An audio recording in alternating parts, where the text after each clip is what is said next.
Ha ha ha ha.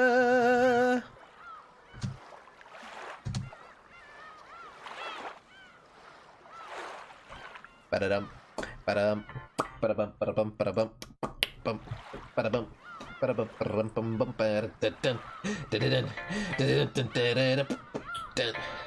Whoa, whoa, whoa, whoa! Chill, chill, bro, chill. Chill, chill, jeez, chill. Chill, bro, chill. Guys, chill. I don't know why you're not chilling, but chill.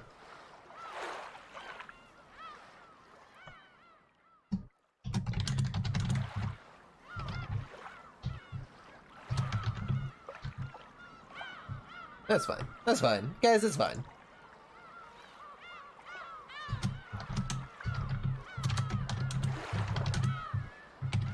Ah!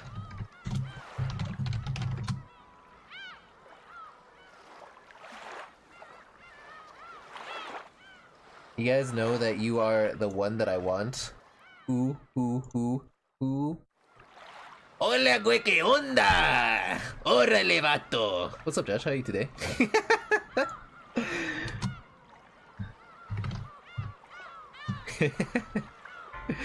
Did you like my interpretation? I thought it was pretty good. That was pretty sick, brah, if I do say so myself. All good, dude. I took like a semi-break day yesterday, so I was just playing some Apex, and we did win one, so I'm a champion. Wait,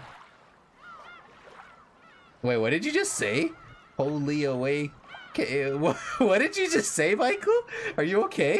Somebody need to call a doctor? Michael. Michael.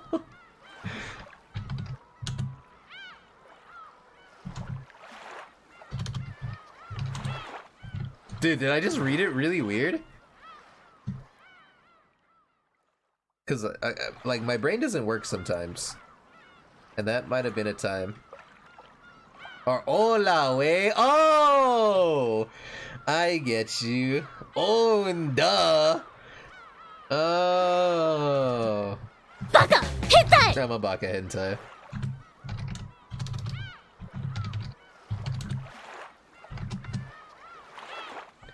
I'm a babaka hentai. Babaka hentai.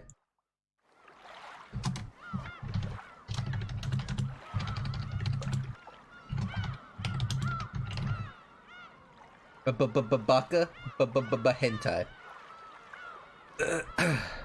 Linda Melinda. That's my girl right there, Linda Melinda.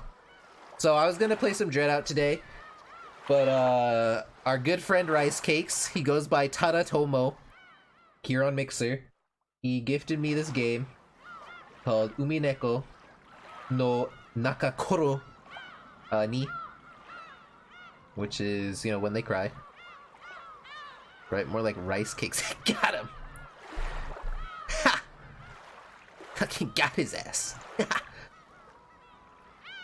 Fucking sick, bro. we gotta go like that. Let me tweet this shit out and we be good, dude.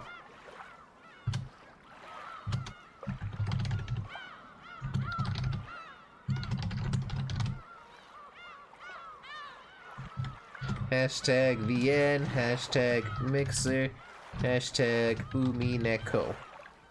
Hashtag. So how was you guys' day today? I know Michael got some hot action today. Got some super hot action today. Right? These freaking crows over here. Scraw! Scraw! Hell yeah, he did. Int. Text speed 3. How do I... Oh. You want fast. Super fast forward. So do I just 3? Boom. It's quite lovely outside today. Oh, that's nice. It was raining all day today, actually. Well, it was raining like in the morning, and then it stopped, and then it drizzled a little bit, and then it stopped, and then it was like really cloudy, and then it drizzled some more, then it stopped. That was pretty good. What did you guys have for dinner? For din. Give me the deets on that food.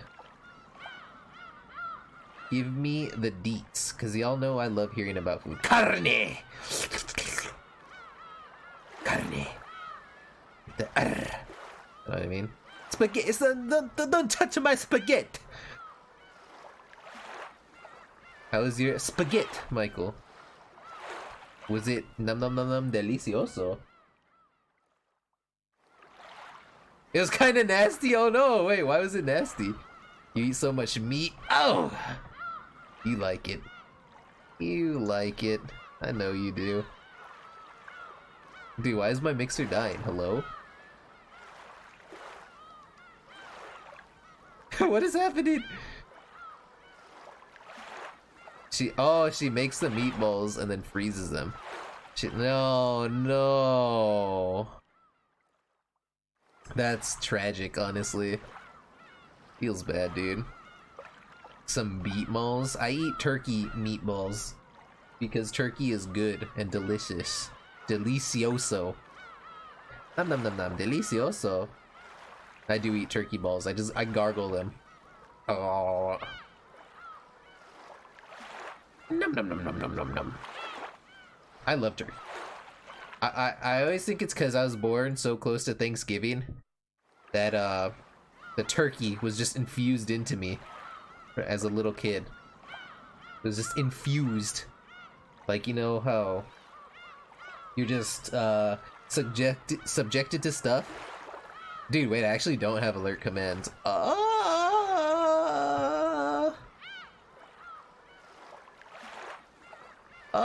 Whoa.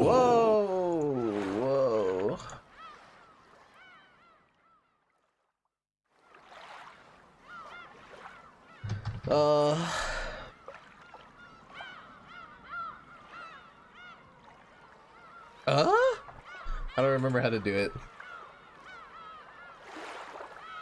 Shit.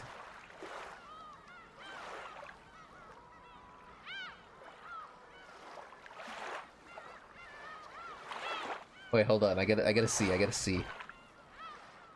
Guys, I have to see. And then we'll start. After I see this, then we'll 100% start. But I just have to... Ouch! See how it works real quick. Just take a look at this! Wait, did I screw up? Oh, I think I did. Oh well. I'll just do it.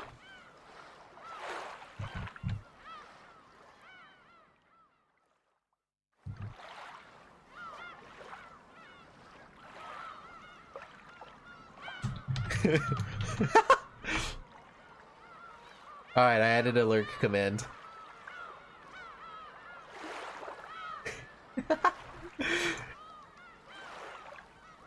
It's still not my favorite command. You guys know exactly what my favorite command is. But we do it. Sister, sadistic, surprise, service.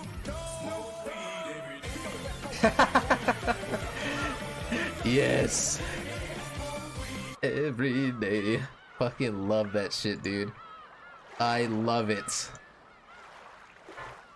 I like it, I love it, and I may even want some more of it.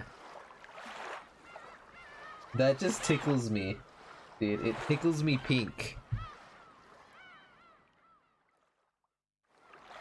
But okay, so what we're playing today is we're playing Umineko, When They Cry. This is, if you guys have ever seen or heard of Higurashi, then this is from the same peeps, and I'm pretty sure it's a similar universe, same universe. So, if you've ever seen Higurashi, expect that here. And I'm saying, like, okay, maybe not entirely that, but expect similarities. How about that? We'll go with similarities. And we're off. So we're gonna start. Let's go. Start. Episode 1. Also, if it's too loud, I can turn it down.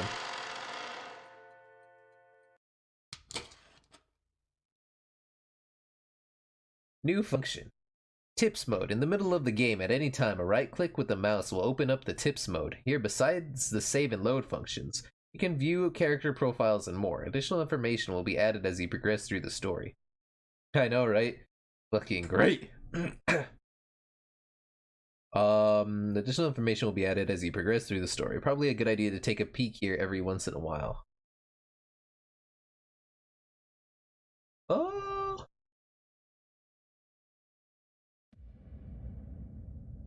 This story is very obviously fictional and fantastic in nature. Any resemblance to existing individuals, organizations, locations are purely coincidental. Again. So you still haven't overcome your love of alcohol? Oh. The old physician let out. Guys, is it too loud or is the volume good? Because if it, like I said, if it's too loud, I can turn that shit down. We'll be good. The old physician let out a sigh as he removed the stethoscope. That's good? Okay. 2 elderly men could be seen in the dimly lit study, which was filled with dust and a sickly sweet stench. That's what people tell me I smell like. In the corner of this room, which was much larger than what most people would call a study, was an expensive-looking bed, a man undergoing a medical examination, and the physician conducting it. There was also what appeared to be a servant watching over the whole scene. This bottle is my friend. It is no less of a man than you. It has stood by my side even longer than you have. As the man bearing his chest for the stethoscope rearranged his clothes, he spoke unapologetically. Kinzo-san, your body will only appears to be well thanks to the effects of the medicine. However, if you continue to drink such strong spirits, the treatment will become meaningless. Trust my judgment. Refrain from drinking. I thank you, though, for the sentiment, my friend. Genji, another glass. Water it down slightly. That way Nanjo can save face. Are you quite sure? After eyeing both Master, who demanded the alcohol, and the family doctor, who forbade it, Genji, the old butler, silently gave a slight nod and carried out his master's orders faithfully. Family doctor, Nanjo, let out a deep sigh once again as he watched Butler busy himself alongside the liquor cabinet. There was a smell filling up the room. This sweet, poisonous aroma felt as though it melted the heart, not the soul itself. It was the smell of that venomous green drink that the man couldn't bear to part with. Green? Absinthe? Like, that's the only green alcoholic drink I can think of. Nanjo, you're my close friend. We have known each other for quite a long time. I'm deeply grateful for all that you have done to keep me alive this long. I have done nothing. After all, you never listened to my advice as your physician. And you never listened to when I warned you about a mistaken chess move you're about to make. Seems only fair, does it not? Master. Thank you. I wouldn't die if I ran out of your medicine, but I would if I ran out of this. Disregarding Nanjo had his face set in a resigned expression. Kinzo took the glass that Genji was holding out to him. Very few people would associate that venomous color with an alcoholic beverage. Nanjo, be honest with me. How much time do I have left? Well, how short must I make it to convince you to set the bottle aside? Nanjo once again let out a sigh of resignation. Then he finally spoke to Kinzo as the latter swirled his glass. You don't have long. What precisely do you mean by that? Let us illustrate it with the chess game here. You have very nearly achieved checkmate, but you have not yet cornered my king. That's still not a time. Nanjo's gaze was directed at the side table with a massive chess set placed on top of it. Judging by the positioning of the pieces, the game seemed to be entering its final stages. Black's rook and bishop were cutting deeply into the enemy lines. White's king had already been castled and cornered, that even an amateur could see that the match would reach its conclusion before too long. Every time Nanjo caved to give a medical examination, both of them would make a few moves. Nanjo was hinting that Kinzo would most likely fall into his eternal sleep before this game could be concluded. These were less the words of a physician than they were the words of an old friend. Were you a normal patient, I would recommend that you write a will at this point. What is a will, Nanjo? Handwritten instructions to the vultures on how to devour and scatter my corpse. No, not at all. As the word suggests, it's a way for you to record your will for later generations. It is far more than just a means to divide up your inheritance. Oh. That just reminded me of that JoJo scene. You guys probably know what I'm talking about. You're all filthy weaves, I get it. And apart from the division of the inheritance, what might I write off? You might write off your regrets, or matters yet left unfinished, things you want to pass down to others, or merely matters that you wish to communicate. Anything you want. Things I want to pass down to others, or matters I wish to communicate. Ridiculous. I, Uchiromiya Kinzo, have not one thing I want to tell or leave behind. I was born with nothing. I will die with nothing. There is nothing I wish to leave to my foolish children. Even if the end were to come today, even if it were to come right now, I would accept that fate of death without a trace of fear. I created everything.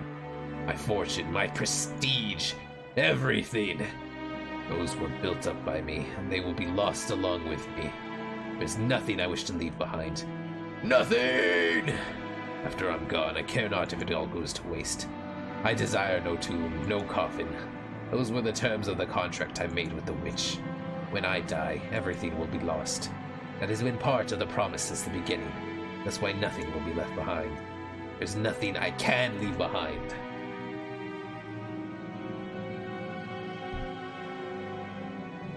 After reaching a furious crescendo, Kinzo suddenly slumped over. His expression was limp and feeble, as though an evil spirit has possessed him and then left. However, I do have one regret. I have nothing to leave behind. There's one thing I cannot leave undone. You would do well to write it down. Of course, it would be best if you could finish it before your time. Oh wait, this is the. You would do well to write it down. Of course, it would be best if you could finish it before your time comes. However, even if the worst happens, those who come after you will carry it to completion. You must leave behind your regrets, so that they can be resolved even if you are unable to do so yourself. That is the purpose of a will. When Nanjo tried to gently pat Kinzo's shoulders, the dying man flew into a sudden rage and batted away Nanjo's hand. Useless, Muda. It must be done while I still live. The moment of my death, my soul will be devoured by the demons of the contract and wiped out of existence. Me, there will be no peace or another world after death. That's why everything must be completed before I go. That's why a will has no meaning for me. Even if I had a chance to write such a thing, even if I did have such a chance, I want to see it. I want to see it one more time. I want to see Beatrice's smiling face one last time. Oh, Beatrice, why have you resisted me for so long? I'll return everything you have given to me. I'm prepared to lose everything. Please, show me your smile just one more time. Beatrice, I beg of you. You must be able to hear my plea. That's the kind of woman you are. I beg of you, show yourself to me. You're here, aren't you? You're standing there invisible, listening to every word I say. Even now you're mocking me from somewhere in this room, aren't you? Please, appear before me once more, and smile. Feel free to scold me, even snatch away my life by your own hands if you so desire. I don't want to die alone like this. I cannot let myself die until I've seen your smile just one more time. Beatrice, Beatrice! I offer up this life of mine. I offer it up to you. I'm begging you, Beatrice!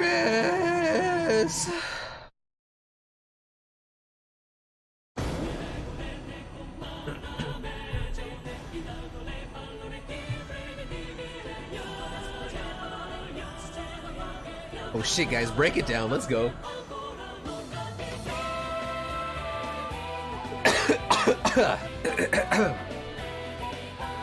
My tortilla blanket because it's cold here. I don't know how much longer I could have put up with that voice.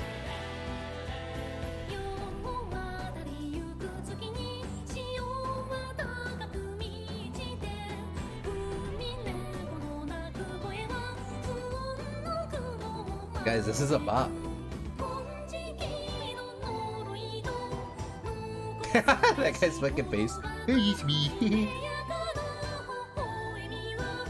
Ara ara. You know that chick goes ara ara.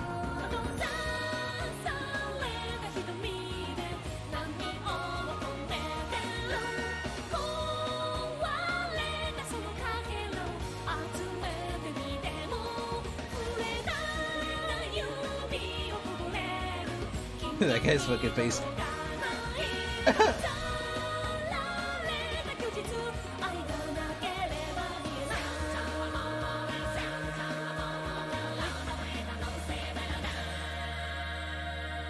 Welcome to the Rakenjima.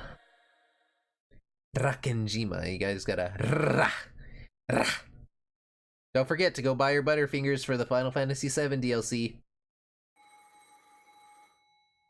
The first day, October 4th, 1986. Guys, I knew what that kanji said. Whoa! Just kidding. Whoa. Things sure move with the times. Can't believe we'll be able to make the trip in just 20 minutes. Can't help but scratch my head and marvel at how far things have come in recent years. Used to go by boat. Back then, we were all forced to endure nearly half a day of swaying back and forth over the sea before we reached Nijima. Things have gotten so much more convenient these days. Still, I've never been on a plane this small. I've flown in a huge jumbo jet before. This will be my first experience in such a tiny one. It's kinda shake, isn't it? They say smaller boats shake more than big ones. I guess the same rule probably applies to planes. Just spare me. Don't worry, Battler-kun. It shakes much less than that boat did. Is that you, Georgia Nikki? Don't scare me like that. You just shaved 3 years off my life. Anyway, what's shaking got to do with anything? The fuck? Hold on. It's like moving all weird. You don't think I'm actually scared of the plane shaking or maybe falling out of the sky or something, right? Weird. Wait, what the fuck was this guy's voice? I forget what it is. Damn it! Oh, of course not. My mistake. I see you've changed a lot since we last saw you. After all, it's been 6 years since then. You're not a kid anymore. Sheesh, here you are, old enough to smoke and drink. Got no interest in smoking, but I've always wanted to try some booze. Well, if you got your dad... I don't know who's talking, so I'm just gonna go. Actually, I think it's still the same guy. Well, if you got your dad's genes, I bet you can hold your own when it comes to drinking, right? Well, or wait, I don't know, dude. They should tell me who's talking. Well, I usually drink for business rather than pleasure. Pretty hard to do business in Japan without it. That's exactly right. That's why I never miss a chance to get in some practice. That's no good, Battler-kun. You're still a minor. Don't you know alcohol can stunt the growth of, never mind.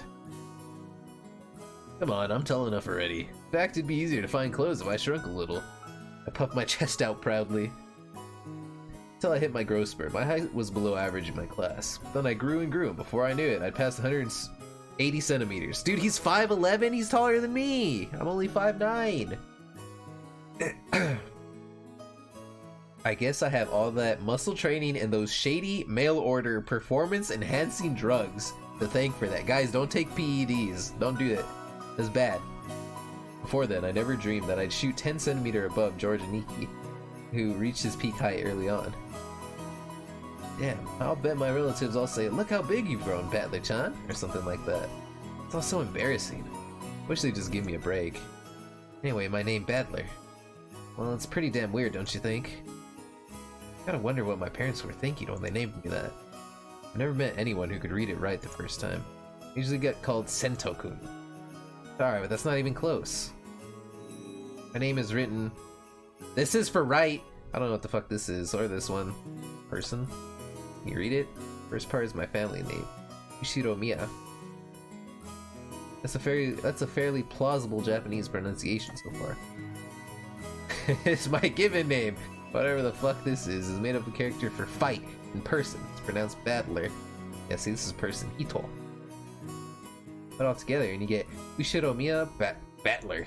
It's so weird, dude. Pretty crazy, right? It's crazy enough that my parents decided to call me that. It's even more crazy that some government worker let them make it official. Both groups are at the top of my must-kill list.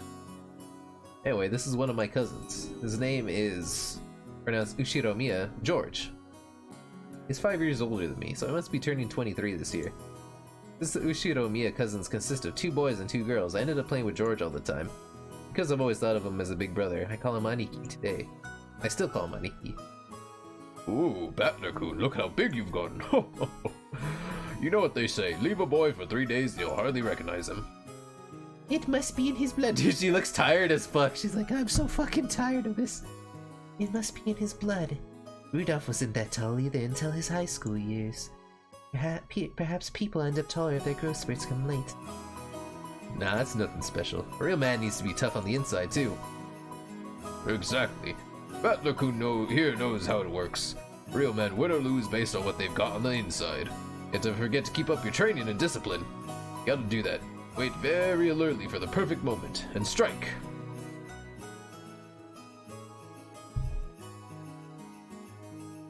Now, I never even imagined that I'd become the company president I am today, master of my own domain. Yep, I think I've come this far starting out penniless and ruined. This stout, plump old guy is George Aniki's dad, Uncle Hideyoshi. He's the husband of Dad's older sister. In other words, we're not blood related. He's nice to children, sociable all the time, and even quick to give out some spending money to us kids. Dude! I wish he was my uncle. Give me some spending money. George Oji-san. Simply put, he's an awesome uncle. He speaks in an odd and very noticeable Kansai dialect. Oh shit! Okay, so I gotta give him a southern accent. Alright guys, we're giving him a southern accent. Apparently impressions are everything in the business world, so speaking in a different style than other people's an act that makes him stick out more. However, I hear he gets embarrassed when talking with an earshot of a real Kansai person, so he switches back to standard Japanese. Oh, just kidding. I don't really get it, but he's definitely an interesting person. If you only weren't so quick to brag about your life story. That's enough for now, I think. I'm sure Battler's getting tired of it, aren't you? Nope, not at all. Nothing wrong with that. I think it's pretty cool for a man to have some stories he can brag about. I don't have anything like that at all. Oh, really? I'd imagine a man with your looks would leave girls crying left and right. I can't believe you have nothing at all to brag about. What? You're joking, right? Of course, nothing weird like that has ever happened to me. Heck, I wish it would. Come on, you aren't fooling anyone. You must tell your aunt all about it later. After all, nothing of the sort ever happens to George. Oh, dude! The shade she just threw at George. This is George Aniki's mother, Aunt Eva. That's my stepmom's name, actually. Fun fact. She's my dad's older sister. She and Uncle Hideyoshi are a pair of jokers, and they always tease me back as far as I can remember. It sometimes made them a bit hard to get along with when I was small. Well, I guess the events of the last 30 seconds prove that they can still be hard to get along with. Even so, George Aniki's family is interesting and fun, and they seem to get along just fine. Eesh. That's pretty much the total opposite of my family. She looks cool. Battler-kun. Have you seen Rudolph-san? Huh? He headed off to the bathroom a while ago. Is he not back yet? Maybe the poor geezer dropped dead. What the? What did I just say? Hello? That's no way to talk about your own father. Still, this isn't the first time he's taken so long in the bathroom. Yeah, the guy's always been that way. Does he really have to take a magazine with him every time he needs to take a dump? What on earth is he doing in there with those particular magazines? Oh, you don't need to worry about that at all. We've been together, I haven't let him do that on his own. Oh god, what did I just, what? Oh, I'll have to get the juicy details later. Sounds like Dad's got his balls in an iron grip. You know exactly what would happen with that man if I didn't keep a tight grip, don't you? Nice. No kidding. The only one capable of reining in that old bastard. As his son, I'm more than happy to let you take over. You leave it all to me. After all, that's my specialty. Wait, actually, I like this chick. Okay. This one was my father's wife. Her name is Ushiromiya Kirei. Kirei? It's Kirei. As you can probably tell from our conversations, she's not my real mother. She's basically my stepmother. She is your stepmother.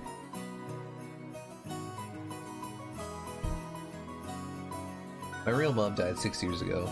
And Kirie-san is a woman Dad married afterwards. It's understandable for someone my age. I can never bring myself to call his new wife Mom. I doubt she feels like using the word son on this massive kid who's no relation to her at all. We're little kids. We know there's nothing to be gained by fighting. We decided that we wouldn't force ourselves to pretend that we were family. I decided to act a bit more frank with her, acting as though she's a friendly neighbor instead. It's much easier if we just keep a little distance, instead of forcing ourselves to act all close and making each other uncomfortable. Kirie-san has always been very open about all this. Thanks to that, we've been able to get along pretty well. Then, just when we were bad-mouthing Dad about being in the bathroom, the man himself came back, wiping his hands with a handkerchief. Badler. Hey, what's up, Dad? Ow! Ah! Don't pinch my ear! Ah! So you've been talking trash about me with Mom again, haven't you? Makes it so hard to show a little respect for your father, huh? Damn it, that hurts! You can stretch my ears all you want, but I'm not gonna be able to fly. That hurts! Come on now, up, up, down, down, left, right, left, right. He's doing the Konami code. Oh, speaking of the Konami code, the dude who made it actually passed away a couple days ago. So, pour one out for him, because that code is famous. Remember, it's up, up, down, down, left, right, BA start. And now say, Father, please forgive me for being so rude. Like hell I will. Go find yourself some member-only store if you want it that much. Members only, fuck. Yeah, let go! This old bastard is my dad. Exactly. The Konami code has touched us all, even if we don't know it. So think of him. I think I'm pretty tall myself, but my dad's just about as tall as I am. It's no surprise Aunt Eva started talking about Dad's blood when she saw my height. By the way, my height isn't the only thing I got from him. Seems having weird names runs in the family. Dad's full name is written, whatever the fuck that is. You can't read it, can you? Fuck no, I can't. Come on, it's just... Okay. Anyway, this guy's name is pronounced Rudolph. He must hate Grandfather for giving him that name. Still, that's no reason to pass that weird naming tradition on to me. As the old bastard twisted my ear all over the place, Aunt Eva snuck up behind him and grabbed his ear. Hey, Rudolph. You should know better than to physically abuse your son. God, that hurts, Aneki. That hurts, Aneki. The thing perfectly illustrated the relationship between prankster younger brother and the older sister who could deal out punishment to him despite his size. I think that's good enough for now, Evan-san. I'll make sure to stretch out his other ear later on. Oh, my apologies. I must leave some pulling for you to do, Kirie-san. Rudolph, make sure Kirie-san gives you lots and lots of punishment later on, okay? Wait, that sounds like a reward. I would take some punishment. I mean, yeah. You're one to talk, Aneki, abusing your little brother like that. Hideyoshi-san, I'd like to thank you very much for picking her up. You hadn't been so generous, she'd still be unsold in the store. You have my gratitude and apologies. What? Who are you calling unsold? After taking 2-3 steps back, Aunt Eva unleashed one of her beautiful high reverse roundhouse kicks, which stopped just a centimeter away from the tip of Dad's nose. After starting out with Tai Chi Chuan for her figure, Aunt Eva then developed an interest in the Chinese martial arts. After that, she went through karate, taekwondo, capoeira. And what is she's learning now again? Well, anyway, they say a woman's weapons are in her lower body, and that's literally true for Eva. Rudolph! Did you know that a single direct blow to the side of your head like that would knock you unconscious? Not so long ago, I accidentally connected in a practice match and my opponent was out cold. What a pain. So sorry she can't help walking like a freak. Dad, completely unfazed, shrugged and smiled, ironically at Uncle Hideyoshi. Oh wait, this guy's fucking southern, right? Nothing had a brother or sister myself. So when I see you two bickering with each other, it makes me feel all warm and fuzzy inside. Sure is nice to have a big family. Oh, then why not consider making a little brother for George-kun? He's already a fine adult who's about to go off on his own, so it might be a good time to have another child. Hey, a little sympathy for the new kid and all the pain and suffering he'd have to live with. Blah, blah, blah. I'm surprised even George-kun turned out as well as he did, after being born from this sinister sister of mine. And what an awesome kid he is. Please share some of that with our blockhead of a son someday, will you? that's not at all how it happened. Thanks to Eva-san. Oh wait, who the fuck is this? Oh no, yeah, okay, just kidding. Eva-san proper rearing that George-kun became the kind, gentle kid he is now. Isn't that right, Nason? Oh, come now. You think so? Our George still has a long way to go. Oh, by the way, how's your little... Anji-chan? You mean? I heard she was vomiting? Oh god. Is this guy? Oh, that's right, and I was hoping to finally see her face after such a long time. She okay? She often catches a cold when the seasons change. She's very frail. I did want to bring her along, but we decided to have my family look after her this time. I think it's a wise move. She'll heal a lot better if she stays away from that venomous head family household. Child's health is always more important than an adult's convenience, don't you think? I know some great medicine for vomiting colds like that. When we get back home, I'll send you some to you right away, so please let her try some. Thank you very much, Hideyoshi Nissan. I'm always in your debt.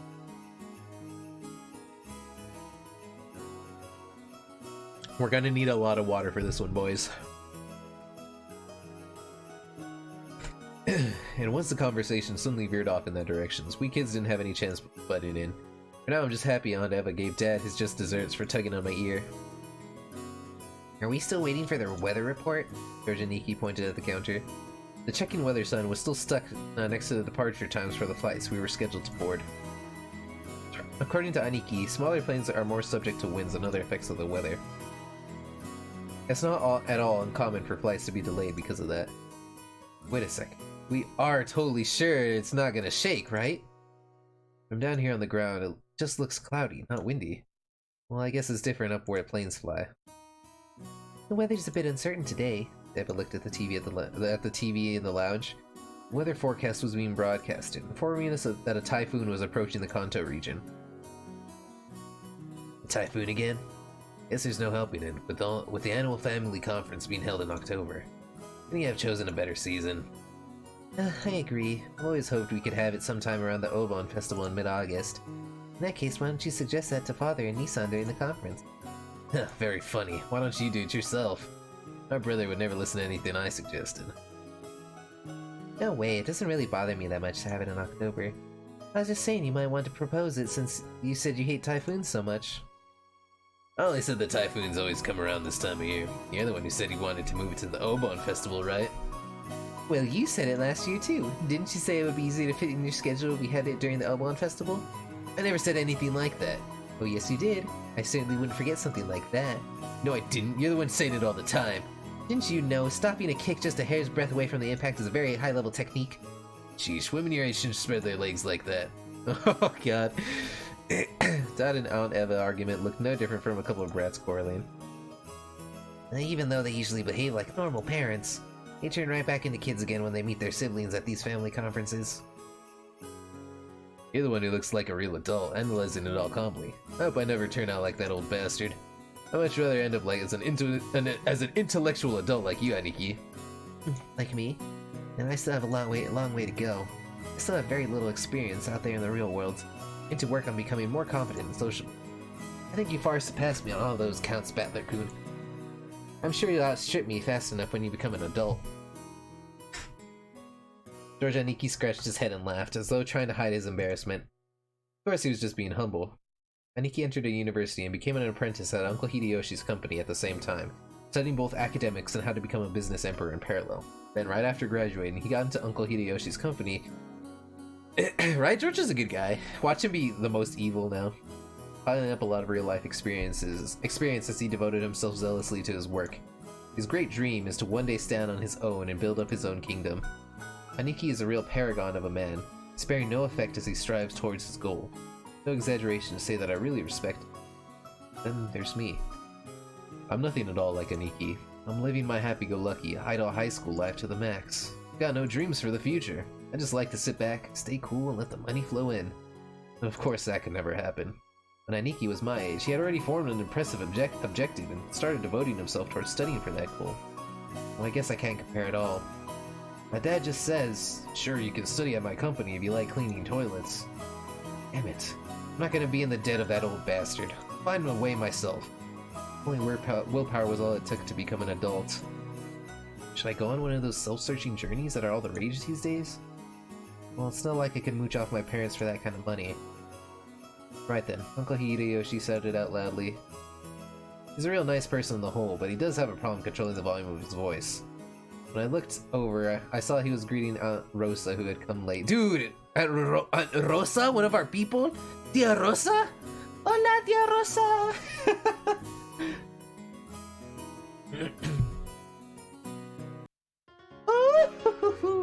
Oh wait, this is this guy. Oh! If it isn't Rosa-san. Maria-chan, long time no see. Gotta remember that he's studying. I can't. Okay, fucking little lolly over here. Long time no see. Ooh. Maria! Shouldn't it be it's good to see you again? Treat your uncle properly. It's good to see you again. There you go. Well said. How about some candy as a reward?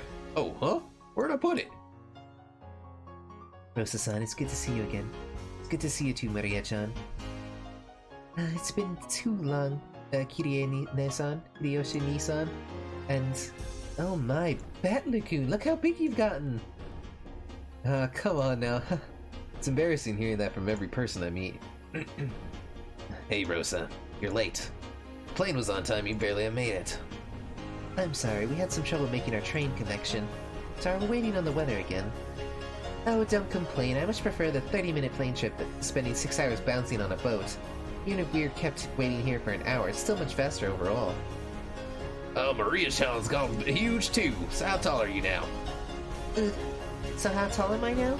Maria-chan parroted Uncle Hideyoshi's question, looking up at her mother. I guess she doesn't remember her own height. She's probably right in the middle of a growth spurt, so her height must change every month. Give it a few more years and she'll suddenly start looking feminine. Okay, that's a weird thought. Just how tall were you the last time you got measured? You keep getting bigger and bigger, don't you, right? I think she's grown a lot since last year. See, she turned 9 years old this year, didn't she? 9 years old. Alright, 9 years old. That's right, you're 9 years old now. Glad to see you're doing well too, Maria-chan. Up you go! I guess you gotten a bit too heavy to play airplane with. Georgia Nikki, what a rude thing to say to a lady. Here, I'll do it. Up you go. I lifted her up into Niki's place. Maria stiffened defensively, staring suspiciously at my face. Oh, that's right. The last time I met Maria was 6 years ago. She was only 3 years old. Of course she doesn't remember my face. Maria-chan, don't you remember me? Or wait, this is fucking Battler. Maria-chan, don't you remember me? It's Battler-kun. We used to play together. Remember? Oh no, that is her. Maria-chan, don't you remember? Battler-kun, we used to play together, remember?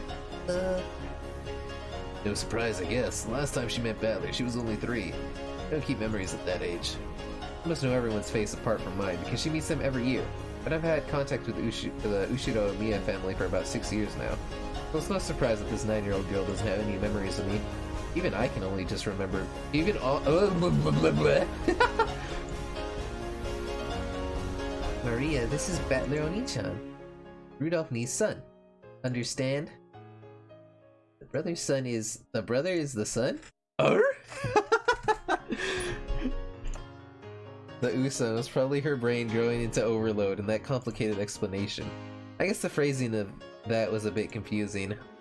Ni or Oni, the title used to refer to an actual older brother, can also be a friendly honorific for a boy who's only a bit older than you. Just like Ne or Ne for the big sister. Oh, Maria-chan, this is Battler-kun. He's your cousin, like me. Like Georgia Ni-chan? Battler? Cousin? Ooh, that's right. You got it.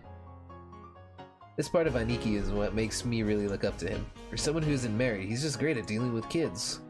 I'm sure he'll be an indulgent father in the future. Battler Oni-chan? Maria looked straight at me with a questioning expression, as though asking whether it was okay to call me that. Yep, that's me, Battler. Nice to meet you, Maria. Battler. Maria! You must have talked to him like, call him Battler Oni-chan. That's alright, Aunt Rosa. I don't sweat the small stuff. Hey Maria, we're close enough that we don't need honorifics, right? Battler, Battler, Battler! Ooh. That's right, Maria, Maria, Maria! Ooh. We horsed around for a while to make up for the 6-year gap in our friendship. She probably still thinks of me as nothing more than a big new friend. Things will probably work out as we get to know each other again. I'm surprised. She's just the way I remembered her being 6 years ago. Her being 6 years ago, whatever. Seems that people just don't change that much after all. I'm a bit happy that she's still the pure, innocent girl I remember. Her name is written that thing. Of course, whatever is pronounced Maria. The third character looks like a cross, which is pretty cool. Her feelings don't usually show up on her face, so it can be difficult to know just what she's thinking. That's just how she looks on the outside. On the inside, she's a sweet, normal girl. There's Maria's mother, Aunt Rosa. She's my dad's younger sister. Rosa! Rosa's Cantina! Her name is totally not Japanese. Sorry to say, but her name's almost that's the name of my people. We go to Rosa's Cantina. I've got to respect her for not ending up as screwed up as he is. When I think about it, all the names of my family sound foreign. Why is grandfather so obsessed with that? Because of him, even we grandchildren have to put up with his weird naming sense. It's even more annoying since grandfather's own name is perfectly normal. Anyway, there's one thing about Aunt Rosa that's a relief compared to the other family members. The old bastard and Aunt Neva have this annoying urge to tease and mock people all the time, but even though she shares their blood, Aunt Rosa isn't like that at all. She has the most common sense among all the siblings. Like little Hideyoshi, she's a kind aunt who'll always be on the kid's side. However, possibly because she's more strict as a parent. She's not liberal with handing out spending money like Uncle Hideyoshi. Excuse me. Okay. Now we have the entire group of family members who are going to board the plane. At that moment, as though it waited for all of us to arrive, an announcement rang out through the lobby.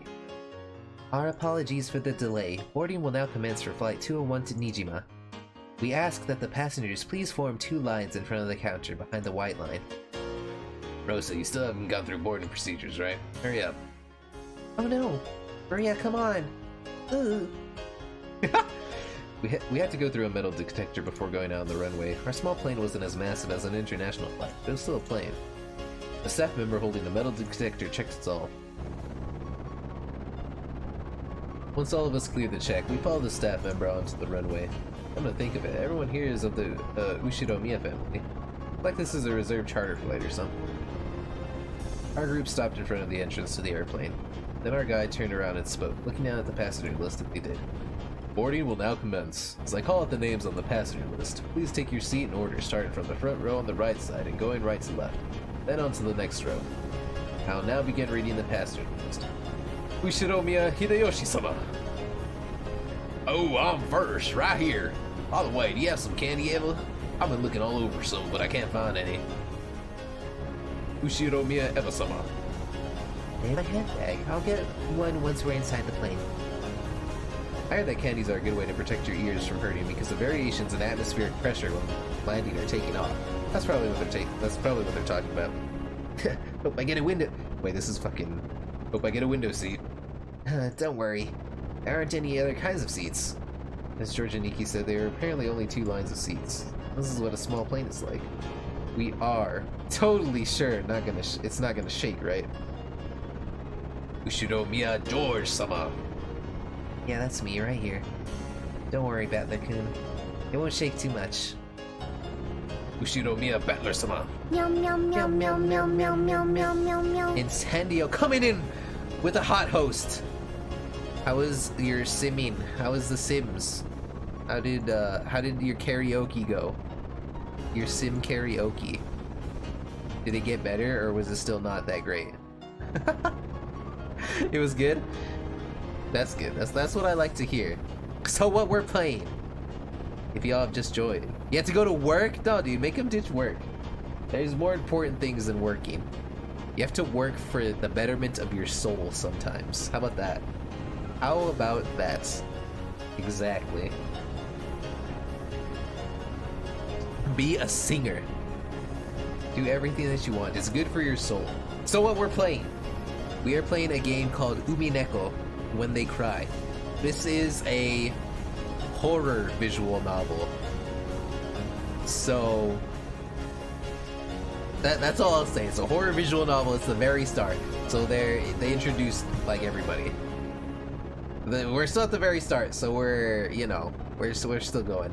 I'm assuming this is the main character. His name is Battler, which is weird, but you know, that's his name. Aniki, what do you mean not too much? You can just swim if you fall from a boat, but if a plane crashes, you're screwed, right? We all get our own parachutes in our seats, don't we? Wait, don't we? Ushiro Mio Rudolph. Come on, Battler, stop standing there slack-jawed and get in. So that's... Okay. So... here we go. Actually, this is what this is for. Oh, that's not what... Hey! Hey! System! Okay, so here we go. This is our aunt. Aunt Eva, Uncle Hideyoshi, Cousin George, Dad Rudolph, Stepmother Kirie, Aunt Rosa, and Cousin Maria. There we go. We got everything. Let me save it too. Ow, Dad, don't push me. We don't get parachutes! Kirie. Okay, you two, stop fooling around. Let's move on in. Ow, Kirie! Don't push me. That blockhead isn't moving. Ushiromiya Maria-sama. So, we're part of the Ushiromiya family. This is what I've gotten so far. And we're having like a family conference. We have one every year, and that's where we're going right now. So we're going to some island in Nijima, which is a part of Japan, right?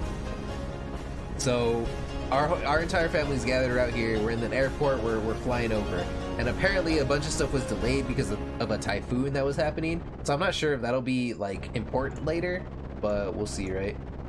Shiromiya, Rose, Maria, be quiet. Have you guys ever been on a plane with a little kid? I've flown quite a bit, as the university I went to is pretty far away from my actual home. Thank you, Coco. Thank you for that apple pie. Okay, apple pie is my favorite type of pie, so extra special thank you. Special thank you. This is your pilot, Kawabata. We'd like to thank you for taking New Tokyo Aviation's Flight 201 today. We estimate that flight to Nijima Airport will take about 20 minutes. We are receiving reports of atmospheric turbulence. There may be some shaking on the aircraft, so we ask that you do not unfasten your seatbelts after takeoff. Did we just say that, guy? We needed to wear needed to wear our seatbelts? In a jumbo jet, they let you undo them after takeoff, right? So it's gonna shake so much that we can't take them off? Damn it, you tricked me. It's gonna shake after all. So apparently our dude's really scared of turbulence in boats or whatever. Where are the parachutes? I knew I shouldn't have taken the boat. Or I should have taken the boat. But yeah, this is just the beginning. I just started. So chapter 1, I guess. Legend of the Golden Witch. Oh, really? Yeah, I like to give like different voices to everybody, just because it's more interesting for me to read. I do that for like when I'm like just regular reading too. So here we go. We're all part of the Ushiromiya family. Jessica. Wait, who's Jessica? Hinzo, Kraus. Okay, so we haven't met Kraus or Natsuhi. But we met these ones. Rudolph. That's our dad. This is our stepmom. Rosa! Rosa, I have your necklace. Rosa's our aunt. I don't know who the fuck any of these people are. But yeah, I like to just... Yeah, it's a nice name. Natsuhi. I like to differentiate people, because it helps me keep track of like who this character is, what they're doing, like what their relevance is. And I just think it's more entertaining, I guess. Because if everyone was just, you know, the same monotone voice when I would just read like this, it would get kind of boring. So I want to have fun with it too, because it's not the most fun to just see somebody read, right? Unless you like reading. I mean, who am I to say? Should have taken the boat. The boat. Fall, fall. Ooh, I don't know how to make that sound, so we're going ooh. Maria, that's enough. What a surprise. I thought there was nothing that could scare Battler-kun. This guy can't handle vehicles for some reason. Always yells about falling and sinking and stuff. You're a disgrace of a man, you are. Shut up. The thing was seriously shaking way too much. I just got a little stressed since it was my first time on a small plane like that. You call that a little stressed? You sound like it'd be fun to take an overseas vacation with you. Like, it'd be fun, whatever. Would you like to go to Egypt with your aunt? Get to ride a plane for a full 14 hours. Okay, I can only do so many girl voices. I try my best just because it's fun. Right? It's gonna be very similar. All the female voices are gonna be very similar. That's a good plan. Battler-kun, you should go to let M&S-san toughen you up some. Still, it's so hilarious. Oh, this guy, okay, it said this guy had a southern accent, so. Now. Everyone's got their own strong and weak points. Bad to laugh at them. Dad, you're laughing too. Hey, Maria-chan, you shouldn't laugh anymore. Shouldn't laugh anymore? Ooh. God damn it. It's being scared of planes really such a big deal? Butter? Smooth like butter. I like it. Everyone's oblivious. Everyone obviously thinks I'm a big oaf now. I don't know what that's. I guess we're driving somewhere. I think our family, whatever family is like super rich. We split up and took separate taxis from the airport to the harbor. From there on, we would be taking a boat to the island. The islands are right next to each other, so the distance of the trip wasn't that great. By boat, it was a leisurely 30 minutes to the island. When we reached the pier where the boat to the island was anchored, we saw a figure waving at us. Oh, another character. George! Okay, I can't do that one. Okay. It's been so freaking long. Like, oh my god. Okay, here's Jessica. Ah, Jessica-chan. It's been a year since I saw you. You've gotten taller again, haven't you? Fuck. Okay, here we go. Don't give me that. It's embarrassing when you say it every year. Wait, I don't know who's talking. Oh, I think this is Battler. Hey, Aniki, you've got to be kidding me. Is that really Jessica?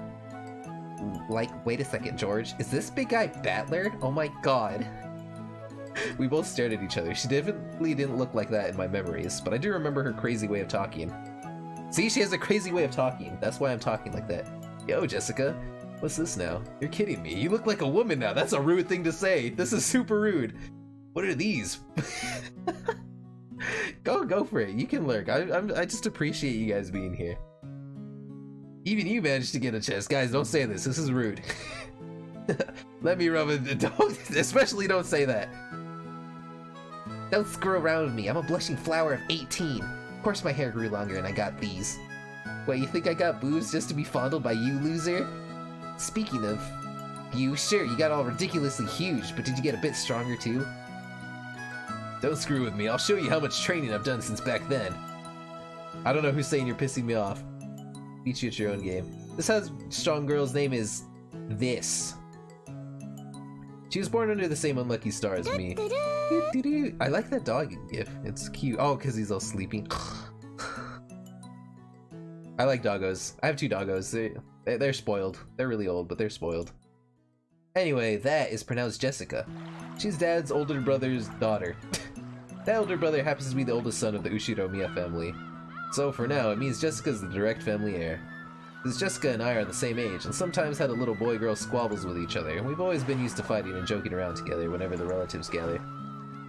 Jessica grew more quickly, so she always had me beat in terms of size and physical strength. When we scuffled in contests of strength, it usually went Jessica's way. So even though I realized I'd grown bigger, part of my mind was still convinced that I couldn't beat Jessica. Whoa, huh? What are you getting all serious for? Ow, ow. Hey, this is nothing. Jessica, you've gotten weak. Shut up. I'm a girl. So of course I couldn't beat a guy with physical strength forever, right?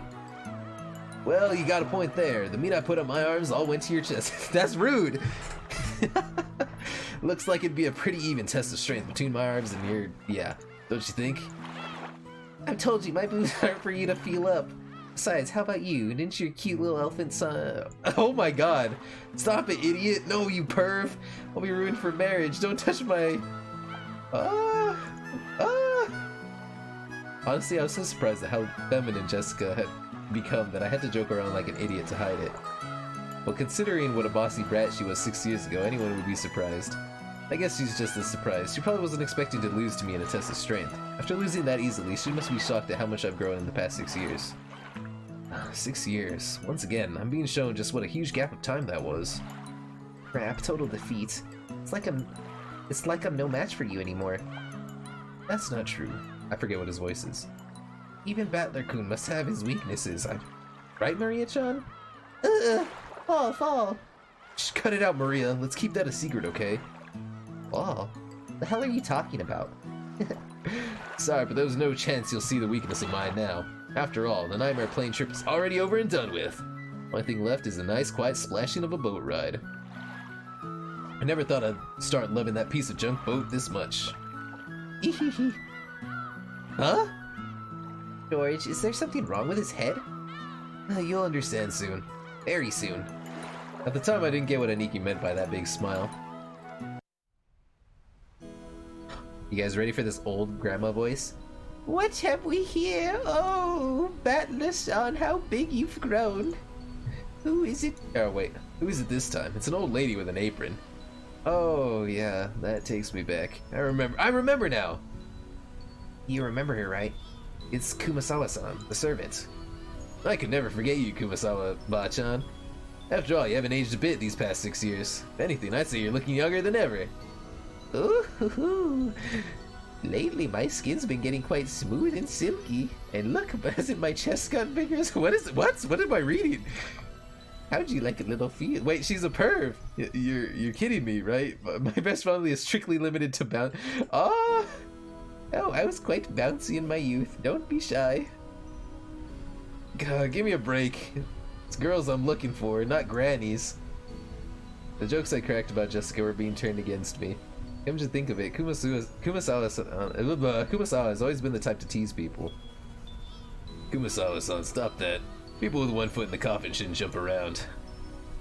To sport with the young is the most rejuvenating medicine. It's rare for you to come pick us up, Kumasawa-san. I wonder what's gotten into you. Usually you're lumbago. What is lumbago? Somebody tell me what lumbago is. Kicks in whenever someone gives you a job to do. Ever some, you're as harsh as ever. I found myself with some urgent purchases to make, and while I was at it, I thought I'd come welcome you all. Although it does give a bad impression if the one waiting to greet you is a decrepit old woman. I never spoke sarcastically, but Kumasawa-bachan's years of experience were nothing to sneeze at. She was more than capable of smoothly and coolly deflecting that comment. It feels bad to say it, but old Kumasawa-bachan may be past her prime as a servant. She might act as though she's in good health, but between the headaches and her lumbago, her body's where I still have no idea what lumbago is. Alright, hold on, let me look that up. Lumbago. Pain in the muscles and joints of the lower back. Oh, that's what I have!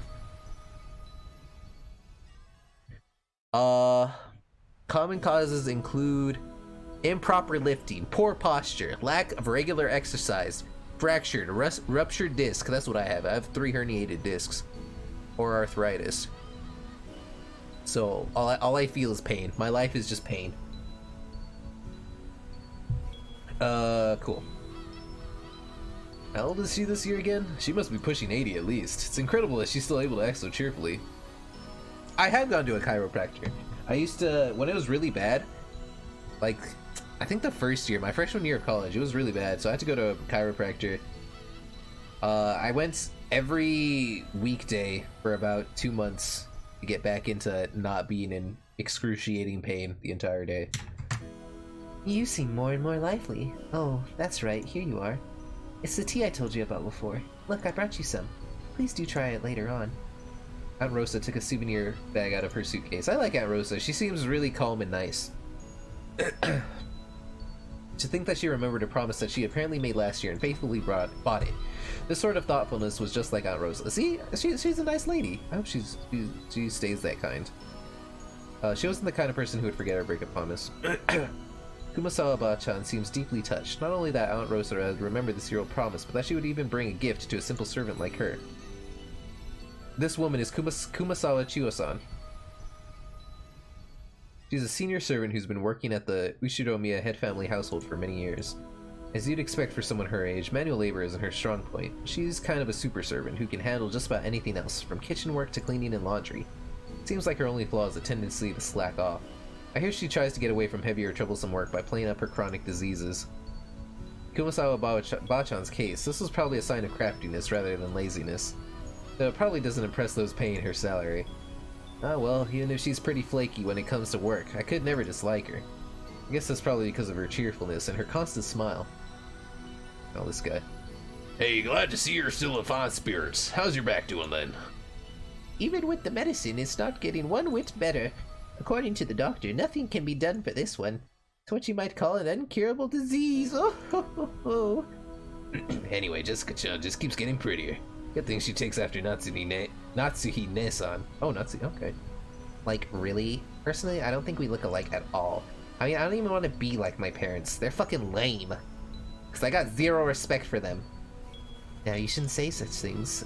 Though there are quite a few people who don't want to be like their parents in our family. Ah, that's me! You sure as hell better not take after me. Your nose looking like mine already pisses me off. What are you talking...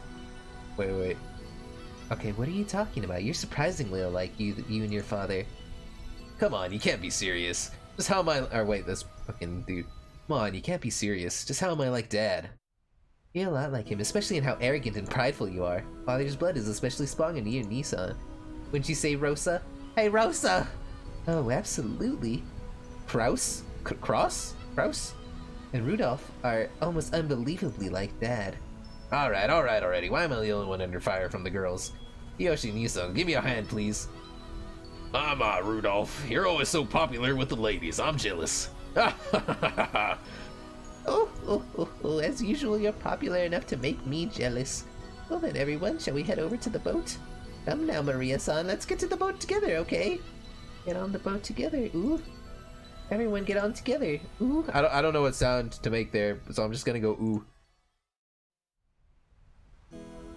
Hell yeah, this time around I'm not gonna be scared. I'm used to being shaken by the waves. That piece of junk fishing boat, I'm less afraid of shaking than the engine breaking down and the boat drifting off. Am I just ooh-ooing? Let's get some ooh-oohs in chat. Oh yes, Butler-kun, I forgot to tell you. That fishing boat was completely worn out, so it was taken out of commission a few years back. I get taken to the island in a different boat. Oh right, it's Spatler's first time in the new boat. It's super comfy, and it's freaking fast. It can go at crazy high speeds. Oh. That means less travel time, right? That sounds great. Having to worry about sinking is less scary than being on a plane. It'd still be awesome to get it over with as quick as possible. Ooh. Is Battler going to fall again? Nah, that's only on airplanes. Everything's fine now. Anyway, it's the captain's pride and joy, and a kind of modded high-speed boat. Seems he got it pretty souped up. He was bragging about how he attached 4 base high-efficiency propellers to make it break 40 knots or something like that. He talks about it all the time, so I've sort of memorized the spiel. Yeah, I've got it memorized too, since we hear about it every year. Captain says he's been obsessed with modding it ever since he lost a speed contest with a foreign boat ages ago. According to him, that opponent managed to break 30 knots with just a fishing boat. And his thirst for a revenge match got him to build an awesome all-new super high-speed modded boat. I'm sure you'll just love it, Battler. Super high-speed modded boat? My first thought was that it would be much better than some beat-up boat that might sink at any moment, but for some reason I got this feeling of foreboding. Probably just overthinking it. You know, my little brother's like this, actually. He doesn't like, flying because of the turbulence. Really freaks him out. Hey, Battler, maybe you should just swim to the island. Battler, you shouldn't lean over the railings too much. You might fall. Ooh, fall. Damn it, so this is why you were all gritting back there. Well, this is the super high-speed boat that the captain started modding. Oh yes, that piece of junk fishing boat from 6 years ago doesn't hold a candle to this guy. Whoa, it's shaking! Gonna fall! Ooh, fucking woo. Gonna fall. If I fall, I'll land in the ocean and drown. Where's the parachute? I mean, where's the buoy? Give me a life jacket. Oh? Oops. Battler, what the heck you doing that for? I don't know who's seeing. I'm just gonna read regularly. Jessica-chan, Maria-chan, it's not nice to tease. Battler, if you're scared, just don't come out on the deck. I think you'll be able to calm down a bit if you go on the boat. Inside the boat. Oh, that was Aniki. That's a no thank you, Aniki. Shipwreck victims are always the ones inside the boat. Survivors are usually those on the deck during the accident. So I'm staying right here. But it's shaking. I'm gonna fall. Ah! Shake, gonna fall. Woo-woo. Maria, I told you to behave yourself, but Battler-kun, it looks like you really can't handle it. I'll go tell the captain to slow down for you. Ah, Rosa, thank you. I can tell you now that safe, slow driving is definitely the way to go, even on sea. Don't do that, Rose. The trials and tribulations are important for young men. Isn't that right, Battler Coon? Be able to overcome a little scare like this. Otherwise, you'll never even go to Egypt with your aunt. Oh, that was Aunt Emma? Oh, fuck. Well, I tried. You're so mean. Oh no, I'm gonna fall. Life jacket, parachute. You're doing this to scare me? Yeah, that's what he's aiming for. Too bad, like hell I'll be scared. But no, I'm gonna fall. Please no more. My voice can only take so much.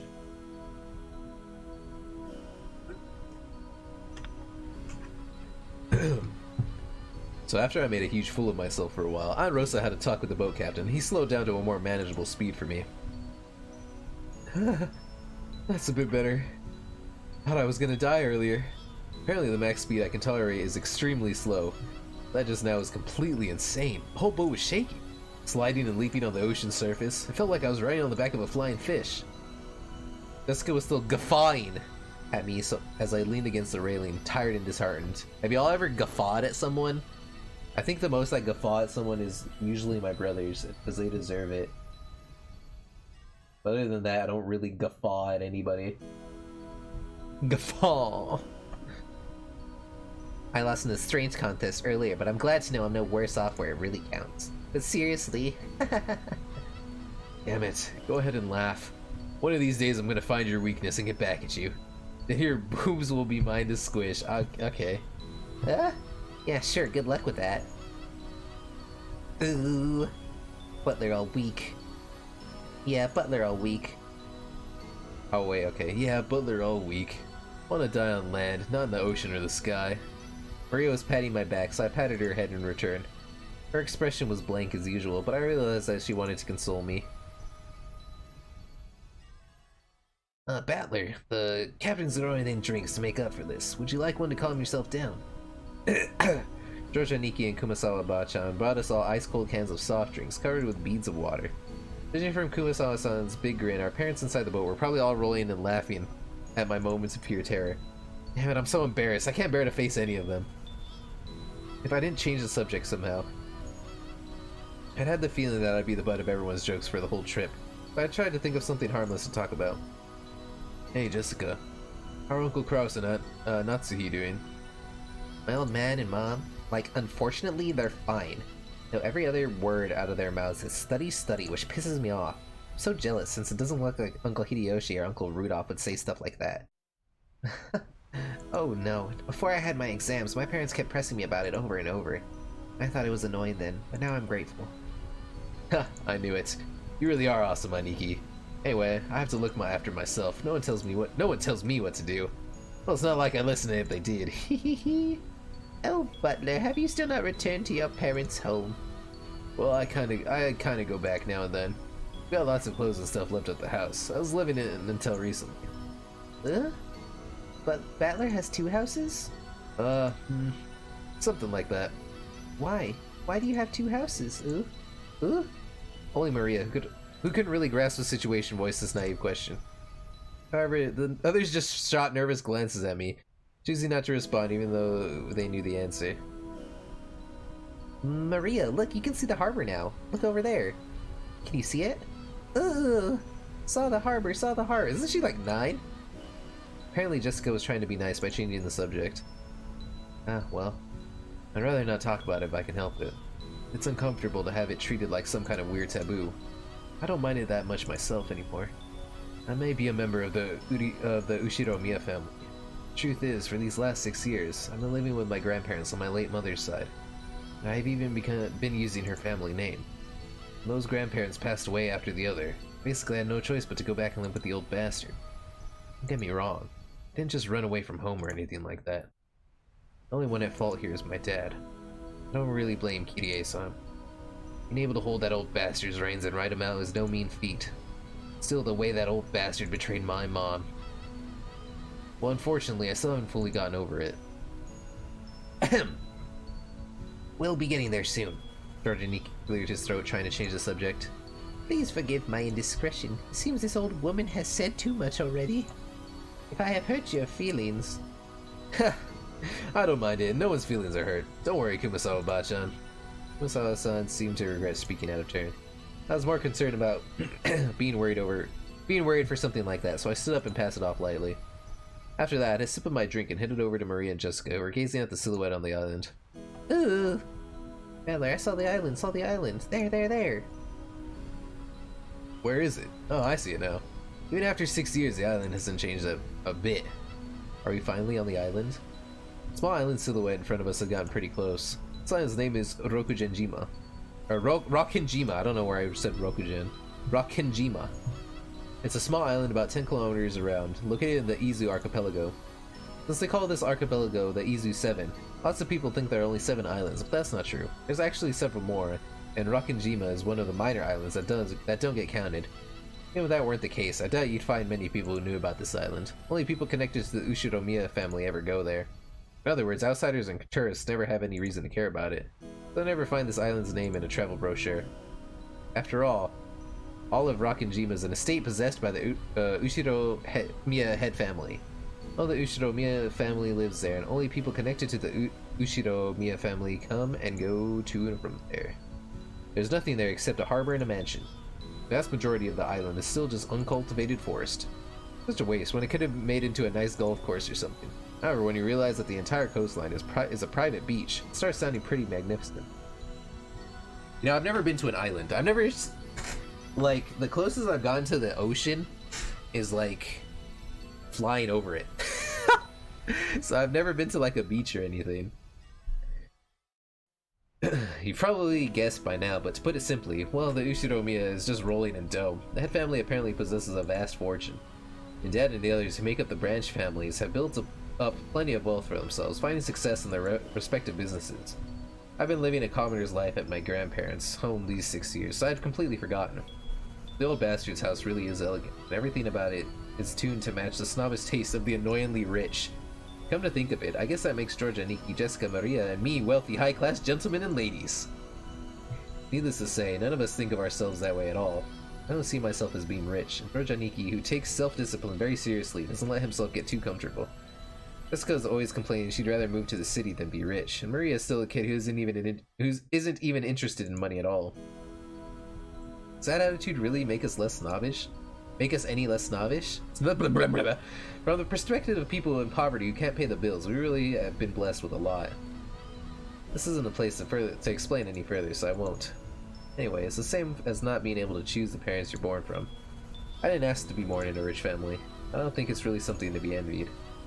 It can be pretty trying when people are prejudiced against you just because you're rich and refuse to judge you by your merits.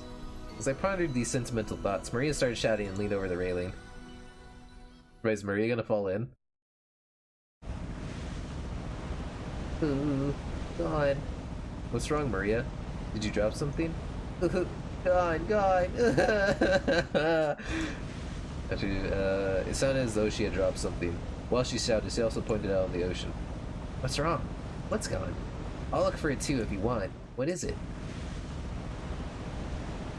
If she dropped something, she probably would have looked down on the floor, but Maria was pointing over the ocean. One would assume by the gesture that she had spotted something, but she kept saying that something wasn't there. Strange. However, since my last memories of this place came from 6 years ago, I was able to spot it before Aniki comes here every year. Huh? If I remember correctly, wasn't there a torii or some... Torii? Or something on top of a small crag around here? That's right, it was definitely there. I remember it well, since as we get closer to the island, it's the first thing to greet us, like a landmark. Wow, you're amazing, Butler. I don't know who the fuck is saying this. You're amazing, Butler, even though it's been 6 years, you remembered. It was here, wasn't it? I remember too. Or, I guess that's Jessica. That Tutlary's god shrine and that Taurus-like thing, we're standing all alone on that crag. Yeah, no.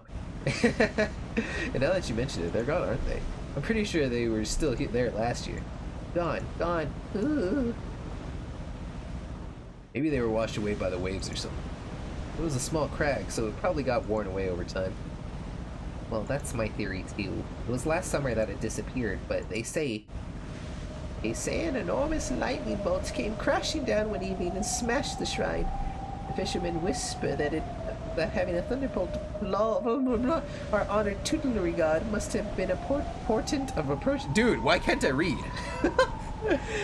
Kuwabara, Kuwabara. Like from Yu Yu Hakusho Kuwabara? Kumasawa-san smiled impishly as if teasing us, rubbing her hands together while intoning a Japanese phrase meant to ward off lightning. However, Maria apparently took this seriously and started fixedly over the ocean where the crag housing the shrine god was supposed to be. Guys, reading is hard.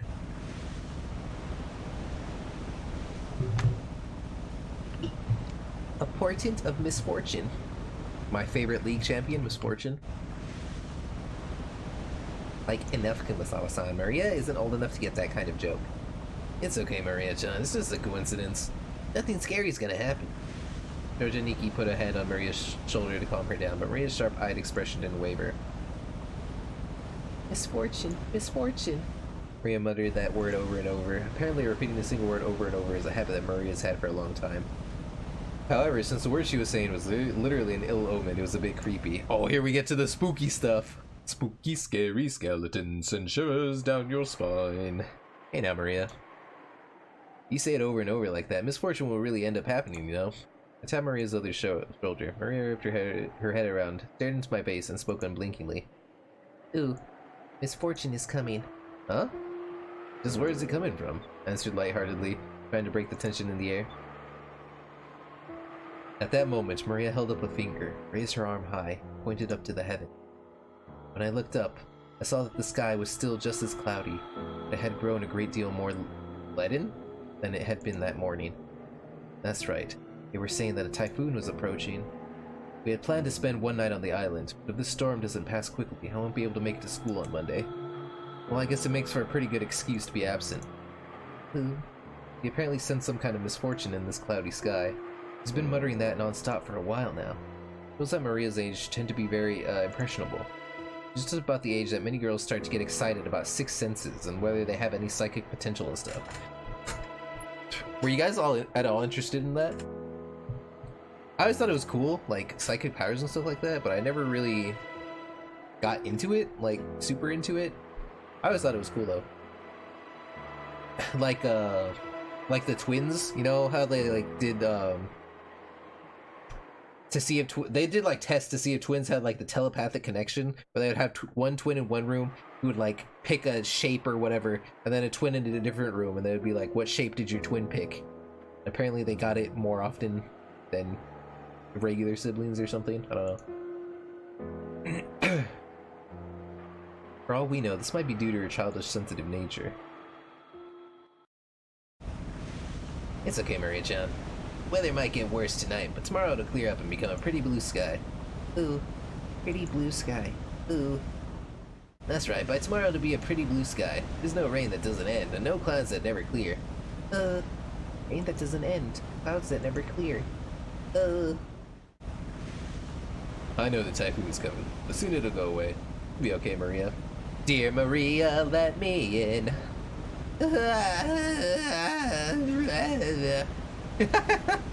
Maria started yelling, ooh. Looked as though she was having a tantrum because no one understands what she was trying to say. What in the world is Maria trying so desperately to warn us about? Unable to understand her, we couldn't help but feel a vague sense of misfortune. I like her little crown thing. Honestly, I would wear a crown if I could. Like a little black one like this. I've heard that everyone can feel the supernatural, but it weakens as you age. That might mean that Maria, the youngest one of us all, still possessed some kind of sense that the rest of us had lost. I wonder if that sense is sending her a warning. At that moment, Kumasawa-san quietly opened her mouth. Rumor has it that long ago, Rakinjima was... Like, Kumasawa-san? Let's not talk about that now. This is Kumasawa-san was about to tell some kind of story. Jessica sharply interrupted her. Jessica's tone was extremely firm for her. I wanted to push her further, just out of simple curiosity. But judging by the look on Jessica's face, whatever Kumasawa Ba-chan was likely to say would probably make Maria even more uneasy. I did try to press her for the story. The odds were pretty good that it wouldn't be anything bright and cheery. Oh, I do apologize about that. Wind here is hard to bear for the elderly, so if you would excuse me for now. Gossipers have no reason to hang around after they've been told to stop chatting. When Kumasawa-san finally realized that she'd been overstepping her bounds, she went right back inside the boat. Ugh.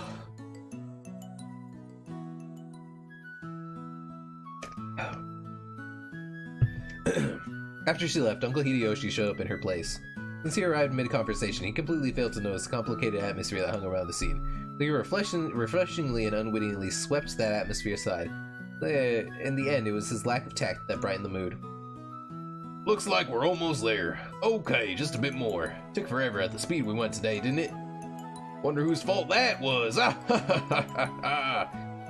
Uncle Hideyoshi, give me a break already. Come on, don't stop there. Seriously, thanks to Valerie, it's taking forever. Maria probably thought that everyone was refusing to listen to her, shaking her head wearing a fretful expression. As she did, George Aniki crouched down to meet her eyes and spoke to her kindly. Maria-chan, there's nothing to be afraid of. Because we're all together. There's nothing to be afraid of if we're together. Go ahead and say it. There's nothing to be afraid of if we're together. Yeah. There's nothing to be afraid of if we're with each other. That's right, exactly what George Aniki said. Even if we stick together, there'll never be anything at all to be afraid of. Right, Jessica? Yeah, like, no doubt about that. What George Nissan says is always true, Maria. George Oni-chan, always true. Yeah, I don't lie. No, trust me. There's nothing to be afraid of if we're all together. Oh, I bet he's gonna end up regretting this, huh? George Oni-chan doesn't lie. I trust you. There's nothing to be afraid of if we're Not afraid. Maria jumped into George Aniki's arms and hugged him tightly. After Aniki patted her head, she jumped away again. Her facial expression had undergone a 180-degree change. Excuse me, turning back to normal. She was once again the ordinary Maria. There's nothing to be afraid of anymore because we're together. Ooh. Yeah, that's it. You look all better now. You're strong, and that's awesome. Ooh, I'm awesome. Hey now, what's going on here? Maria-chan didn't get seasick, did she? Well, something like that. We'll be arriving soon. Harbor is already drawing near. Guys, I want to go on a boat. Boats are cool. When I visited Washington, D.C., we went on a boat on like a river. I think it's a river. Go to like Maryland. It was like a ferry. It was really cool. Boats are cool. I like boats. And I was standing at like the front. What's the front of the boat called? I don't know. The boat gave a big something. Seeing we docked at the harbor, the boat driver came out and jumped to the pier with the mooring rope.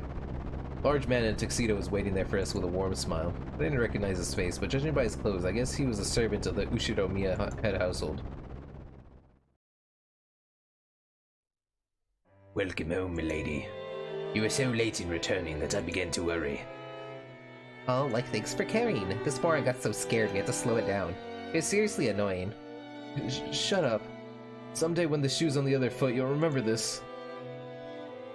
At this rate, word will spread to the whole family, and I'll be the big conversation piece during dinner. Even without this, everyone would be talking about me because of that 6-year gap. I've given them an easy, juicier topic. Damn it, why does the Ushiromiya head family have to live on this isolated island? In the meantime, the boat had finished its mooring. A small plank was lowered so that we could get down. One by one, our parents came up from inside the boat. You must all be quite tired from your long trip. Madame, please allow me to assist you. Oh, thank you. It's been a while, Goda-san. How are you? I thank you for your concern. It's always my pleasure to serve. Adler-kun, isn't this your first time meeting Goda-san? If I'm not mistaken, you were working here 6 years ago, or you weren't working here 6 years ago, right? Indeed. So please allow me to greet him for the first time. It is an honor to meet you, Battler-sama. I'm pretty confident about my height, but you're huge. This is definitely our first meeting. I'll never forget meeting a big guy like you. It's a pleasure. I'm Battler. I look forward to meeting you. I am Goda, your servant. I've been working for the Ushiromiya head family since the year before last. It is a pleasure to make your acquaintance. If there's anything you need, please feel free to rely on me at any time. Goda-san, it's been some time. It has been too long, George-sama. Please allow me to assist you. As usual, you're a pro at welcoming guests. You ever need a job, just let me know, okay? I'd hire you anytime. You do me too much honor. Please allow me to assist you, Hideyoshi-sama. Koda-san then lent a hand to everyone as they disembarked, greeting them as they passed. His speech and mannerisms had the refined polish of a professional. He was very graceful, in contrast with his initially tough-looking appearance. His large size made him seem a bit scary at first, but he was much more polite than my first impression had led me to believe. See, this is a good lesson. Don't judge people just by the way that they look. Get to know the person, and then you can judge them. He claimed to have served on the island for 2 years, but he had doubtless worked at similar jobs somewhere before. Whoa, game chill, bro. After everybody disembarked, the mooring rope was untied and the boat started to steer away from the harbor. It was probably returning to its home port in Nijima. The captain waved his hand in farewell. Maria conscientiously waved her hand back. Now that I think about it, it must be why I felt something was out of place for a while now. Can't hear the cries of the seagulls. Seagulls? The birds? If I remember correctly, whenever we came to this island in the past, the seagulls always greeted us with their lively yeah! That's my seagull cry, by the way. Cries. Because of that, whenever I hear the cries of seagulls anywhere else, I get the feeling that I'm coming to a family conference. Except for the small part of the island where those of the Ushiromiya head family live, Rokenjima has been left uncultivated, which apparently makes it a paradise for wild birds. Supposedly, there was a cliff somewhere that housed a huge seagull colony, so this island was always full of seagulls. Not having those seagulls here to greet us made me feel a bit lonely. What's wrong, Badliku? Oh, Aunt Rosa. It's nothing really. I was just thinking it's a bit lonely without the cries of the seagulls. My, that's true now that you mention it. Even though they're always so noisy. Hey, there isn't one to be seen. Huh? Why no seagulls? Maybe it's because the seagulls are having a get-together somewhere too. Maria, did you want to see the seagulls? Wanted to see them. Still, it's a bit strange. There isn't even a single one around. Maybe Jessica grilled them all and ate them. Huh? The hell? Like, don't say disturbing stuff like that. Look at Maria believing it. Jessica and Nichan grilled them. Jessica and Nichan grilled them. I did not. I did not. Why the hell would I do something like that? That's right. Jessica grilled them. Skin and meatballs, liver and onion. Swimming meatballs. Liver and onion. Ooh. As I made fun of Jessica, Maria tagged along, looking like she was having fun. I never guessed she was such a good sport. Alrighty then, from today on, I'll make you my #1 follower. I smiled at her, she beamed, looking overjoyed. Possibly because she was happy about this little connection that we made with each other. That's not it, Maria-chan. I've heard wild birds are attuned to changes in the weather and atmospheric pressure. The weather will probably get worse tonight. Seagulls might have returned to their nests early. No. Not grilled? Disco and Nichan didn't grill them? No, I wouldn't do something like that. Battler, you admit right now that you lied. Battler-kun. Maria-chan is a naive girl, so she takes even jokes seriously. You should choose your jokes more carefully. George Aniki gently scolded me, even though I outstripped Aniki in height. Aniki was Aniki, of course. There was no choice but to obediently apologize. Sure, my bad. Maria, that was a joke. The seagulls are all taking it easy in their nest today, that's all. Battler lied? Battler's a filthy liar? Did Maria just went off on him? Rojo Nichan, tell the truth? She actually been tricked, despite all the fun she was having? Her pure eyes made me feel guilty. Maybe I went a little overboard with her after all. Yeah, that's right. What George Aniki said is true. The weather's bad, so they probably went home for the day. Doesn't mean that they're gone. Right, Aunt Rosa? That's right. Tomorrow when the weather gets better, I'm sure they'll come back so we can hear them cry, yeah, yeah, like they always do. I'll wait until the weather gets better and they come back. I'll wait until tomorrow. Then I'll wait until the weather's better.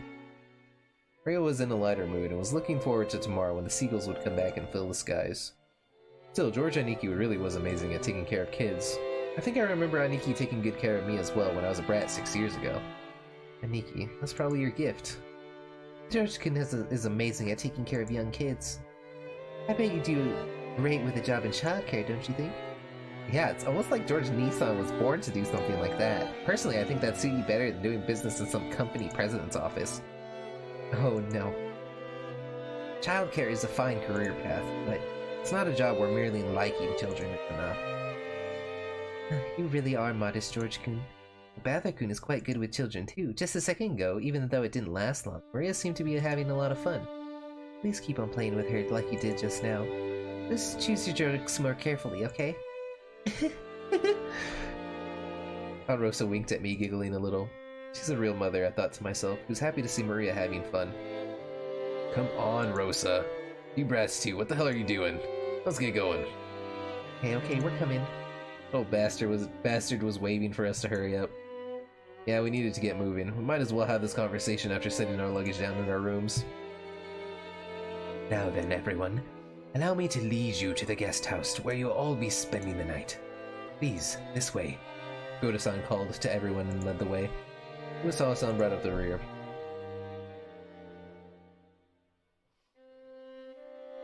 I kind of want to go to like a desolate island. That'd be sick, bruv. I kind of just want to see the ocean, to be honest.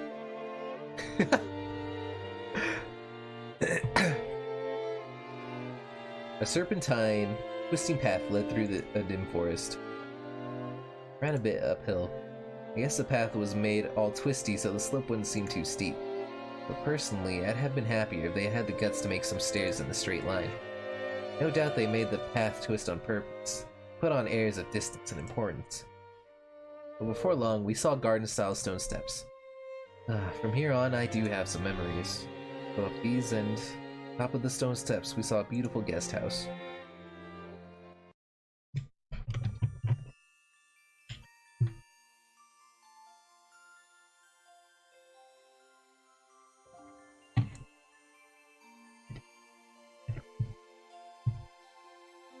Oh, excuse me. Its facade was lovely, of course, but more importantly, we couldn't enter its doors without having our hearts stolen away by the splendor of the beautiful rose garden spreading before it. It's as beautiful as ever this year. A real delight for the eyes. After climbing the stone steps, the people greeted by this rose garden gave voice to their impressions one by one. Is it just me, or are the flowers a little less lively this year? It's probably because it wasn't as hot this summer. I also believe that was a factor. Sadly, this year's blooming is a tad inferior when compared to last year's. Even so, it was a delightful rose garden. I remember that even 6 years ago, a huge number of roses had greeted us every year. This rose garden was the first thing that greeted the people who came to Rockinjima. Even our parents, who came every year, couldn't help but give voice to their admiration. In fact, it seemed to have undergone a power-up from the garden in my memories 6 years ago. This place is always so amazing. It'd be wonderful to have a rose garden like this at home. Yeah, give it up. Who do you think would take care of it? Roses are a real pain. Bugs and diseases to worry about. Well, from what I've heard, Kirie Nissan takes care of her rose every day and makes sure no bugs gets anywhere near it, right? Huh? What are you talking about? That's right. Though in this person's case, the rose goes after the insects like some nasty carnivorous plant. Oh, so that's what you mean. Come on, Rosa, can't you give it a rest just for today? I put that sort of thing completely behind me. I wonder. After all, you're a womanizer on an almost genetic level. No need to worry, Rosa-san. When a rose gives you too much trouble, it's always best to snip it at the root. Such frightening talk this is. Guys who are popular with the ladies are always forced to live dangerously. I sure hope I turn out a bit prettier in my next life. Hideyoshi Nissan, like I keep saying, it isn't like that at all. Kirie, stop it, you're freaking me out. You made my rose wilt. Hey Maria-chan, look over here. These roses are especially magnificent. Magnificent roses, ooh. It smells pretty sweet. Look, this suits my elegance perfectly. Hey, cut it out. Maria's gonna imitate you and get hurt by the thorns. Yelled at me as I leaned in to smell the roses scent with an exaggerated gesture. I thought she was overreacting, but then I turned around and saw Maria imitating my every gesture, and George Aniki smiling broadly at us. Hey now, Maria-chan, be careful. Rose thorns can hurt. Huh? Orjo-ni-chan, only this rose is strange. Like, strange? What's wrong? Maria pointed at a single rose. Immediately understood why she found it odd. In the midst of all the magnificent roses, one single rose just started to wilt.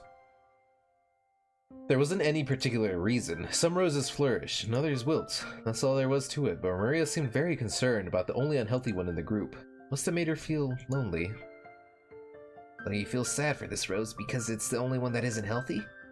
The others are all healthy, but this one's sad. Well, they all bloom and wither at their own paces. I bet this one's just starting to wilt early, because it got to bloom before any of the others. Yeah, that's right. It's probably just bloomed like crazy, fulfilled its duties, and went to sleep. You shouldn't get so worked up about it. It seemed that Maria's pure sensitive nature was making her feel some emotional pain for the rose that wilted alone. Even though she understood the logic of it still felt lonely to her. Then Maria-chan, why don't you look after this rose until we leave? Huh? Rojiniki straightened up and felt around in his pocket. He then took the wrapper from the candy he had been sucking on the plane. He twisted it into a thin string, then gently tied it to the rose as a sort of marker. Hey, that's like pretty cute. Let's mark it with this. Later on you can come and give it some water. I'm sure Mr. Rose will be pretty happy. Ooh, come give it water. I think you should give Mr. Rose here a name. I'm sure that you can make it happy, and you'll get to know it a little better. A name? Though she still wore her usual sullen face, Maria crossed her arms and began to consider this intently. At the very least, she appeared to have been completely pulled out of her slump. Nice going, Aniki. Like, George Nissan has always been really understanding. Can't help but respect him. Yeah, I guess he was just born that way. We've got to start picking up tips. Was this garden just as magnificent when you all were kids? It was only after I stopped living here that it grew so big. Before that, the garden was simpler. Though I'm still attached to that one. Nissan fiddled with it too much, with that vaguely bad taste of his. I liked it much better before. Yeah, but you gotta think positive. Setting aside how it used to look, its beauty now is something to be admired. You'll be able to relax a lot better if you look at it that way. I didn't mean it like that. I was just saying that I wanted you to see this garden the way it was before, too. Everyone, if you please. I shall guide you to your rooms now. Buddha-san called to everyone to ask if we were ready. Our hearts had been completely stolen away by the rose garden that none of us had seen for a year. We didn't pay much attention to him. Since we weren't a travel group, it wasn't like we had a strict schedule to follow. Besides, since our parents were visiting their old home full of nostalgia, it wasn't like they had to let themselves be urged on by anyone or anything. Understanding the situation, Goda-san continued to wait, smiling widely, until our parents got tired of the roses and told him to guide us to our rooms. Huh? Hey, if it isn't Kanon-kun. Been so long, how you doing? Well, Hideyoshi suddenly shouted. Alright, before this starts, I need to use the little boy's room. I shall return momentarily. Oh, and I'm gonna get more water, because reading a lot makes my mouth dry. But thanks for hanging out, guys. I shall return momentarily.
Okay. I can read again. What's this guy's name? Canon? Canon? Canon? Canonical? Meeting him right after a huge man like Goda probably emphasized his small stature. The boy was in the middle of transporting piled up gardening tools and the like in a wheelbarrow. When he realized he was being called to stop, he set down the wheelbarrow, took his hat off, and bowed his head. Good afternoon. I figured he was probably younger than me, and I realized by the gentle atmosphere surrounding him that he was another servant. He greeted us in response to Uncle Hideyoshi's call, but he seemed like he might be pretty unsociable most of the time. It was a greeting that lacked feeling. When Goda-san noticed that our interests had shifted towards him, he went to the boy's side and introduced him to us. Battler-sama, allow me to introduce you. This is one of the servants of the Ushiromiya head household. Kanan-san, meet our guest. I'm pleased to meet you. I'm the servant, Canon. Yep, my first impression was wrong. He seemed to be unsociable, or at least not so good at talking. Compared to Goda-san, he was extraordinarily polished as a servant. You couldn't help but feel an inexperience typical of his age. When Goda-san urged him in a whisper to give a bit more of an introduction, the boy named Canon only cast his eyes downward. Kanan-san, could you perhaps give them a little more of a greeting? No, because we are furniture. Dude, you know how in school they're like, well, let's go around the room and introduce everyone. Tell us a little bit something about yourself. Someone should actually do that. What's your name? Oh, yeah, my name's Mark. Anything else? No, because I am furniture. And just look at them straight on. I am furniture. Oh, man. Okay. We're fine. We're fine. I saw the page for Lumbago up. It seemed he seemed to have fallen silent because he didn't know what else to say for greeting. Well, Kanaka-kun's shine doesn't tend to talk much. He might not be that sociable, but deep down he's a really good person. Don't get him wrong. You've been working here for 3 years, haven't you? Pretty sure you started a year before Goda-san, right? But he wasn't exactly giving a terrible first impression. Jessica hurriedly backed him up.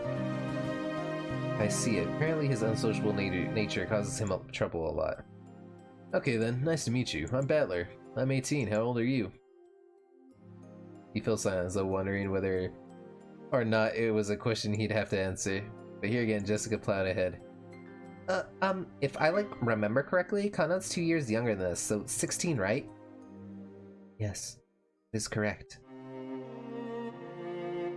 It looked as he would have preferred not to tell us his age if given the choice. That's probably because he thought we looked down on him for it.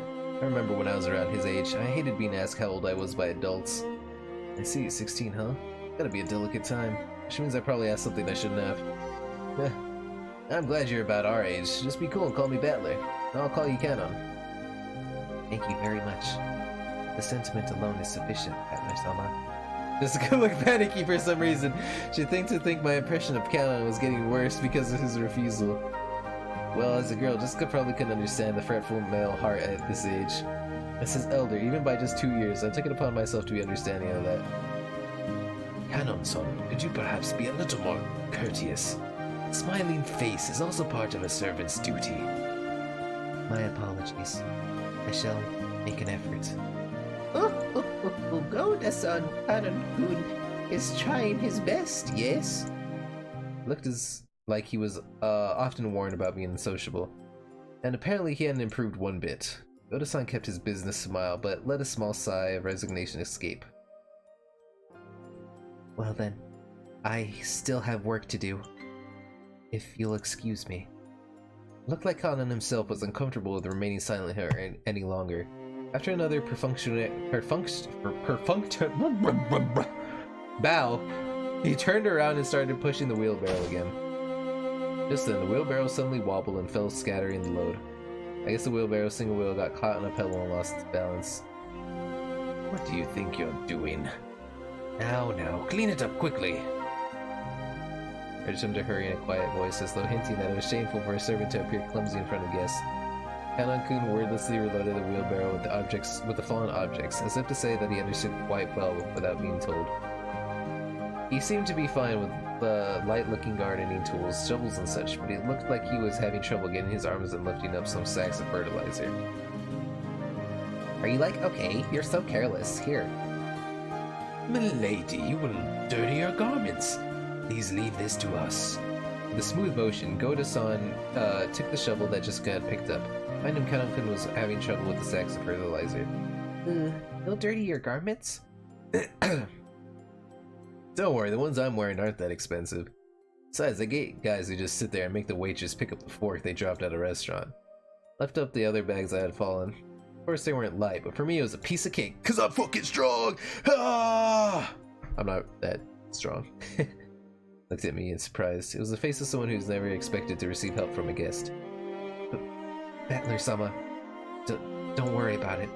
I will take care of everything, so... Yeah, don't worry. I may not look it, but I've got it where it counts.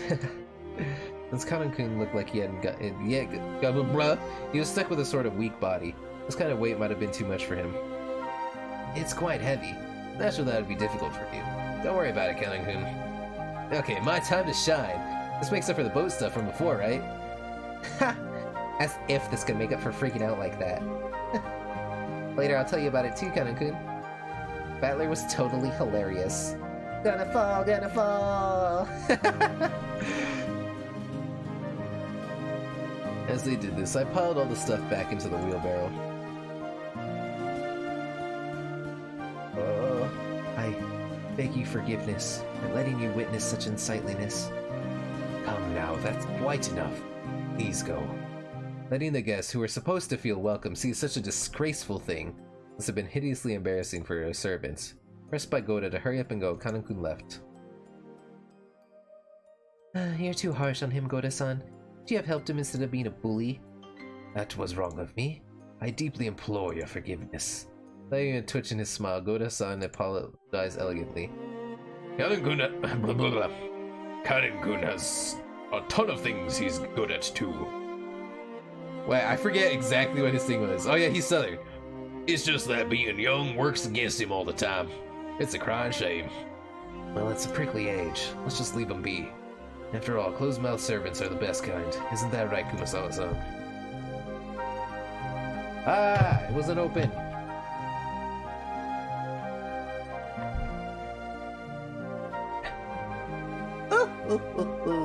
Rudolph-sama, you truly are harsh. There is no servant as silent as me, of course. Everyone smiled wryly at the obvious lie. Even she herself didn't believe that, not in her wildest dreams, so she must have said it to lighten the mood. That's the kind of character Kumasawa Bachan used to be. The once stiff atmosphere had cleared up at once, thanks to your cheerful smile. I'd like to sit down our luggage, too. Goda-san, what rooms are we all going to take? Excuse me. It shall be the same as the previous year. Allow me to guide you. Please, this way. We headed toward a trim, elegantly shaped simple guest house. This was going to be our temporary quarters for the night. Kind of watched over our heads as the guests all entered the guest house. Then he let his eyes fall on those heavy sacks of fertilizer piled up in the wheelbarrow. In his mind, he kept going over his previous mistake. Battler, big and strong, had picked up the sacks in front of him. The sacks Kanan couldn't lift himself, as if they were feathers. It would be extremely difficult for an outside observer to guess what emotions that favor had stirred up in Kanan. As far as you could tell by watching him and hang his head, there was something that he just couldn't let go of. Muttered words escaped his lips. Those words he muttered were so soft that they didn't reach even his own ears. Kanan hung his head slightly, biting his lower lip.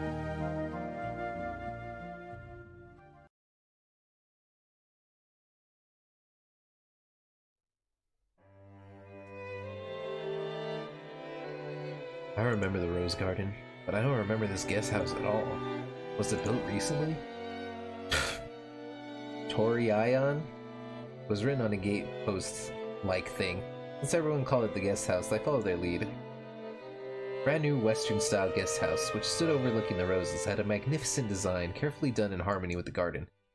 Correct! It was built the year before last. Ever since then, they've had us sleep over here.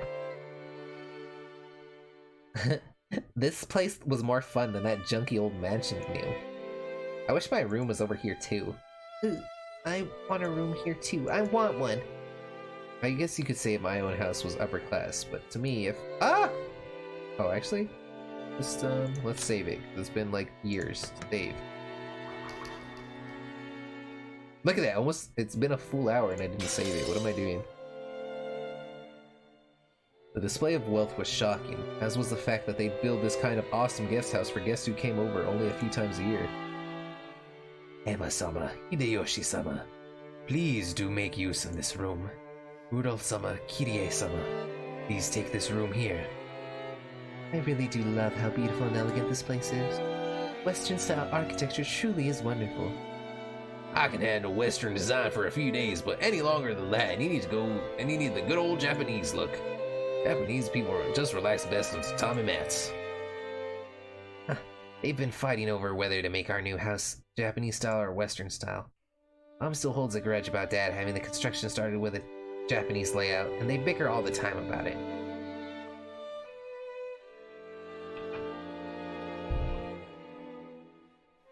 I'm like really jealous, George Nissan. Your parents get along well, don't they? Mine are so frosty. And again, they're always in sync when it comes to my grades. All the rooms seemed to be for 2 people. I was grateful since I wasn't going to be forced to share the same room with the old bastard under the pretext that we were family. And anyway, I figured that those 2 wouldn't be able to enjoy themselves with someone like me around. What's with that creepy smile? You're thinking about something dirty, aren't you? Something dirty? Of course not. Please enjoy your stay. Ow, ow, ow, ow, ow! That hurts, you old bastard! Once again, Dad pulled my ears from behind. Cut the crap. I'm getting a stomach ache and I'm not in the mood for this. You're the guest of honor this time around, so play as nice as possible with Dad and Aniki and the rest. Or at least be careful what you say in front of Dad, got it? His wisecracks don't go too well with him. Jessica-chan, what's the head's mood been like lately?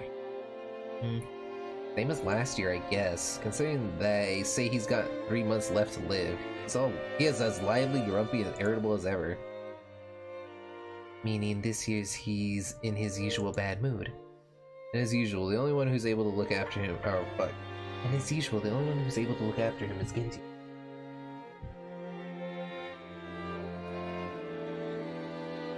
So that's how this game started. It started with the doctor, Genji-san, telling Jessica's dad that he was dying. And then he got all crazy. He's like, everything's gonna be gone after he dies. It seems the master will open his heart to no one else. Lately, us small people have not even been granted an audience with him. He's like shut himself up in his study again, probably doing nothing but that weird black magic bits. What he does for a hobby is his own damn business, but when he starts sticking up the house, it really gets on my nerves. Excuse me. I wish he'd never come out of that study again. You shouldn't talk like that about the elderly. We're all indebted to him since he rebuilt the Ushiro and Miya family. We should be more grateful. Sorry. After being rebuked by George Aniki, Jessica had no choice but to take back her thoughtless remark. The Ushiro Miya family was wealthy beyond belief, but of course that meant all of its members were a bit strange and completely out of touch with the world at large. On top of the change, the family head, our grandfather, seemed especially strange and terrifying, even for our family. Dad said he was getting a stomach ache earlier, and I imagine that reflected the honest feeling of all the adults here today. No doubt they were jealous of us grandchildren, who could just play around and laugh without a care. From the stories Dad told me, the family head was a violent man who ruled with his fists, beating his children, even his daughters, mercilessly with a wooden sword. Jesus! If he was so strict and uptight about that, why couldn't he have been a little more conservative with his kids' names? Because of that, even us grandkids had to suffer. Anyway, I can't say I have any trouble believing those terrifying stories about him. I don't remember meeting him very often. But I think I recall him looking extremely grumpy all the time, always making people cower with the sharp gaze of his. I remember that the room's atmosphere got so tense whenever he was around, you couldn't even breathe. What my dad said about me being the guest of honor now carries a little more oomph for me. 6 years ago, I was in elementary school, but I'm a high schooler now. If I act up, things could get serious. Scary. He doesn't look frightened. He does look frightening, but he's not so terrifying that you need to tense up like that. Nothing of what he says is truly unreasonable. He may be clumsy at talking, but he's a very logical person. But George Nissan, you've been the family darling since like forever, because of your awesome grades, right? Grandfather treats us completely different. I've even gotten slapped with a wooden sword. On my ass! My ass! On my maidenly innocent ass. Well, you're the heiress of a head family, Jessica-chan. Grandfather is giving you special attention. You've got to realize that his strictness reflects his high hopes for you. Oh, like, come on, seriously? I could just turn the succession over to you, George Nissan. It's a bit of a heavy burden for me to carry. I think I've already said it before, but Jessica's the girl heir to the head family. We're only cousins in branch families, so she probably feels a totally different sort of pressure than we do. Huh? Jessica and A-chan, is that heavy? If I help hold it, will it get lighter? Thanks. It's like, okay, I'm not gonna push it onto you, Maria. I'm gonna bear this cross until my grave. Don't worry. He was grateful for Maria's innocent concern, but Jessica's face still seemed to contain some of the uneasiness she felt towards the future. Maybe we were in the same boat. Any high schooler with exams approaching would have trouble hiding their anxiety for the future. Maria, come here. You and I will be in this room. Battler-kun, I heard you were gonna be with me in this room here.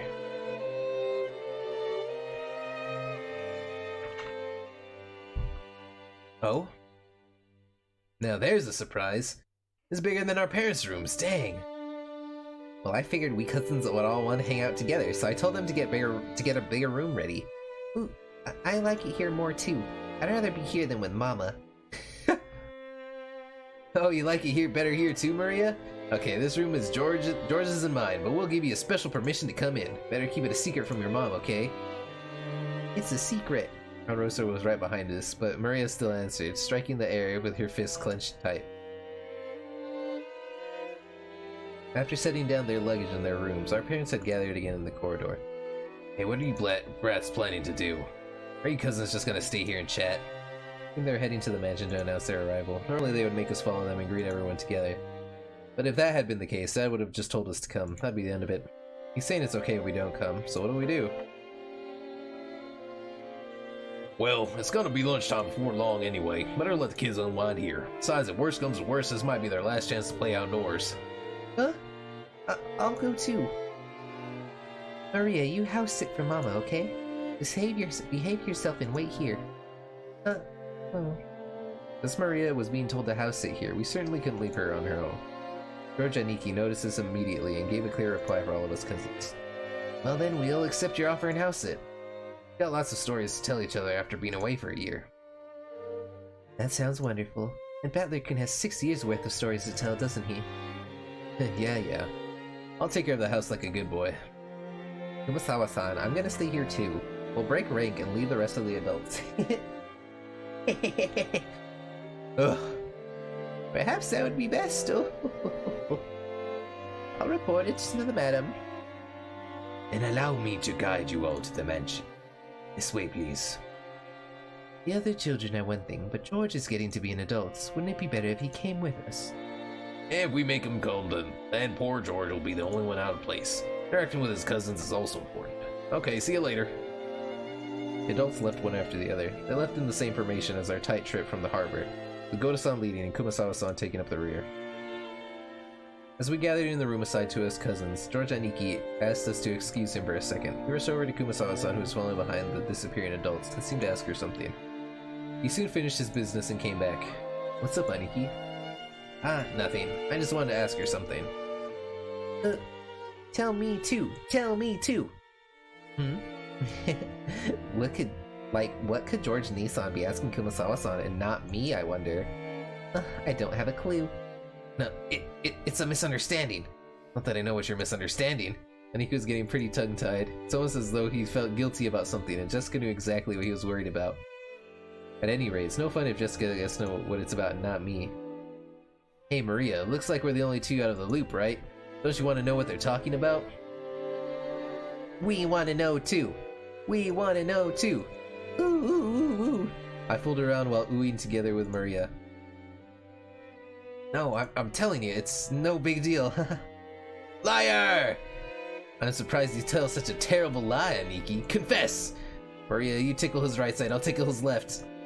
I've got his right side, Battler's got his left. Wait a second. Wait, you two! Stop!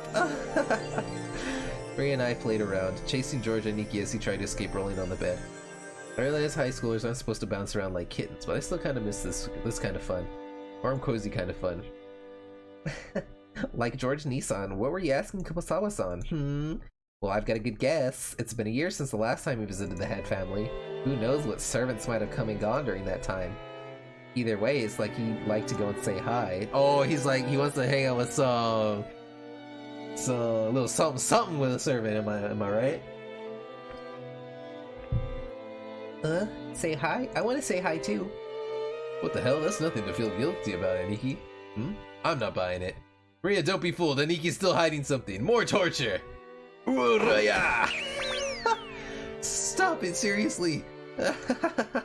Maria, John, you two, stop already.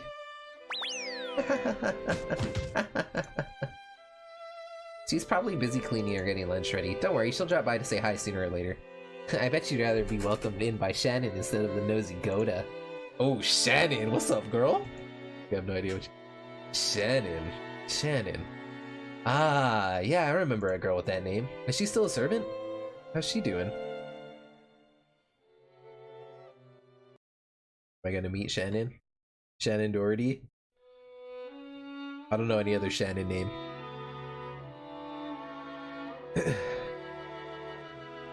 By the way, Natsuki Nason, how's your headache been lately? Seemed pretty serious before. I have been much better lately. Thank you for your concern. Oh, right. Here. A present for you, Natsuki-san. Thank you very much. I'm always receiving gifts from you. Is this black tea? It's herb tea with peppermint and lemon balm. It's a blend from a well-known store and it's supposed to be good for headaches. Thought it might help you too. Dude, Rosa's a sweetheart. Rosa was always a conscientious woman. Probably because she was the youngest of four and much younger than the other three. She managed to grow up without gaining the venomous nature of her siblings. Her kind words got Natsuki to soften her expression for just a moment, but it wasn't enough to melt her story gaze hardened as it was by long years of mental stress. What up, poet? How are you today? How has your day been? How has it been going? How are you today, Mr. Poet? Come to think of it, you're always complaining about those headaches. Pull yourself together. Jessica! No problem, dude. So, we're playing a game, or a visual novel called Umineko, When They Cry. If you've ever seen Higurashi, this is the same author, same team that made that. It's a horror visual novel from what I understand. So, this is still the beginnings. We're still, like, setting up the everything, I guess, because we've had some ominous stuff happen, but nothing really horrific. So, I can't really say if it's scary or not yet. Nice, nice, nice. Dude, that is... Oh, that plate. That's like, in the speedrun, that's like the ultimate do or die room. You either get wrecked or you do easy clap. Yeah, it's the hardest room for sure. Man, Code Veronica. I wish I had it on my PS3. I only have it on my PS2 and PS4. But fun fact, the PS3 is a version everyone speedruns because it loads the fastest. You would think the PS4 version does? No. PS3 loads faster. Easy clap. That's going to be a turning point in her life. Will she really be able to rely on you as a mother if you're like that? Besides, Natsuki Nai-san, you're 3 years younger than me. You should get your act together. I know, right? It ports the non-HD version. It's so garbage. Like, what were they thinking? And I spent 20 bucks on it because I'm a freaking baka. I apologize. I've had a tendency for headaches all my life. Even under normal circumstances, Eva sometimes failed to choose her words carefully. But her comments aimed at Natsuki contained shards of obvious malice, though she hid it with a smile. Of course, that fact didn't escape Natsuki. Practically contained her urge to grimace and pretended to ignore Eva. Our Batlick-kun will have his exams this year too. Rudolph-san, should she be a little concerned as well? For the sake of your own son, you'd better get serious to the point of having headaches like Natsuki-ne-san. If I say anything, he automatically rebels. So what should I say? Should I say the opposite? That's okay for him to mess around? That's probably the only way I could get him to listen to me. Yoshe-ni-san, George did really well in his exams, right? Please, you gotta teach me the trick to handling children. Well, it's probably because I got him to understand why he should study. Studying isn't worth anything on its own. That's right, the real point of studying is to practice research and stuff on your own whenever you bump into something you don't know. You can't do that, you can't be useful to society. I'm not talking about math or writing. You gotta learn how to learn. That's splendid. So this guy, he has a southern accent because they said that he always speaks with a Kansai accent, which is like, you know, the country. But he just does it to do it. So that's not even his regular accent, he just does it to do it. So, you know, I gotta do it too. If she is to be the heiress of the Ushiro-miya family, and at this rate, do you really have to force her into becoming the successor? After all, a woman has to find a woman's happiness. Parents shouldn't force such things on their children, don't you think? Hold your horses, Eva. Each family has its own way of raising their kids. You shouldn't be pushy. I'm sorry. Natsuki-ne-san, don't take it the wrong way.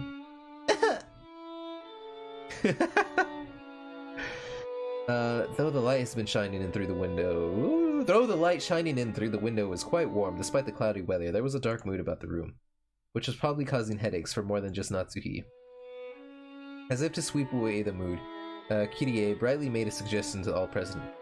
Still, this black tea really has a lovely aroma. Let's drink it right away. In Japan, surely you couldn't find something like Leopold's black tea anywhere but Kitsa, right?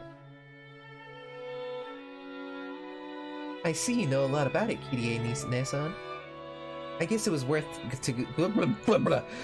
Okay, excuse my fumbling, but I've been reading for quite a bit, so I might fumble a lot. Kirie and Rosa stood up from their seats and made it as if to prepare the black tea, but Natsuki forestalled them. Yeah, I'm drinking so much water, I'm gonna have to, like, pee, like, all the time. I thank you both, but we can try that later. One of our people will be coming to bring some tea, so please relax. Leave it for later, you two. Let's enjoy our welcome drink. Rudolph gave a subtle signal with his eyes for them to sit down again. Kirie and Rosa understood instantly and obediently returned to their seats. The initial greeting of the guests was complete, so it was time for them to be served some tea. It was embarrassing for the host that the tea was late, especially now that the guests were talking about making tea themselves. Natsuki bit her lower lip, frustrated by the ineptitude of the servants who were late bringing in the tea. Seeing her face, Eva immediately started to giggle. Of course, Shannon had no way of knowing what was taking place in the parlor. So Shannon's the one that George is into. Let's see what she's like. She came pushing a serving cart piled with teacups for no apparent reason. Natsuki gave her a pained look, and Shannon couldn't help but flinch without knowing what she had done wrong. Okay, we know why George likes her. We know why it is. Excuse me, your tea is ready. Oh, Shannon, it's been a while. You keep getting prettier every time I see you. Thanks. Save the chatting for after you've set the table. The tea will get cold. I don't know why she had that voice right there. I apologize, madam. She apologized like a small frightened animal, bumped against the serving cart, made a jarring racket as she dropped several teaspoons. Her clumsiness made Natsuki's expression turn even darker, which made Shannon quail even more.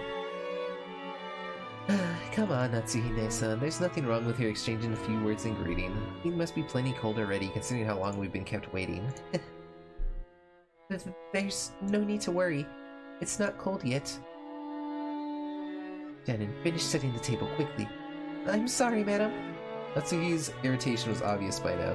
The ineptitude that delayed the tea, the clumsiness of the servants, everything pointed to the incompetence of Natsuki's everyday leadership, making her lose face. As the person in charge of the Ushiro-miya head family's kitchen, allowing the clumsiness to be exposed today of all days was surely nothing less than total humiliation. I don't understand rich people. No, lay off Natsuki-ne-san. Don't you think that's a little harsh to bully Shannon when she's trying her best? I'm not bullying anyone. What a nice aroma. Ask what brand this is. I'm terribly sorry. I'll find out for you later. Kirie was trying to be nice, hoping to cut through the tense mood. However, she done goofed.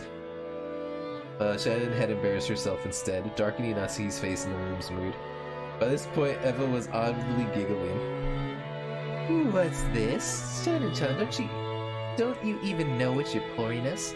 Come now, you mustn't serve something so suspicious to guests. We'll need a silver spoon at the very least before we can drink this. I know that, because the silver and the silver spoon would react if there was any poison in the tea. That's my fun fact of the day. I'm sorry, I'll go get one immediately. Shannon, do you know what silver spoons are used for? They have to be silver. You know why? Okay, well I guess she's explaining it. No, A teasing smile rose to Eva's face as she stared at Shannon setting the table. By itself, Eva's expression was sweet, in an impish sort of way. However, the words being spun from her lips had the keenness of a razor within them. Shannon tried with all her might to avoid Eva's continuing gaze. Realizing that Shannon was hard-pressed for an answer, Rosa gave some timely help. They say if silver is touched by poison, it darkens. Guess you've learned something today, Shannon-chan. Acting as though this tea needed to be tested for poison before it could be drunk. In Nasuhi's eyes, that was an insult both to the tea and to herself for serving it. Rudolph laughed flippantly and patted Eva's shoulder. Silver cutlery wouldn't do you any good, Aneki. Just one lick of your poisonous tongue and even a silver plate would turn pitch black. Since I get to hear that poison tongue every day, I must be poison-proof myself by now. I don't mind when you use it on me, but you better hold back when talking to people who built up a resistance. My, how cruel. All I did was teach Shannon-chan a bit about tea, didn't I? Giggle. Everyone followed the lead set by Hideyoshi's horse laugh and chuckled, though not easily. Only Natsuhi didn't join in, but for the time being, the conversation inside the parlor can now be mistaken for a lively and friendly chat. As Shannon finally finished setting the tea table, she tried to leave. Kirie apologized to her in a low voice for not being able to help. Shannon gave a light bow and made a hasty retreat. Guys, I'm gonna have to pee again soon. I'm sorry. I'm sorry! Shannon cast her eyes downward as she pushed the cart door down the corridor. Anyone seeing the pitiful way she looked might easily conclude that she'd been bullied in some way. Don't be sad. You didn't do anything wrong, Ne-san. You were watching? That is my role. Madam and Eva-sama can go to hell, but the worst coward, that... Shannon glared hatefully in the opposite direction of the parlor. The preparations for the tea had been delayed by some trifling problems in the kitchen. These problems were not Shannon's fault. In fact, it had been Goda's mistake. After all, there was no way a show-off like Goda would give up a flashy job like bringing in tea when the guests arrived. He ended up wasting time preparing the tea once again. Oh dude, Goda sucks, apparently. When he realized he wouldn't be able to score any points for this job, he pushed the task of setting the table on Shannon, who happened to be passing by. You might call it a clever move on his part. There could be no doubt that it was a cowardly one. It's okay, Kanen-kun. Thanks. I'm not bothered by it at all. Kanen's silence vividly expressed the distance between Shannon's words and how she actually felt. Thank you. Even if you're the only one who understands, I feel a bit better. Keep your feelings too bottled up, Nessa. You should be less hard on yourself for once. Yeah, thanks. Suddenly they both felt someone's presence and whirled around. A middle-aged man stood there. It was Genji, the head servant. Dude, Genji's gonna Ryuga wa teki wa kuro omi. Dude, Genji main, all he's gonna say is, need healing. I need healing. Yes, okay. If you'll excuse me. Ben humbly obeyed and promptly made to push the cart and leave. However, Kanan appealed to Genji in silence, bearing something in his eyes that he could not express in words. Need healing. I need healing. Shannon didn't do anything wrong. Even so, they... Stop it, Kanan-kun. Please excuse me. I'll return to work immediately. Kanan-kun, you should go back to your post too. Please. If you say so, son. Okay, but for real, I guess his voice should be... If that is all, then go. Yes. You'll excuse me. In the shadows in the hallway, an old woman wearing an apron washed over them. It was Kumasawa. Oh, Shanin-san, Anon-san. There's no reason for those two to be picked on. Still, Goto-san's dislike for them is undeniable fact. Until Goto-san was taken in by the Ushiromiya head family, I hear he worked for a fabulous hotel somewhere. The manner of work he learned there was quite impressive, I believe. It's just that Goto-san is the newest servant here. He must have a lot of pride accumulated from his previous position, because Shanin-san and Kanon-kun are his seniors here at the mansion, and yet are inexperienced and have gone through much less in life than he has. He picks on them every chance he gets. And also, sad as it may be, they are disliked by Madame Natsuhi too. Of course, if we're talking about experience, Madame has been in this family much longer, and yet this is one point where I cannot help but sympathize with the Madame as well. Truly, the master is a man with many sins on his conscience. Why didn't he realize that such a trifling whim of his would give the Madame such an inferiority complex? I wonder if they're his kids, but I don't know. Maybe. Personally, and even the Madame is fully aware that those two don't deserve to be treated so harshly. However, the heart has reasons that reason knows not. Okay. I feel sorry for them. I can't do anything but watch over them from the shadows. Oh! Oh! Spooky shit! Oh! Spooky shit! Is it happening? Maybe?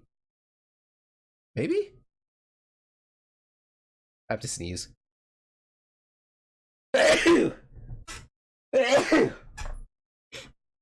Excuse me.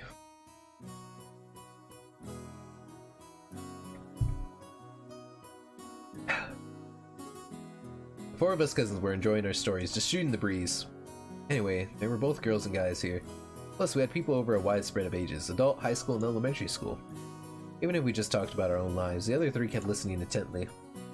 I think I'm finally getting used to all this. Jessica and Maria have grown more than I could have imagined the past 6 years. To be honest, I was feeling a bit uncomfortable. Talking like this? I guess that on the inside, nothing's really changed since back then. Like, I agree, you haven't changed a bit even after 6 years. Even though your body's gotten gigantic, you're still a kid on the inside. Ooh, I'm a kid too. I'm a kid too. Well, even you aren't gonna be a kid forever, are you, Maria? I mean, you're gonna transform from a kid into a cute young lady, aren't you? When that happens... Oh, why would you say that? She's like 9! That flat as board chest will reach Jessica's levels, huh? When that happens, you gotta... Oh, why would you say that?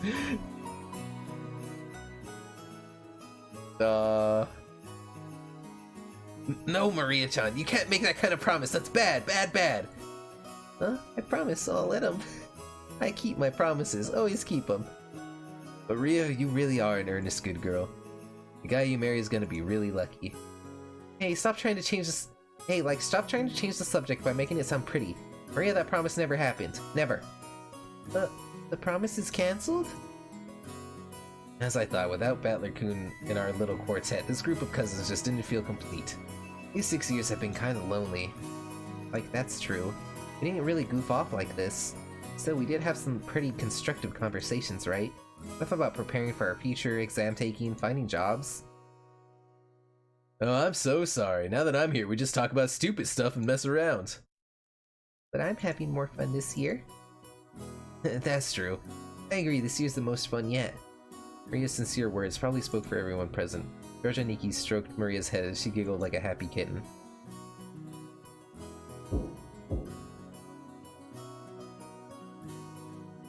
Pardon me, you're mute. I don't know who's talking. A timid sound and the equally timid voice of a young woman. Oh, it's Shannon. Jessica answered brightly.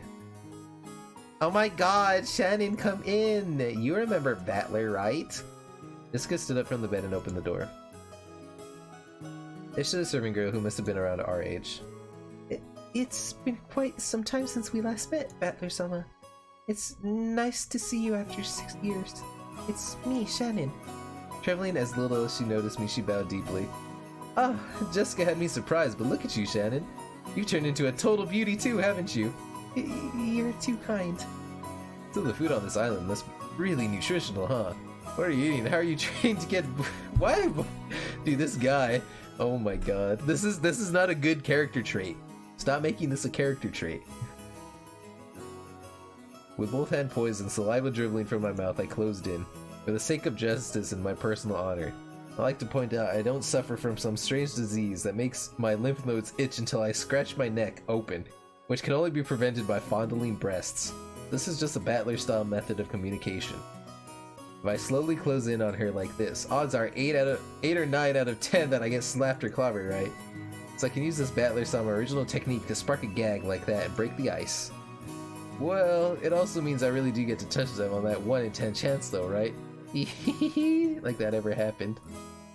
At the point my hands were less than a centimeter away from Shannon-chan's boobs, the counter-strike had yet to come. She blushed and lowered her head in embarrassment when she realized what was going on. But she stood there with both hands politely in front of her, not even trying to resist or cover her breasts. Hey, I wasn't planning on this! Please hit me right now or I'm seriously gonna... Which was why I was glad that Jessica chose that time to drive her elbow into the back of my head. Thank you so much, Jessica. Why the hell are you thanking me? Seriously, my bad, Shannon. I almost got overwhelmed by your hypnotic chest. More importantly, anyone who gets that close has got to be a molester. You gotta fight back when people do that. But you are an important guest, Battler-sama. Now look here, a pervert's a pervert, whether he's a guest or not. Girl's chest has got an air defense identification range of about 10 centimeters or so. Once someone trespasses within 2 centimeters, that's already an invasion of airspace. You better scramble the jets immediately and give them an instant slap. I couldn't do such a thing.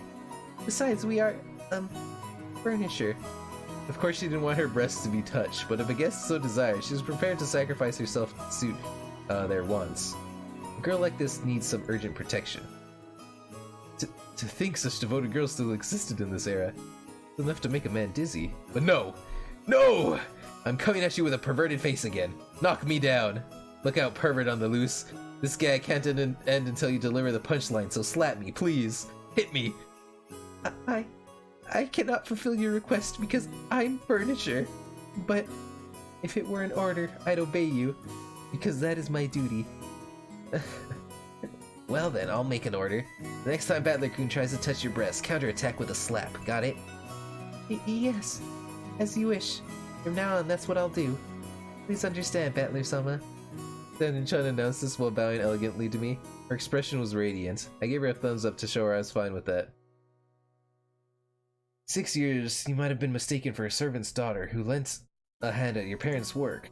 Now you're a full-fledged adult servant. How long have you been working here? Well, I've had the pleasure of serving this household for about 10 years. Yeah. Kanji for her name is read as Shannon. There's another name that's far from typical for a Japanese person. Back in the day I was a kid myself, so I accepted her name without paying it too much, without Thinking about it now though, her name's pretty unusual, even though she's not a member of the Ushiro Miya family. Maybe it's like a servant's professional name or something. If so, that might explain why her name's so similar to Kanon-kun, the kid I met earlier in the Rose Garden. She's a long-term servant who served here since she was 6 years old. Her appearance had changed so much that I couldn't match her to the person of my memories, but we both knew each other 6 years ago. The shy part of her had always been there, but she did seem to have developed the allure that you'd expect. That kid we met earlier, Kanon-kun, is her little brother. He's not exactly my little brother. Still, he loves me like a big sister. Didn't cause you any trouble, did he? He's still the same as always. If only he were just a little bit more sociable. I apologize if he caused you any trouble. Nah, he didn't cause any trouble at all. As a fellow man, I understand how moody he can get at that age. No surprise he's unsociable. I get called that all the time, too. I get called unsociable, just like Kanon. You aren't unsociable at all, Maria-sama. Wanted to be like him. You said the meal was ready, right? Yes. I'm sorry. Your meal has been fully prepared, so please allow me to guide you all to the mansion. Bowed again formally and returned to her duty mode. Realized that if we made her stick around for any more light conversation, it would actually make it harder for her to do her job. We got up off our butts to avoid interfering with her work any further. So, shall we get to the mansion? Excuse me? Everyone's probably hungry, right? Like, yeah, I'm really looking forward to Goda-san's food. That guy was apparently a chef at this famous hotel, and he's super good at cooking. Oh, I can't wait! Let's go, Maria. We're gonna stuff ourselves like pigs. stuff ourselves like pigs. No, you can't take everything. Oh, fuck. No, you can't take everything Butlerkin says seriously, okay? Because he's always just joking around. Okay, let's go. Under Shannon-chan's guidance, we headed towards the mansion.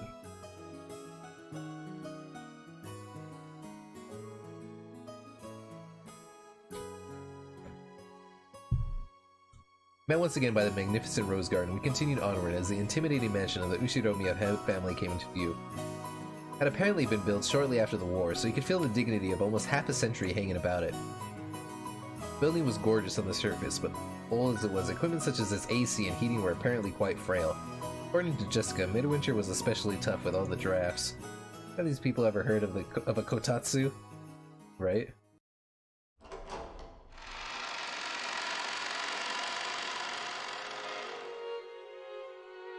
Okay guys, I'm a degenerate male. I have to pee. I'll be right back. It's the water, I'm sorry, but I need it to keep my throat not dead. Ugh.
Oh. Whew. Who is this guy again? Was this Genji? He needs healing? I need healing. Now him, I remembered. Genji-san, who has been working here longer than anyone, filled the role of head servant. Oh, sorry, I hit the mic. Oh, I thought I heard like a weird rattling. Butler-sama, it's been quite some time since we last met. Our eyes met. He greeted me with a calm, composed voice. His bow wasn't as graceful or refined as Goda's, but despite its simplicity, it communicated his feelings very well.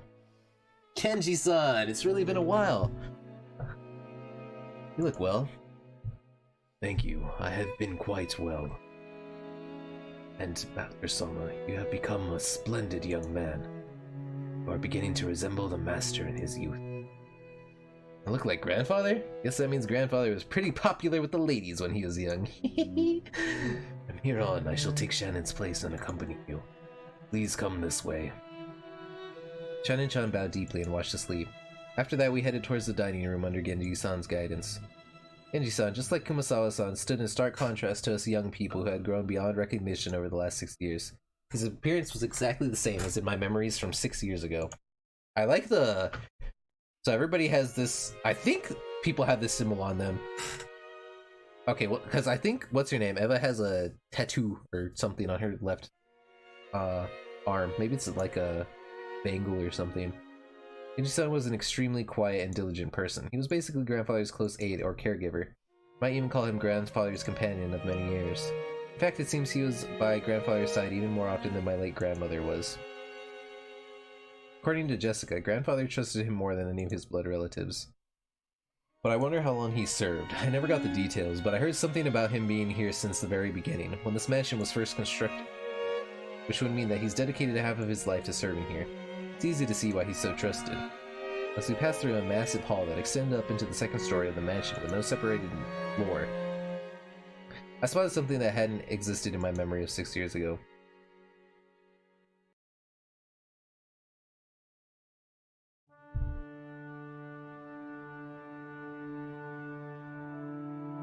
A painting?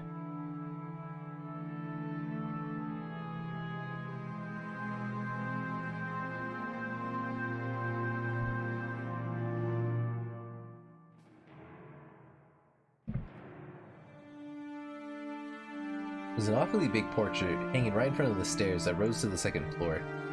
Without thinking, I stopped walking, captivated by it. Since I stopped so fast, Maria, who was following behind me, ran into my back. Ah, sorry. Hey, Jessica. Has that picture always been there? Pointed at the big, prominently displayed portrait in the hall. Everyone else stopped too. Like, oh, right. When he last came here, that hadn't been hung yet, had it? When was it again? Well, if my memory doesn't fail me, it was put on display sometime around the year before last. You are correct. You are correct, sir. In April of the year before last, Master put it on display there, having previously ordered a painter to create it. Grandfather did that. So he paid to have it painted just for him, huh? Portrait suited this western mansion. That woman in the elegant dress gave off a sense of refinement. I couldn't have guessed her age, but her sharp eyes and the strong will she seemed to possess made her look youthful. She seemed somehow different from the composed middle-aged women you often see in famous pictures. If she had normal black hair, I might have assumed it was a portrait of my long-deceased grandmother in her prime. It's pretty interesting so far. It's a lot of setup so far, but we're getting into it. There's a lot of reading. Which makes sense because it is a visual novel. But it's supposed to get spooky and crazy, so we'll see how it goes. So, just who is this lady? Brienne answered that simple question enthusiastically, as though proud she knew the answer. Oh, I know. She's Beatrice. Wait, what? Huh? Beatrice. She's a witch. Didn't you ever hear stories about her long ago? A witch? You mean the witch of this island? I think I already said this, but Rokkenjima is a small island only 10 kilometers in circumference. However, that's actually pretty massive, considering that the Ushiro family lives here. Only the harbor and the area around the mansion were set up to be lived in. Beyond that, the island remained as untouched as when it was uninhabited. The vast and empty forest had absolutely no lights, phones, or people passing through. To understand how dangerous that is, you need to forget your common sense as a city dweller. After all, if you happen to fall down a hole in the depths of the forest and sprain your ankle, no one would come to save you, no matter how much you cried or screamed. Then once the sun went down, the forest would be wrapped in complete darkness, since there were no streetlights. And since there were no signs, it'd be easy to get lost and confused, losing your sense of direction inside the dark forest. Nowadays, most people see a forest as a peaceful place, but to the people of bygone eras, before the light of civilization drove out the night, forests were as geographically separated from civilization as the sea. There were oceans above the ground. Fishermen who go out into the ocean are putting their lives at risk, despite their technical knowledge. In the same way, hunters who go out to the forest are in danger, despite having specialized knowledge of their own. If children were to go play in such a dangerous forest, something terrible might happen. Someone's parents must have thought so too. Maybe grandmother first said it, or maybe it was grandfather himself. Or perhaps the story's been passed on this island ever since ancient times. There's a terrible witch in the forest, so you must not go in. At some point, the ghost story of Rokkenjima was born. This is the legend of Rokkenjima's witch. Rokkenjima. That's why when we talk about a witch on this island, we're referring to the master of that vast and savage forest. Come to think of it, when I stayed at this mansion as a little kid, during those eerie nights when the wind and rain pounded on the windows, I remember being terrified by a story of a forest witch who roamed around searching for human sacrifices. So, Beatrice, huh? When Aniki mentioned it, I searched my memory and was sure I recalled her hearing a name like that when I was little. I see. So I totally forgot that the witch in the legend had an elegant name like Beatrice. Oh, did grandfather go out of this way to have a portrait made, just because we grandchildren didn't believe the story? Because she cute?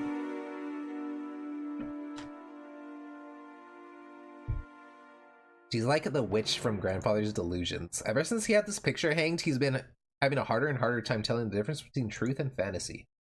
She's just a witch that exists in Grandfather's mind. But to him, she's a being that exists on this island. Exists. He says he had that painting made because the rest of us would be incapable of understanding otherwise. The whole thing's creepy as hell. Milady, this portrait is precious to the master. I beg of you, do not say such things in front of him. Like, I know. Even if you didn't tell me, I'd never do something like that. Let's get a glance at the portrait with an irritated gaze before turning away. Let's go. We're making everyone wait in the dining room. Ooh. No, it's hard, like, with all the girl characters, because I can only do so many females, like, voices, right? I like differentiate them enough. It's too hard. Only a small portion of this island was controlled by the Ushiro Omiya family. All of the lawless remainder was the domain of the witch Beatrice. You might even call her the true ruler of Rakanjima. I felt a faint revival of that unsettling sense of misfortune, which I had felt when I learned of the tutelary god's shrine being struck by lightning. Then I remembered that Kumasawa-san tried to tell an ominous story about Rakanjima before Jessica stopped her. I don't know what she was planning to tell us about this island, but I do know one thing. Excuse me. Isn't that Ushiro family that rules Rakanjima? It's the witch Beatrice. That's right. After all, this is the witch's island. Battler, you're slow! When I looked around, everyone was already heading toward the dining room. I hurriedly chased after them. Battler is a terrible name. We walked up to the huge double doors that led to the dining room. Genji-san knocked. I have brought the children. Please pardon the intrusion. Doors were open and we were invited inside.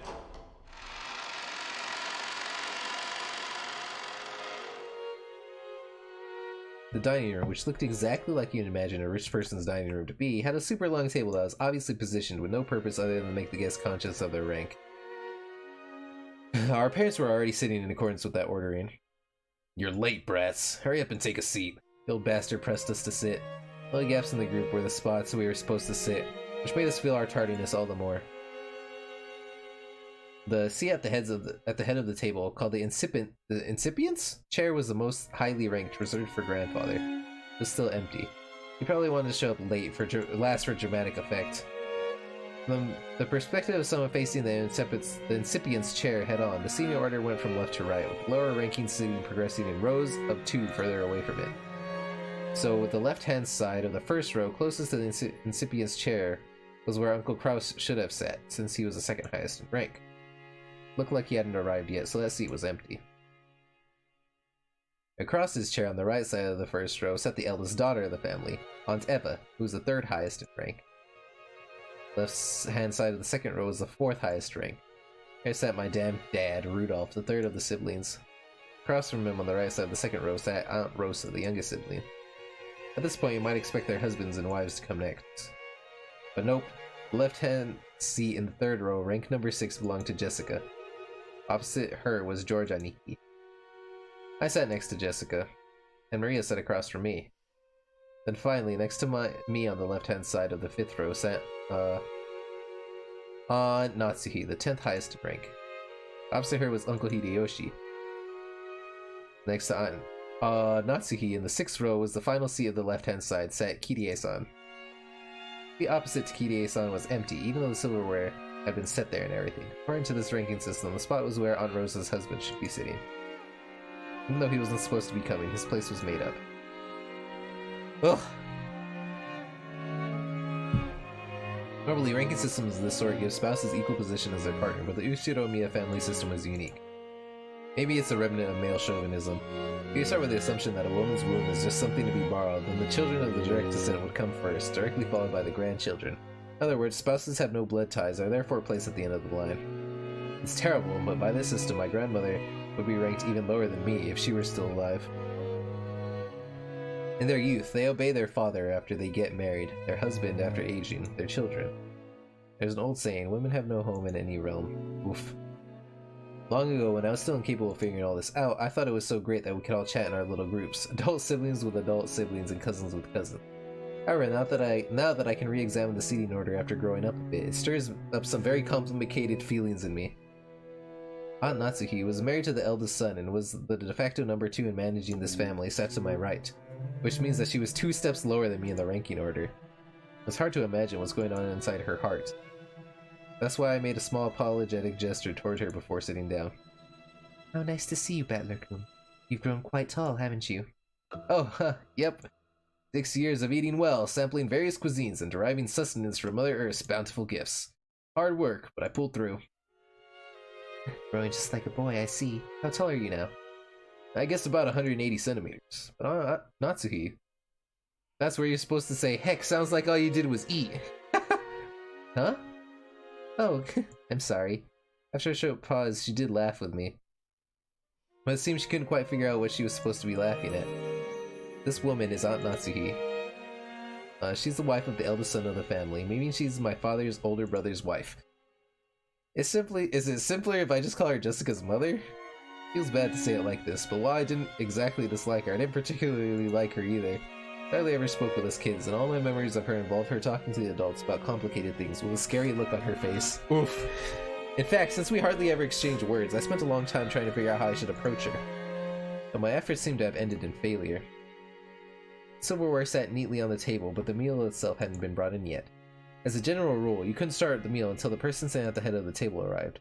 As long as grandfather didn't come, lunch would be put on hold indefinitely. Not even the appetizer would arrive. Simply put, the silence in this room was caused by our parents enduring their hunger while they waited for grandfather to arrive. However, grandfather from my memories would always show up on time to meals like this. He was the kind of person who would never be so late that it kept everyone waiting, especially after the entire group had arrived. Grandfather's pretty late. As far as I can remember, he was always strict about time. Well, that might have been true 6 years ago, but it hasn't been that way lately. In fact, he's off in his own little world so often he doesn't even show up at family meals. So I figured he'd at least come down today. Then again, I feel a lot more relaxed and happy without him. Jessica! When her mother scolded her, Jessica stuck her tongue out and looked away. No way around it. Might as well wait until our host arrives. When I glanced at the clock, I saw it was almost 12:20. Meh. That's what I do all the time.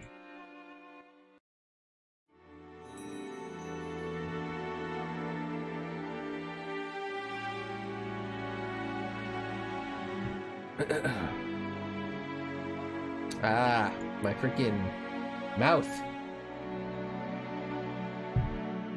Ushiromiya Kinzo, the aged family head of the Ushiromiya head family. This man could be seen in his study. The clock had already passed noon, but he didn't even attempt to rise from his seat. With his spectacles on, he built up a growing pile of books with elaborate bindings, which he then read intently. He couldn't really say that he was having too much fun to stop. Rather, he filled the room with a sense of impatience, or perhaps a sense of impending danger, as though every second wasted was a tragedy. In this sealed room, a dense dust danced through the air, which was thick with the stench of chemicals that exuded a mix of suspicious odors. Those odors were somehow sweet and heavy. If anyone with a normal nose came in here, the first thing that they'd do would be to open a window and ventilate this room.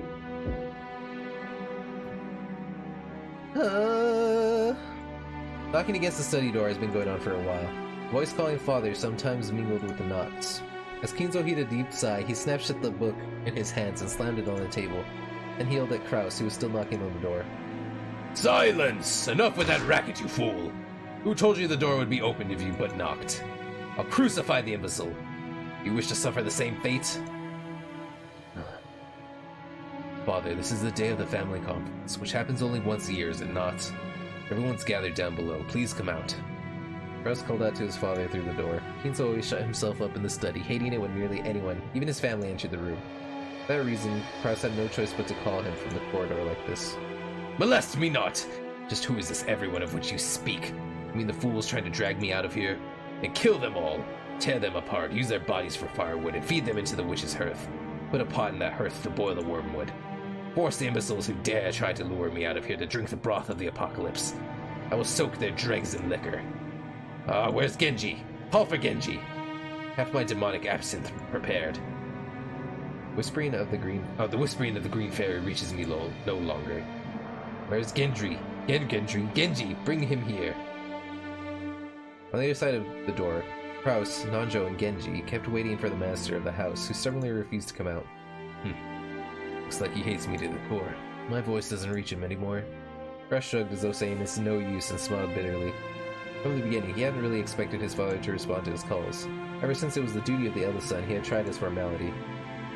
Ginzo-san, your sons and daughters and grandchildren have come to see you, have they not? Could you just let them see your face if only for a short while?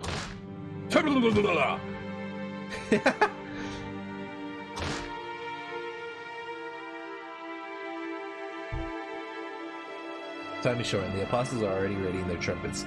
Why can't you foolish sheep understand? Ginzo slammed an old heavy book against the table over and over. The Raki clearly expressed his great displeasure. Ginzo put his spectacles down and flew up from his chair, spread his arms wide open, as if to sing to a packed opera house, as if appealing to someone, and yelled, Why? Why is there always something in my way? I would throw it all away. I can't, dude. I've been reading too much. My voice is... Oh, Beatrice, if I could see your smile but one more time, I would plunder the smiles of the earth and offer them all up to you. Oh, commanders of the legions of locusts, reap the smiles of the earth. Oh, everything is filthy. Everything is irksome. Why must I suffer this impediment on this most precious of days? Yeah, dude, this is literally me. Call for Genji. I have no idea what he's yelling about. He's probably lost his mind by now. Oh, son, isn't that a bit harsh to say of your own father? Ah, fuck that. This guy's a bitch. My father is already dead. There's nothing here but a phantom of what father once was. At any rate, as long as he has no intention of coming out, there's nothing we can do.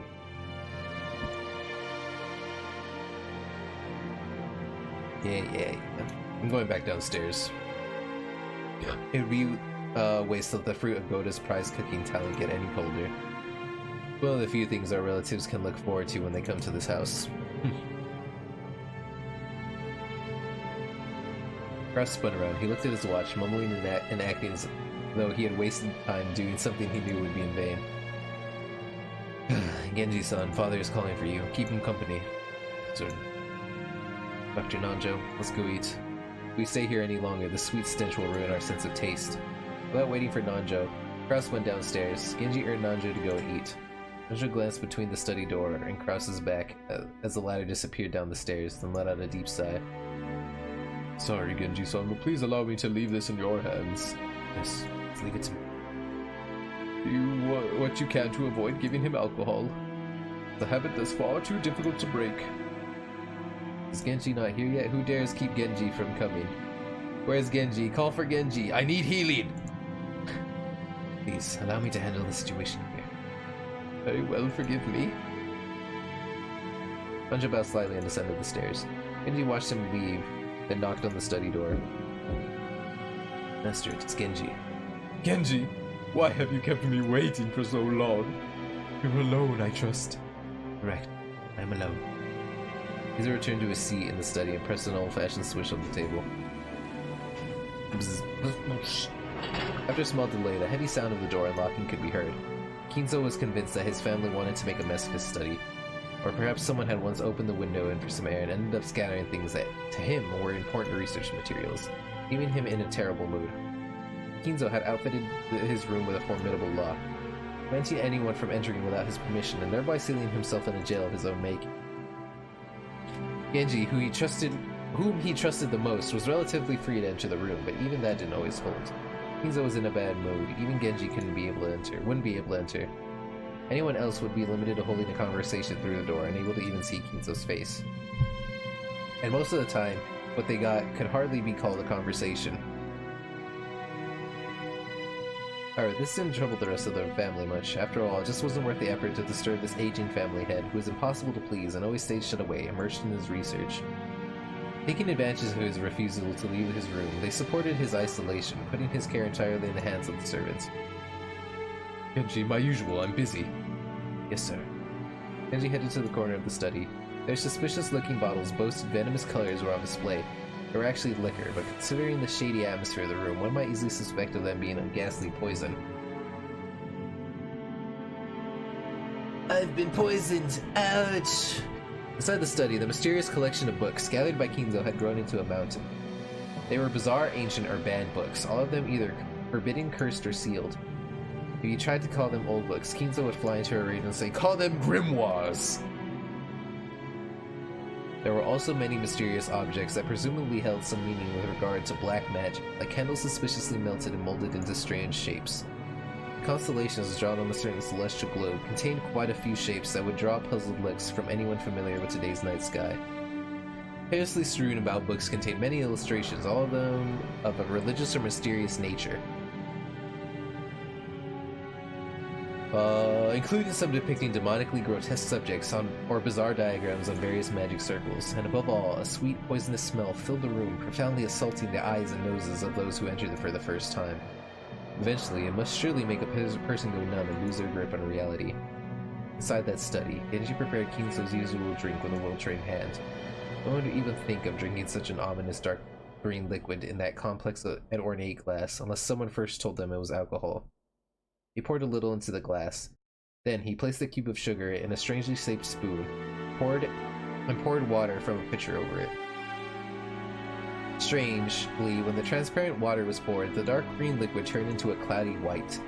It was a strange optical illusion, as though the water had caused a chemical reaction, made the drink become even more unrecognizable as liquor. Then Genji added original flavors Kinzo loved, fine-tuning its taste. There was no recipe. It was a success. Its success was measured only by Kinzo's mood swings when he drank it. It had taken Genji many decades to learn how to do it right.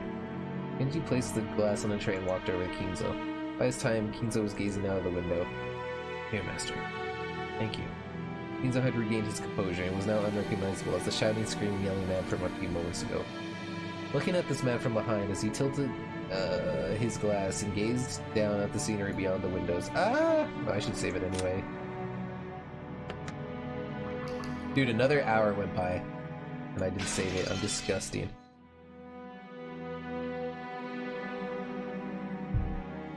He projected a sense of dignity and intelligence.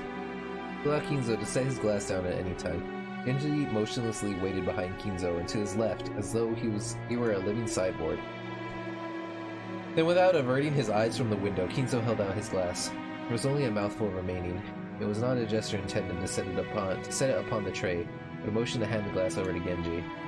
"Drink, my friend. Your words are too kind for me. No need for ceremony between us. Drink, my friend. Thank you." Genji respectfully received the glass and inclined it a little to taste its contents. After that, he gulped it down. I attempted to imitate your concoction, but no matter how hard I try, I cannot replicate the taste. The way you make it is pure relish. Thank you very much. It is the fruit of your guidance. He smiled at his loyal subject, who refused to put aside ring. "I don't ask you." However, he was not making fun of him. His smile was relaxed, as though chunkily as a close friend's old, unshakable habit. We have grown old together. I stopped counting the years long ago. Entirely thanks to you that I've been able to live like this until today. Live as I didn't need any flattery. Till now, you have served me exceedingly well. My sons call me eccentric. The servants that were once many have all quit in fear of me.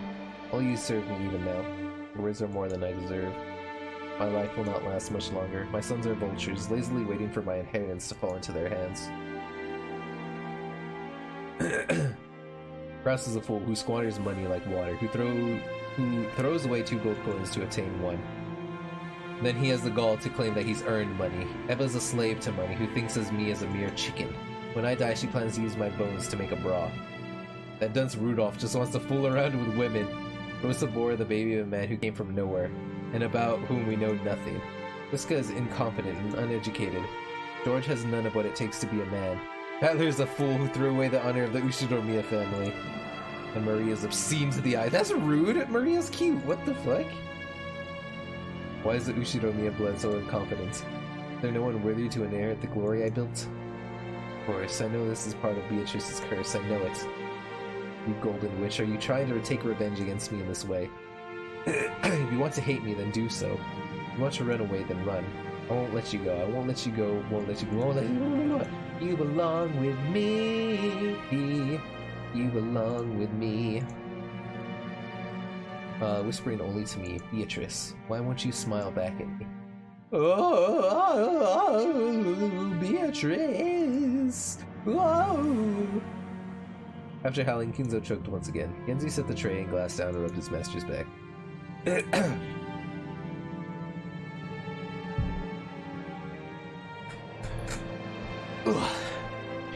Genji's facial expression did not change. It was always like this. Thank you, my friend. When his seemingly deranged fit subsided, Kinzo regained his composure once again. It was like seeing two different people, a wild Kinzo and a composed Kinzo, living together inside one body. And so, I have decided I cannot bear to spend my remaining years procrastinating like this. If I have one final coin to bet, then I choose to abandon it on the whims of the demon's roulette.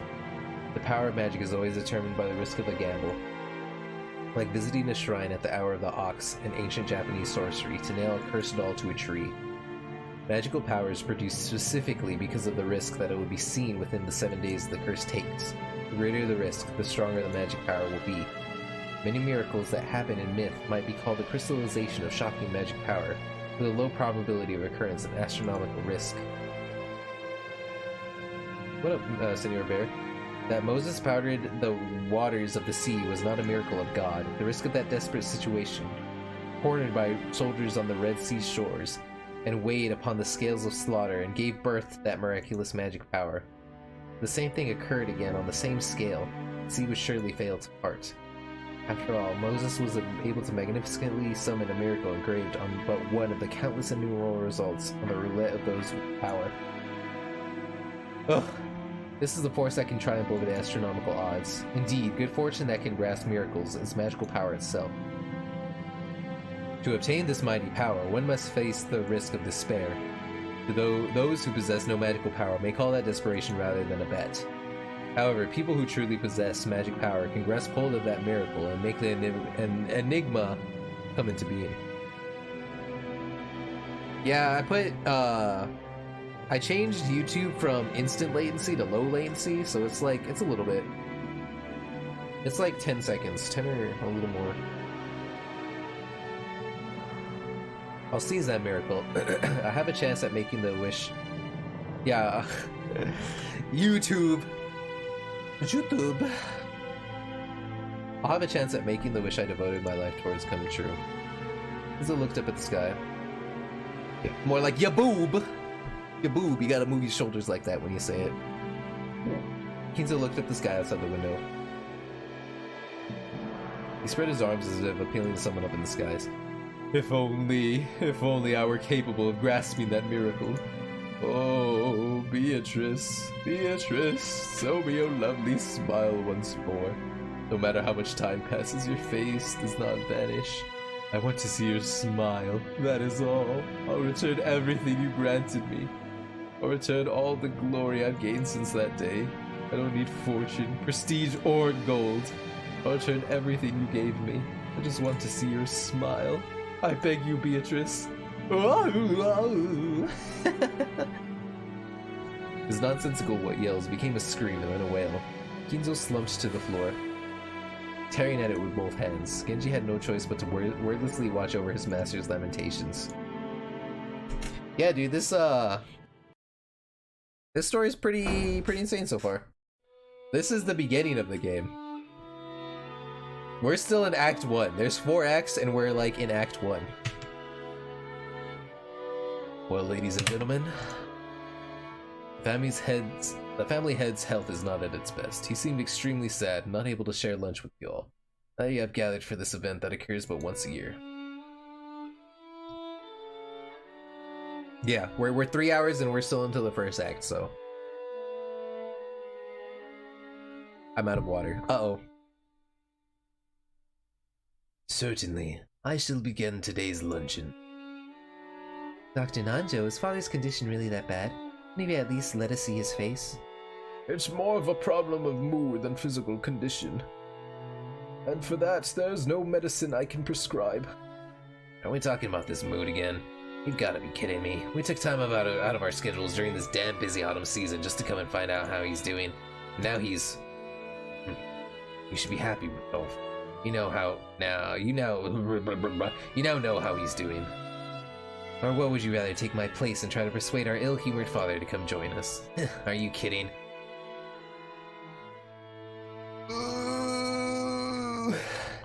Does it seem like his mood will improve before dinner, Cross-Nissan? So is this visual novel about?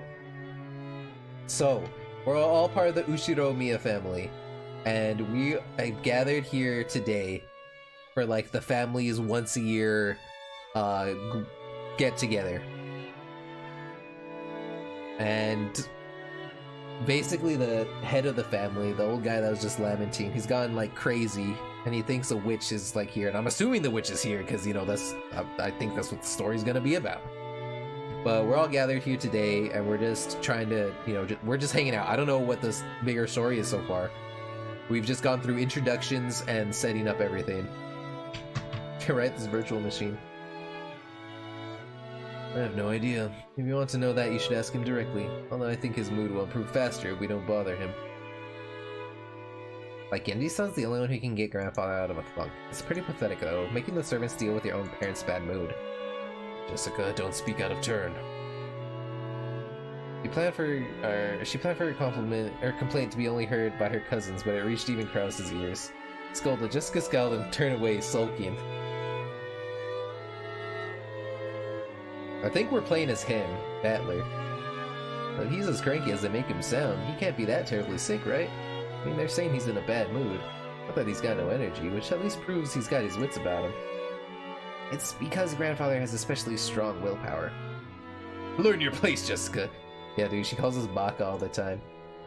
Alright, that doesn't necessarily mean his body will be able to keep up. This last year, they keep saying that he has 3 months to live. That initial diagnosis was correct.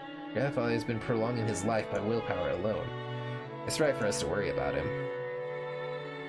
Let's start with the family head seat still empty. The man who should be sitting there had already grown old, and the brilliant glory which had rebuilt the Ushiro-miya family in the span of a single lifetime was being forgotten. Even though they were beginning the meal, with the seat still empty, no one felt that odd anymore. I'm assuming that the witch is gonna be the Yandere. Oh.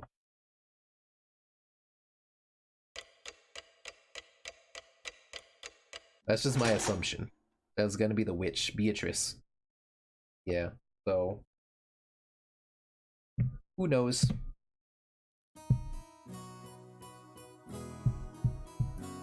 The Ushiro-miya Family Conference was held once every year on the first weekend of October. If a normal family were to hold a so-called family conference, you'd expect it to be nothing more than a reunion of rarely seen relatives who greet each other around buckets of sushi or something. Right? This is supposed to be really long, so... However, part of the family's great fortune had been lent out to the grandfather's children.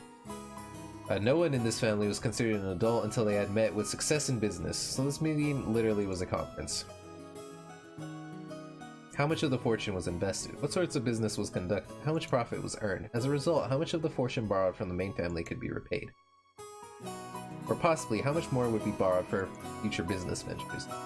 What lessons had they learned, and what could they learn from their mistakes? It seemed that topics like these were discussed very seriously in the past. My dad said it was like lying on a bed of nails. Apparently it used to be a very serious family meeting where people were bathed in scornful and angry voices, and some people even got slapped despite their age. However, that became a thing of the past. Now with everyone pursuing their own business ventures and achieving success, it was becoming more of a normal yearly get-together. How did the RE4 dating sim end? There was only part 1, so it ended like right when we got to the castle. The full playthrough's on my YouTube channel if you want to go back and see it, yeah. Which you can find in the social links down below. Be sure to like, subscribe, and leave a comment. That's my sellout of the day. There was an RE4 dating sim. It was pretty short. It was about, I don't know, 2.5 hours long, something like that. But that was only part 1. It goes from the beginning to the castle. So it was nothing more than a simple get-together for us grandchildren. It was a real stomachache for our parents. The absence of a man who was the source of all this trouble, regardless of the reason, probably made today's lunch taste much more delicious.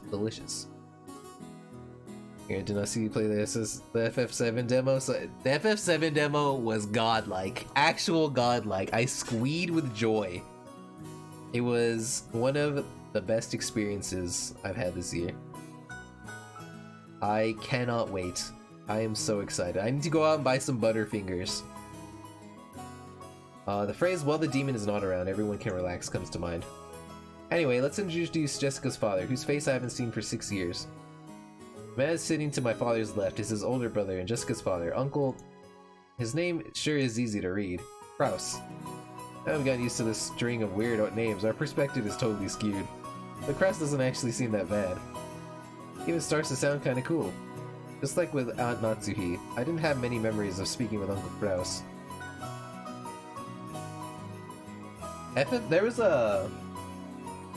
There's some Square Enix sales where it was like on sale for like $5. But I played FF7 on pretty much everything, so I'm just waiting. I'm just waiting for it. Like, I'm so excited. I need it. I'm just gonna inject it into my bloodstream.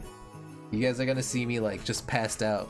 Freaking FF7 just injected into me. Like, I need it. I need it. I need it. That's gonna be me. Oh, definitely. I'm streaming every single part of FF7. Don't worry about that. We're gonna go in hard. According to my father's gossip, he was spiteful and a violent man. If what he said is true, Uncle Kraus used to be very domineering from his position as the oldest sibling and was despised by all the other siblings. Though despite that, those siblings all seemed to be chatting happily together. Oh well, even if their relationship was bad when they were children, sometimes when people grow up and live apart from each other, their relationships change. That's probably what this was.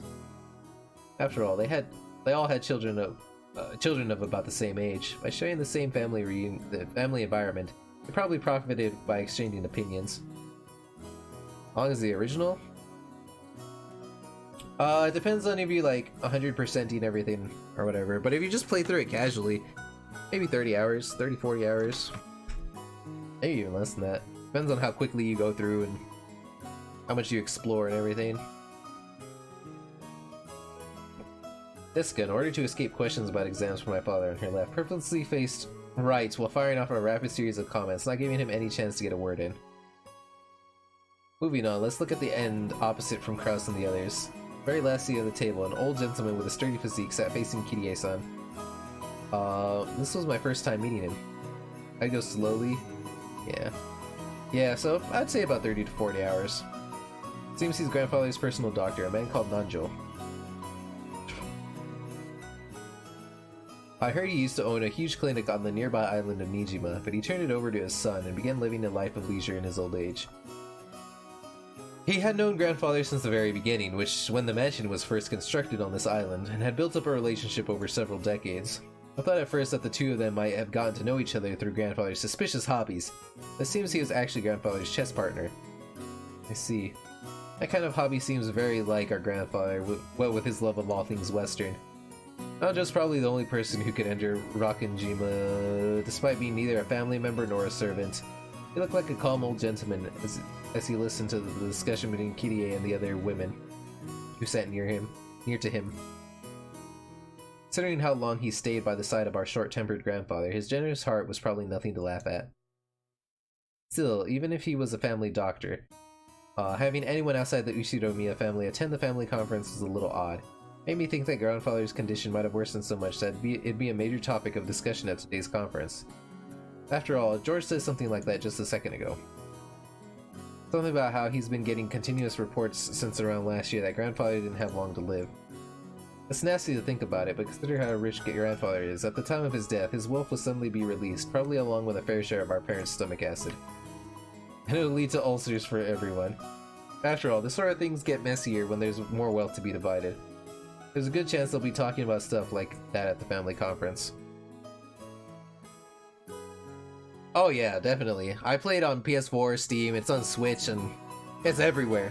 They're just like throwing it everywhere. It's gonna be on your Tesla, it's gonna be on your smart fridge, everything.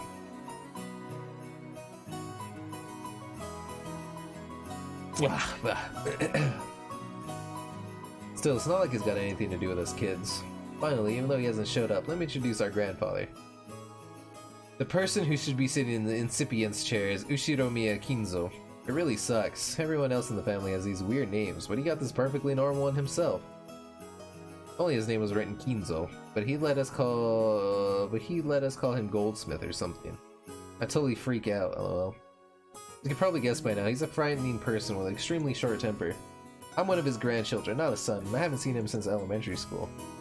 Thanks to that, I have no memory of being beaten myself, but our parents were apparently raised with an iron fist. The earlier conversation between my dad and Uncle Kraus about who should go convince grandfather to calm down seems pretty darn funny once you know their background. Can't really tell grandfather's story without covering the pivotal event back before the Showa era. Until the Meiji and Taisho eras, the Ushiro family was great and prosperous. They owned several spinning mills, making them rich enough to just double over laughing every day as the money kept rolling in. Incidentally, grandfather was a member of a branch family, had pretty much nothing to do with the main family. Not only was he way down the list of people who could inherit the headship, he hardly had any contact with the glamorous main family. However, during the Great Kanto earthquake in the year Taisho 12, the mansion owned by the Ushiro family in Odawara was flattened. Spinning mills in Tokyo were all burned down in a huge fire, and the Ushiro Miya family lost most of its wealth and family members in an instant. Am I going crazy? Am I? They refused to release on PS3 and 360, right? I figured it'd be... you can play FF7 on PS3 because it's a PS1 classic. So you can play it on PS3. You can also play it on Vita as a PS1 classic. I have no idea about 360. Guys, I hate to say this, but I need more water. I need to hydrate. My mouth is dry. There's so much reading. So I'll be right back.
Yeah, next gen is PS5. Next gen is PS5. It's the PS5.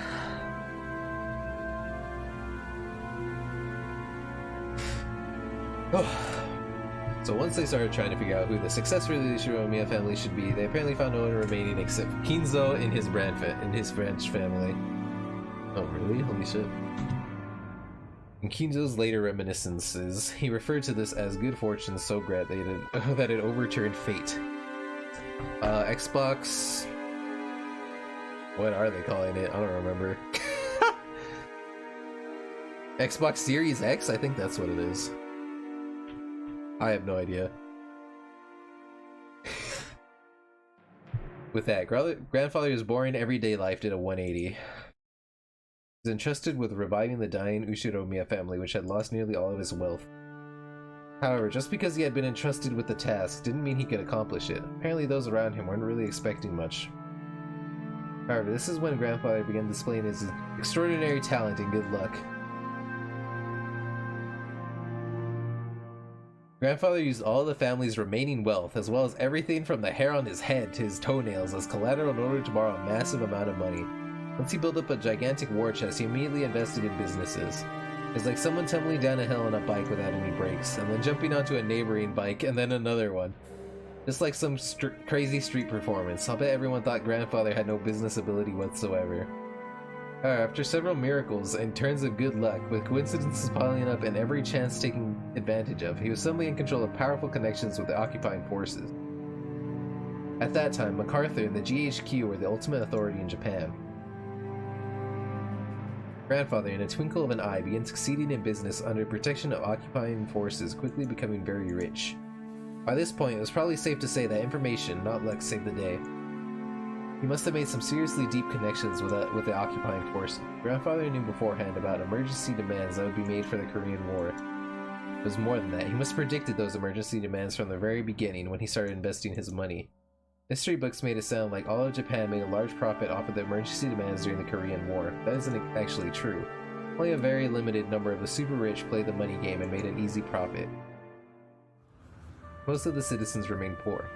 In other words, grandfather was a member of this extremely lucky group of winners. I'm pretty sure this all happened during the year Showa 25, or so. The Great Kanto earthquake happened in Taisho 13, so that means grandfather was able to revive the near-dead Ushiromiya family in only about 20 years to a level even higher than it had been before.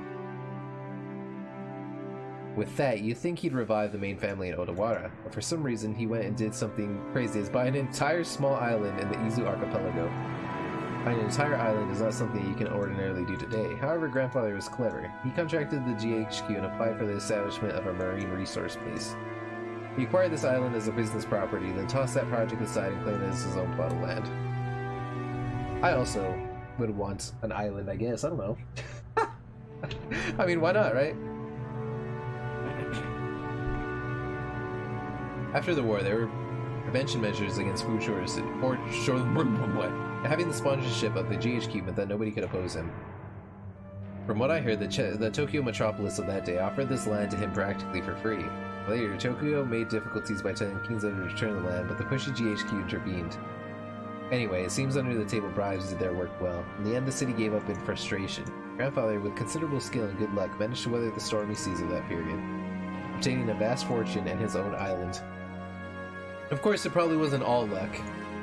He was obsessed with all things Western, which helped him cultivate his English skills. He was able to use this to his advantage and sink his teeth into the GHQ. A mansion was built on the island soon after.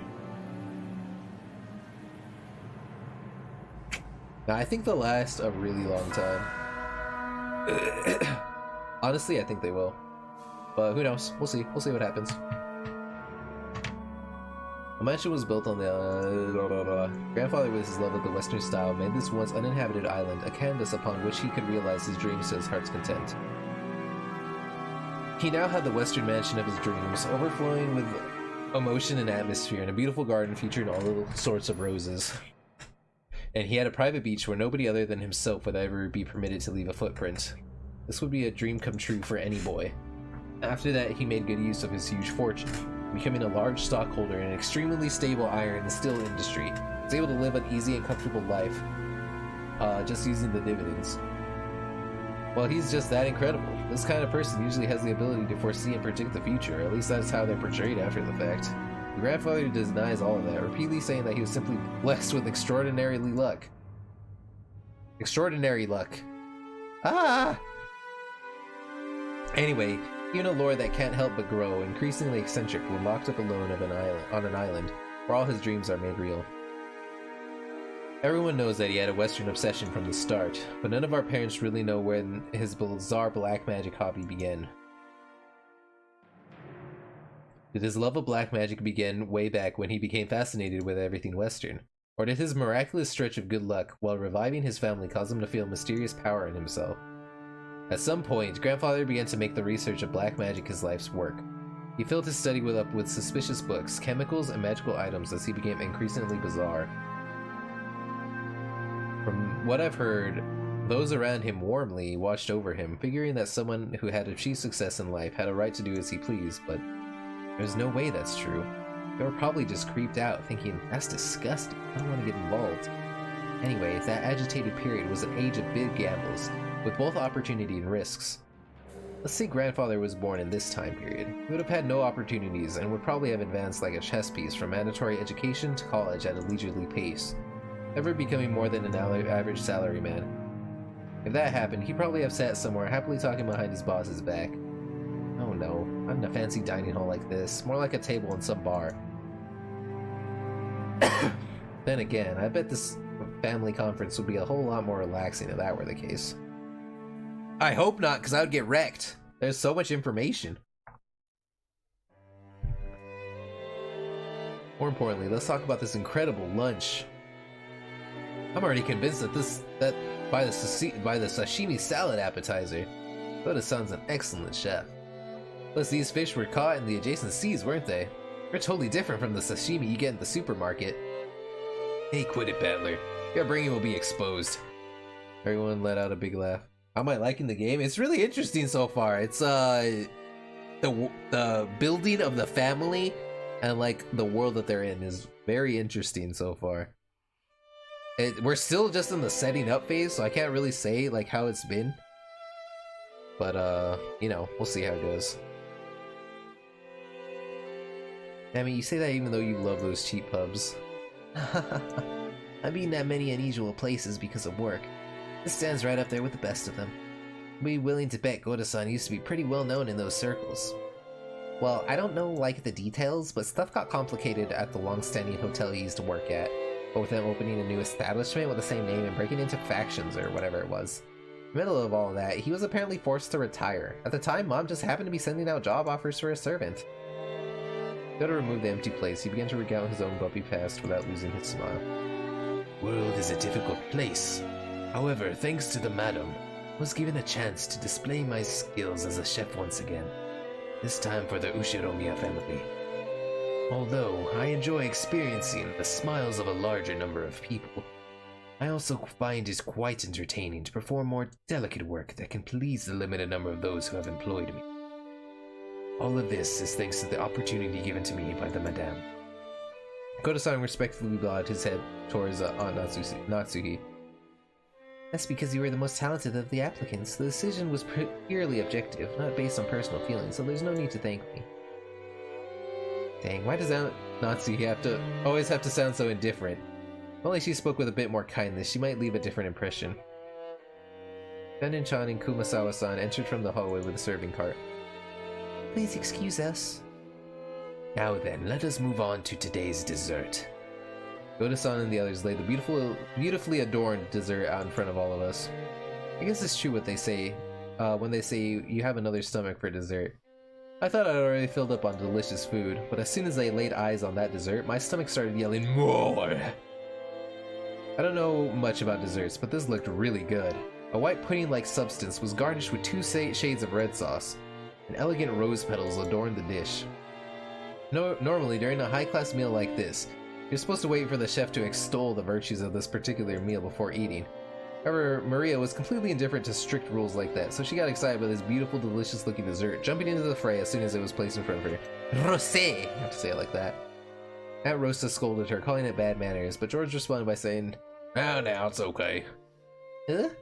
This part's sour! This part's sour! Battler, this one's no good. Maria exclaimed as she sampled the two-colored sauces. What? Some are good and some bad? Okay, I'll give it a go. Oh, that's... Apparently one sauce was sweet and the other was sour. Despite it being bad manners, I also stuck my little finger in and licked it. Whoa, one of the sauces was sour enough to make you pucker up. If it were yellow, I'd have suspected lemon. I couldn't guess what kind of sourness would be red. I decided to ask Shannon, who's putting away the serving cart behind us. Shannon-chan, what kind of sauce is this sour stuff? Shannon-chan hesitated. Maybe her job was just to set the table, so she doesn't really know. Still, even considering that, she seems pretty stressed. Maybe I shouldn't have asked. I thought they used some ingredient we'd be better off not knowing about. Oops. Natsuhi made a gesture that seemed to indicate an oncoming headache. Kumasawa-san, who was sitting at the table on the opposite side, began to chuckle. What do you think it's made out of, dearie? Oh, it'll shock you. Huh? I don't have a clue. Wait a sec, Kumasawa-san, that laugh's pretty creepy. So, what is it? Don't tell anyone, okay? Listen very carefully. Kumasawa-san leaned across from the other side of the table. I leaned forward myself when she asked. Their interest caught. Jessica, Georgia, Nikki, and of course Maria also put their ears close. Ooh, what? What? Quickly! You see, that sour part is made from... juice squeezed from a mackerel. What, mackerel? Made from the pork. That's crazy, we all thought, horrified. Only Maria accepted it, nodding sagely. Ah, yes, mackerel. Mackerels are sour. This is what comes out when you squeeze them? When Maria started clamoring that mackerel were sour, the adults were unable to contain their laughter. Only Aunt Rosa, her face red, whispered to Maria that mackerel is sour only once prepared as shimisaba. I don't know what the fuck that is, so okay. Now I totally remember. Kumasawa-san was always like this, wasn't she? I think I remember her tricking me too into all sorts of ways when I was young. The most lethal has gotta be that one. Those flimsy black things in Chinese dishes. They're kikurage mushrooms. She told me they were penguin meat. I went around school like a smartass telling everyone, didn't I? Kumasawa-chan, you sure haven't changed. You know Maria's gonna believe it now, right? Oh, it was just a joke, dearie. Now Goda-san's going to tell us what the sauce really is, won't he?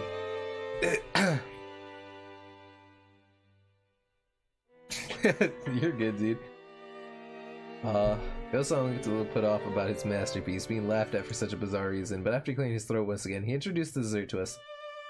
Well then, allow me to introduce our dessert. After seeing how much you all enjoyed the rose garden earlier today, I finished this panna cotta in a rose garden style. The rose petals scattered across were selected just now from that very rose garden.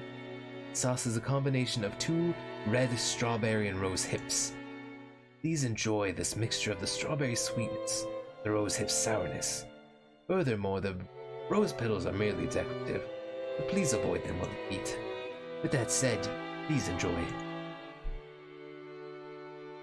Whoa, man, I almost want to applaud before eating. Just like with medicine, reading the detailed description first seems to make it work a whole lot better. Goda-san elaborated on the details of this dessert, it started to feel even more appetizing. Seriously, should you call him subtle or just talented? The dessert was probably planned from the beginning, but taking the hint when we all stopped in front of the rose garden earlier today... Right, I'm gonna eat the rose petals, dude. Nom, nom, nom.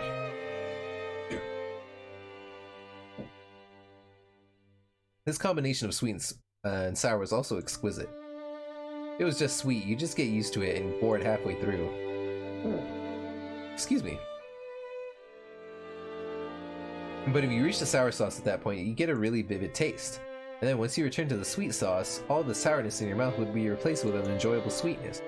I'm sure everyone else felt the same way. Every time Goda-san passed by one of our seats, someone praised the taste and his presentation. How is it, madame? Splendid as always. It is worthy of our entertaining our guests. I am most grateful for your words. Madam, did you know? I've heard that rose hip has the ability to cure a headache. I thought that you in particular would appreciate it, so I had it specially prepared. Is that so? Thank you. See, didn't I tell you, Natsuhine-san? Rose hip is great for headaches. So it seems. I do hope it actually helps.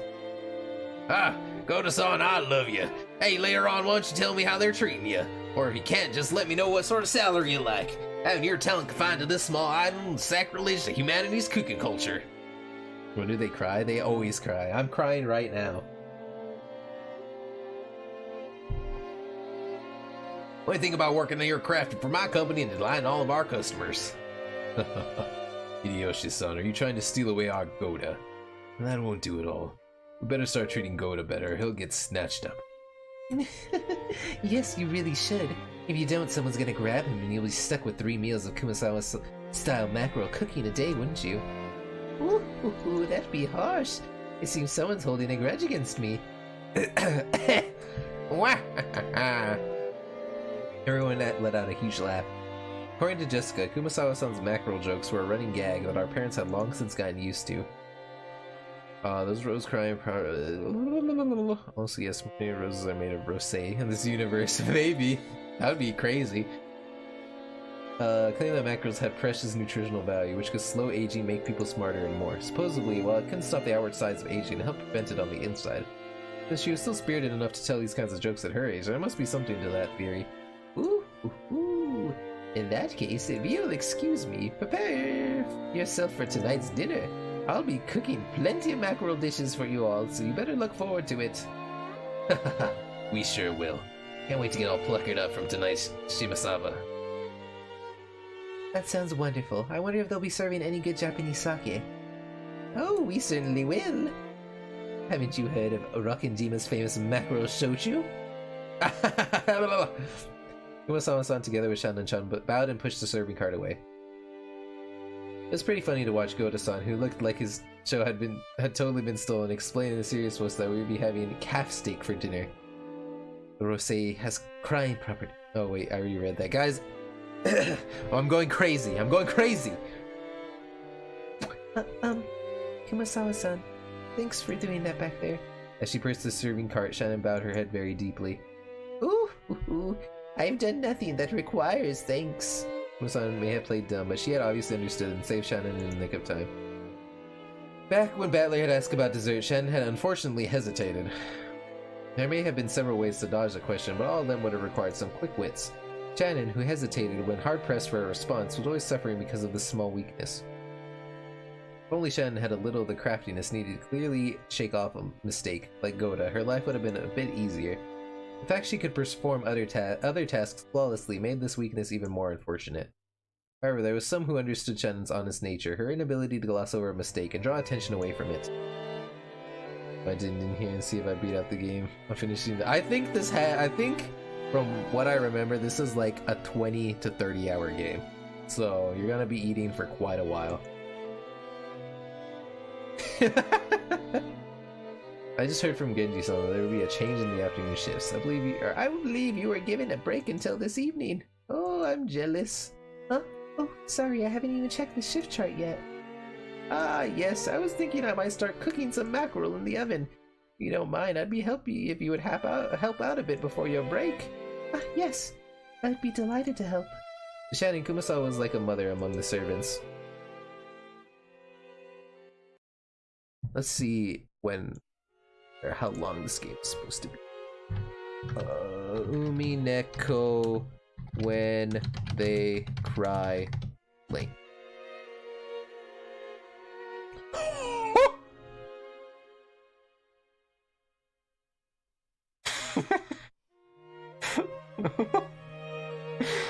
Okay, so it says the average is 60 to 80 hours. Holy shit!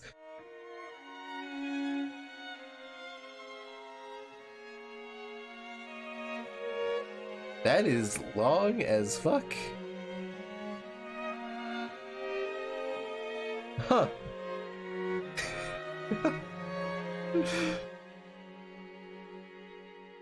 So instead tea was being served in the parlor. Apparently they prepared the black tea that Aunt Rosa had bought for Aunt Natsuhi. Maria says she also wanted to have some black tea, but my old bastard said she couldn't and told us children to go play outside.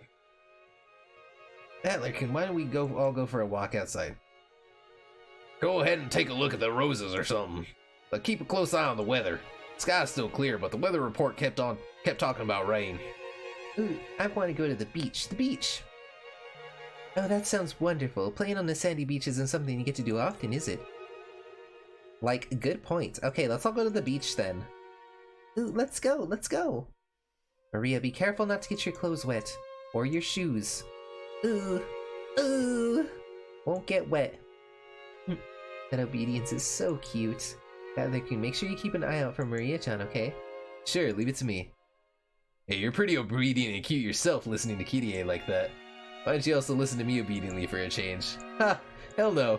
Let's go, everyone, come on. Hell no. They were replaced by Genji, who pushed a serving cart in and prepared to serve the tea. The parlor was filled with sublime aroma, which delighted everyone while they waited to sate their thirst. Rudolph's family certainly seems close. Wonderful thing. Quit it, we're no match for your family, Aniki. That's true, you raised Jessica-chan to be so adorable. Thank you for the host, poet. I appreciate you, dude. I appreciate you, damn it. You better know it. I'm fading. I'm also fading. My speaking is fading. Thank you. Natsuki answered coldly. The conversation broke off then.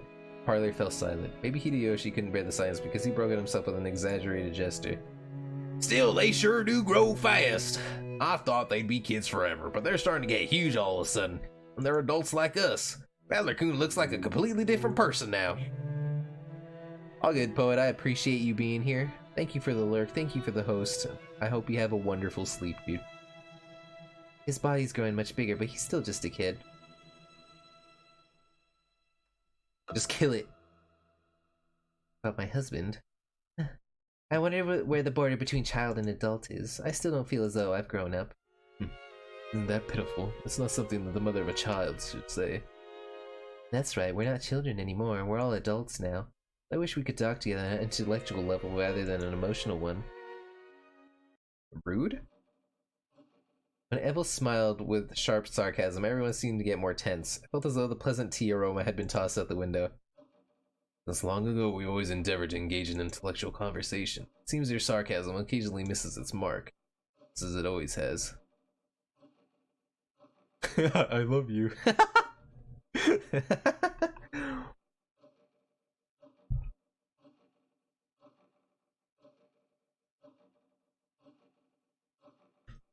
My, I wish I could wrap those words up and send them to the room a few decades ago.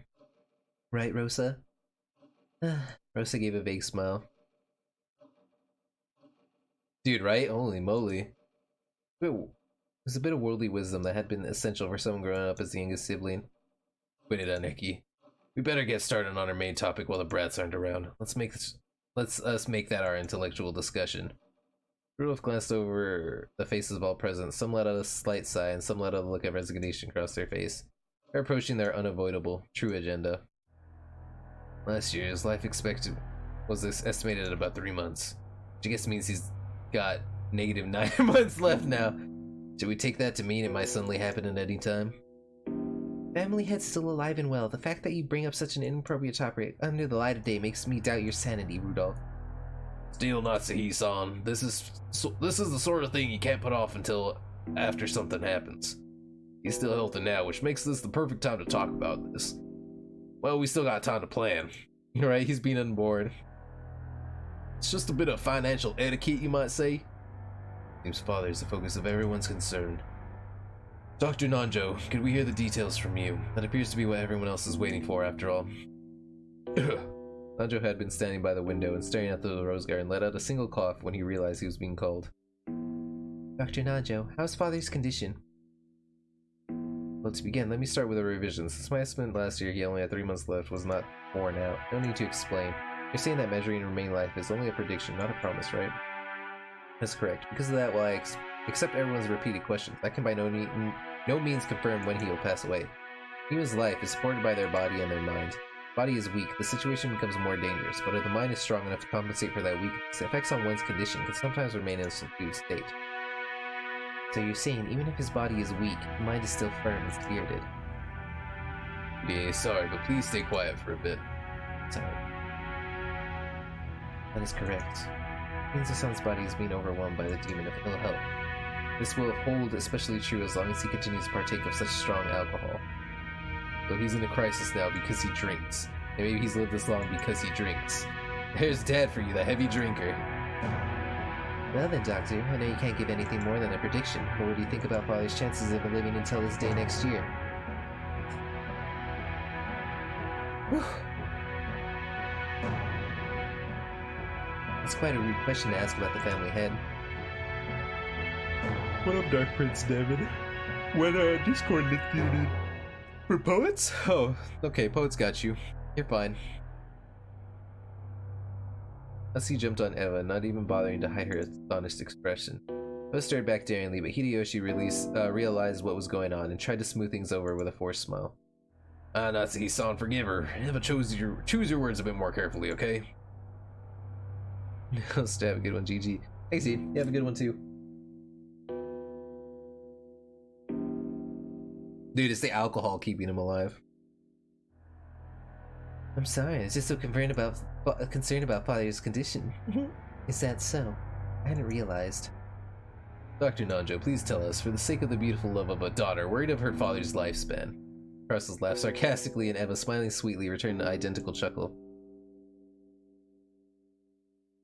Thank you, Poet. I appreciate that. I do, speedrun, I speedrun Resident Evil 1, 2, and, 1, 2, and 7. What up, Rebel? How are you today? How are you this fine evening? Oh, God. My voice is like going, so I'm like distracting myself with chat.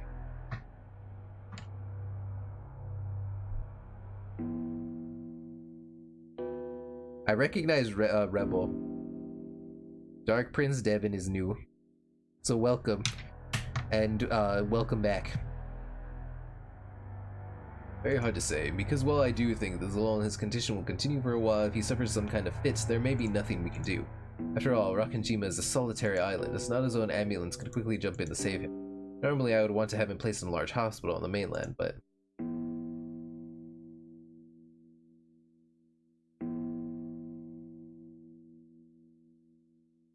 Nice, I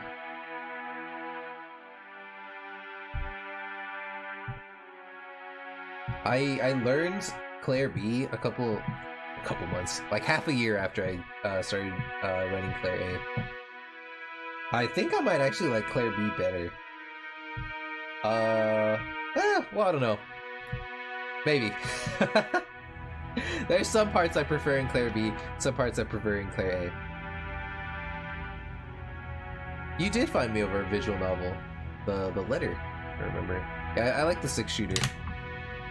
That is very good. I really liked the letter. That was a good visual novel. Nice and scary, and the devs are really nice. Oh, my hands are cold. Dude, it's been rain. It was rained all like this morning. It was like really chilly today. It's really chilly today, and then it's supposed to be 75 tomorrow. This game is called Umineko, When They Cry. It's supposed to be another horror visual novel. It's, if you're familiar with Higurashi no Nakukoro ni, this is from the same people who made that. It's supposed to be horror. There's supposed to be witches and stuff. I don't know. I'm still at the beginning, so I know as much as you guys. So, you know, that's what I can tell you. Seems he holds a grudge over the way we tried to force him out last year. Apparently he strongly suspects he'll be shut away in some hospital if he goes outside. Yeah, this is the English translation. When seagulls cry. When the seagulls cry. The one story where they pull out their finger. Yes, it is that one. Yeah, in Higurashi, there's a part where fingernails are pulled out at some point. That one's crazy. I don't know if this one's as crazy as that one, but we'll see, I guess, right? And that's how things are now. Has Dr. Nanjo been examining him? Father trusts Dr. Nanjo. It seems he can be examined when he's in one of his better moods. I can examine his condition, but if I try to recommend medicine or hospitalization, he refuses to listen. I've really only been able to look. Shoes. Some people hate doctors. Still, what a hassle. Nanjo sighed deeply. The purpose of an examination is to determine what medical treatment would be appropriate. Given an examination and then not following the advice given makes the whole thing pointless. So to sum it up, he's still expected to live 3 months. There's no way to guess how long he'll continue to live while still on the verge of death. Rudolph-san, couldn't you be a little more discreet with your words? Sorry. Always talk this way. Give me a break. I understand how Dr. Nanjo sees it. Yeah, they were. It was insane. It was crazy. It was a crazy story. But I probably won't be playing this every day. I'll probably, like, you know, if this is actually 60 to 80 hours long, then we're gonna have to break it up, because that's a long ass time.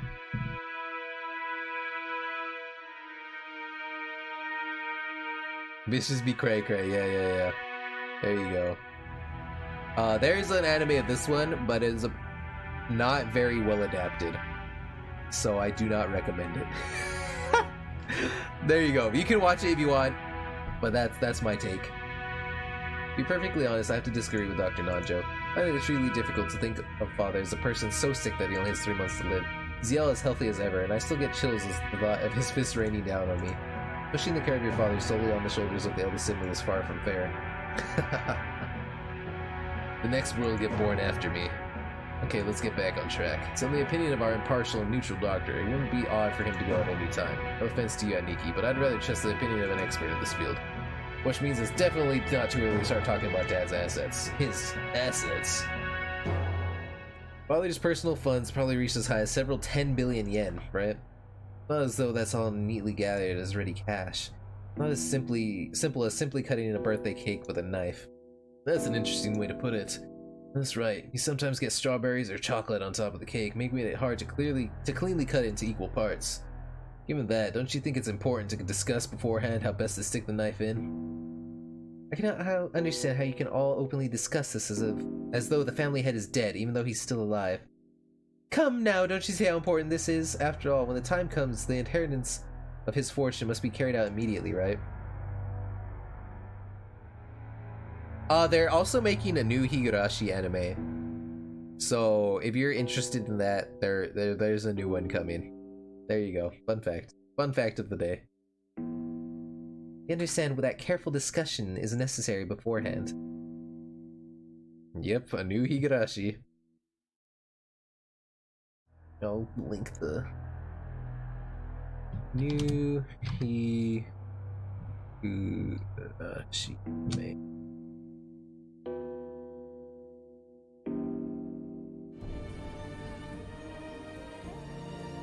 No!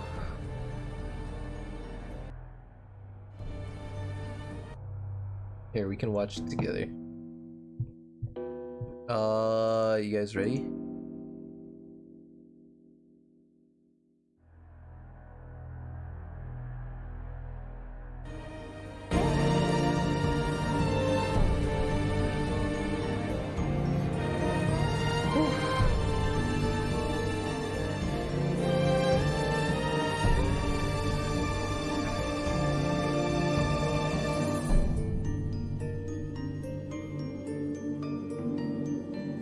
Yes, there you go.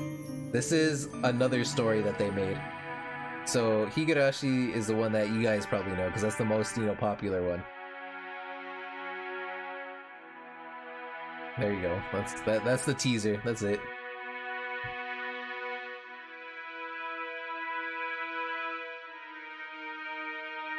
That's 95% of the anime, yeah. How rude.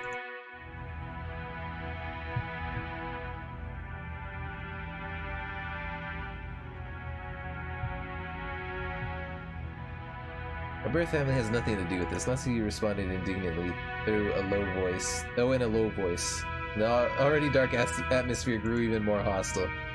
Give it a rest, Eva. Natsuki-san, forgive us. Pardon her rudeness.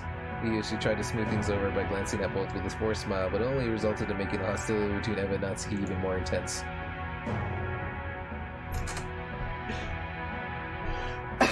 It seems I'll just get in anyway if I stay any longer. Yeah, nope. They all seem so happy, and then they're like, surprise! Nope. Danjo rose from his seat and exited the parlor. To any outsider, it may have seemed like a normal act of courtesy, but his back was watched by several glances, envious of his ability to escape. After the doctor had exited and his footsteps had disappeared into the distance, Krauss crossed his legs. In other words, this is what Udall would like to say. Father's remaining life is short. You want to quickly enter into a practical conference concerning the distribution of the inheritance. Why are you so eager, I wonder? Certainly, as you say, estimating and distributing the Ushiro Miya family's wealth is no simple task. In that case, shouldn't we make careful and deliberate calculations? It seems to me that you're all impatient to split up the cake tonight. Isn't that true, Rosa? What reason is there to be hasty?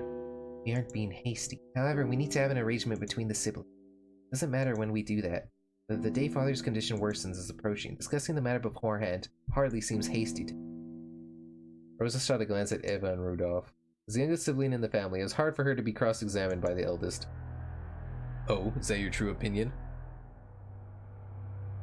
Alright, dude. You have a good one. Thanks for popping in. I appreciate it. Have a very good night.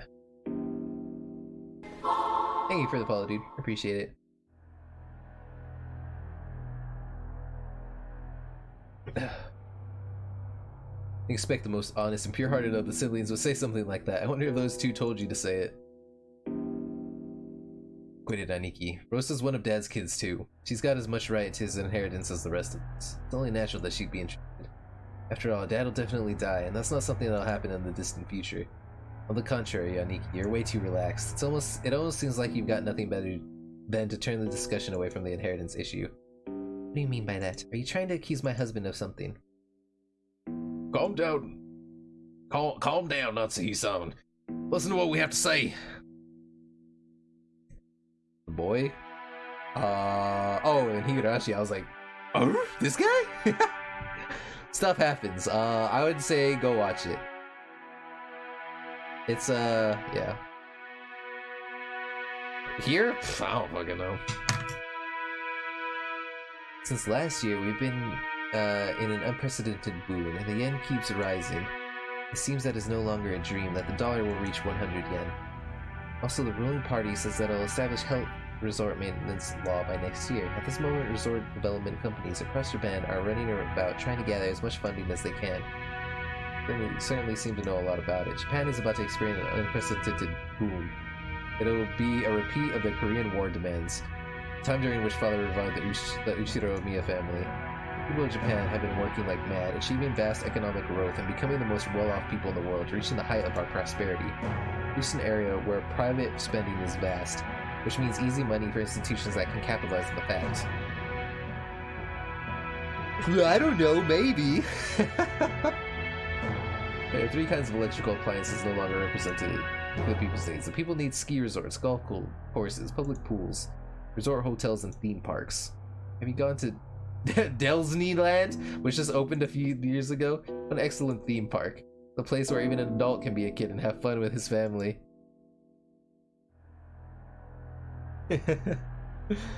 No longer do we count our sole virtue to be selfless devotion while failing to care for our families.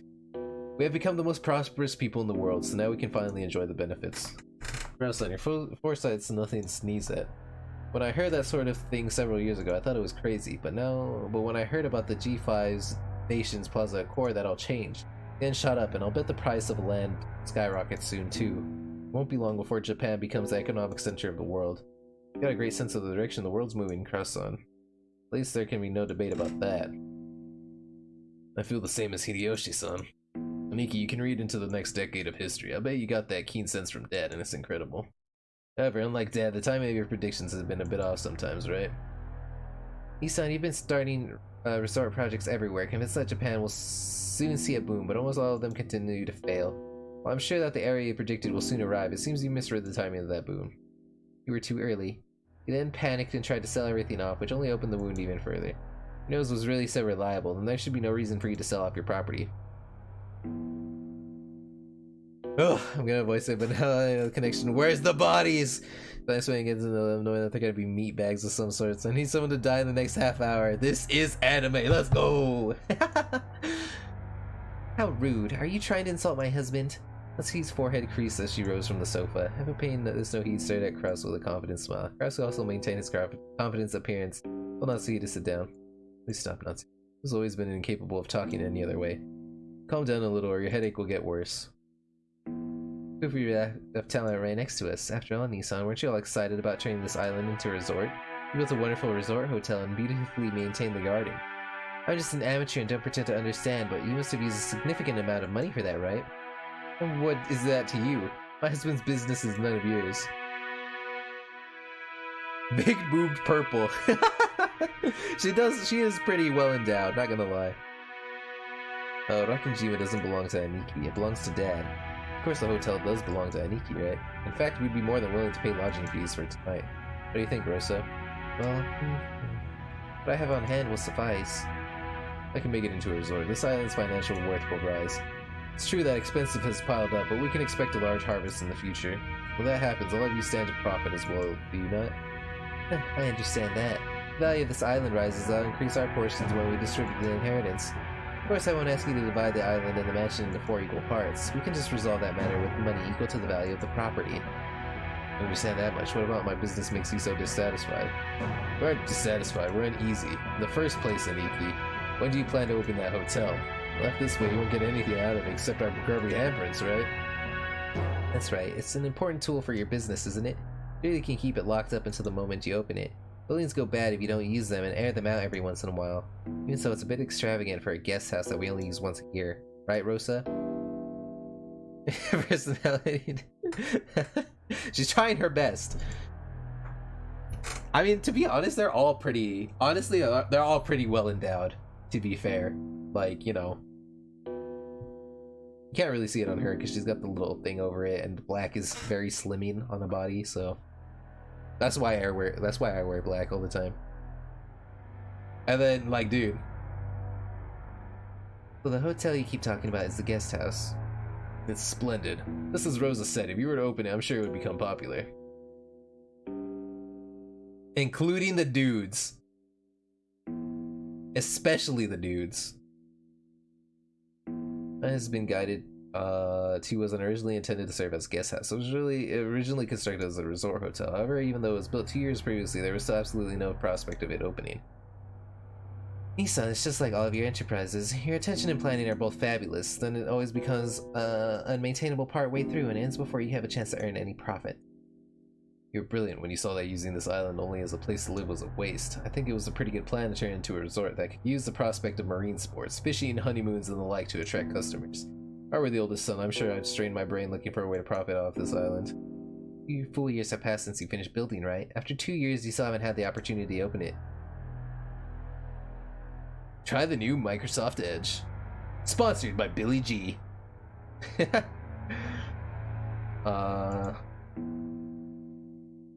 Impertinence! That's not my husband's fault. There's just been some trouble with the company that my husband contracted with. No matter how you look at it, we are the victims here. Yet the rumors we've heard about this company you hired haven't been good at all. Be clear about this, dear. Really think we wouldn't hear about how lack of payment, embezzlement, and other issues led to the project disintegrating mid-flight? We even have evidence. I don't know what kind of evidence you think you have, but it's all baseless. As new members in the tourism industry, it's necessary for us to lay the groundwork with various people. It is also important to investigate the trustworthiness of our partners.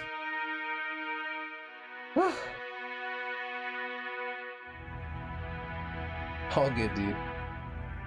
I'll admit that, in my rations the hotel was completed too early. However, it's not as though we're paying maintenance costs.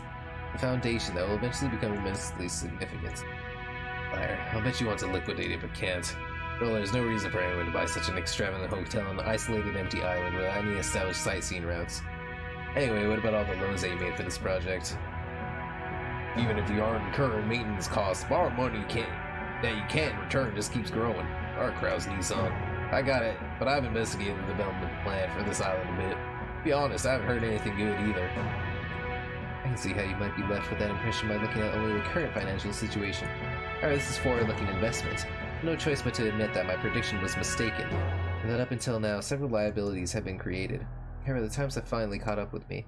I'll soon regain everything that I've lost up to this point. Actually, all of the investments I have made until now finally returned to my possession. That's right, just like throwing away a small fry to catch a salmon. It will come back even bigger than before. I'll accept that. Resort business will probably see an unprecedented boom before long. Oh, I don't know if I'll be able to cover all your debt. However, Kraus Nissan, after all your failures in the past, who exactly do you expect to provide you with funding?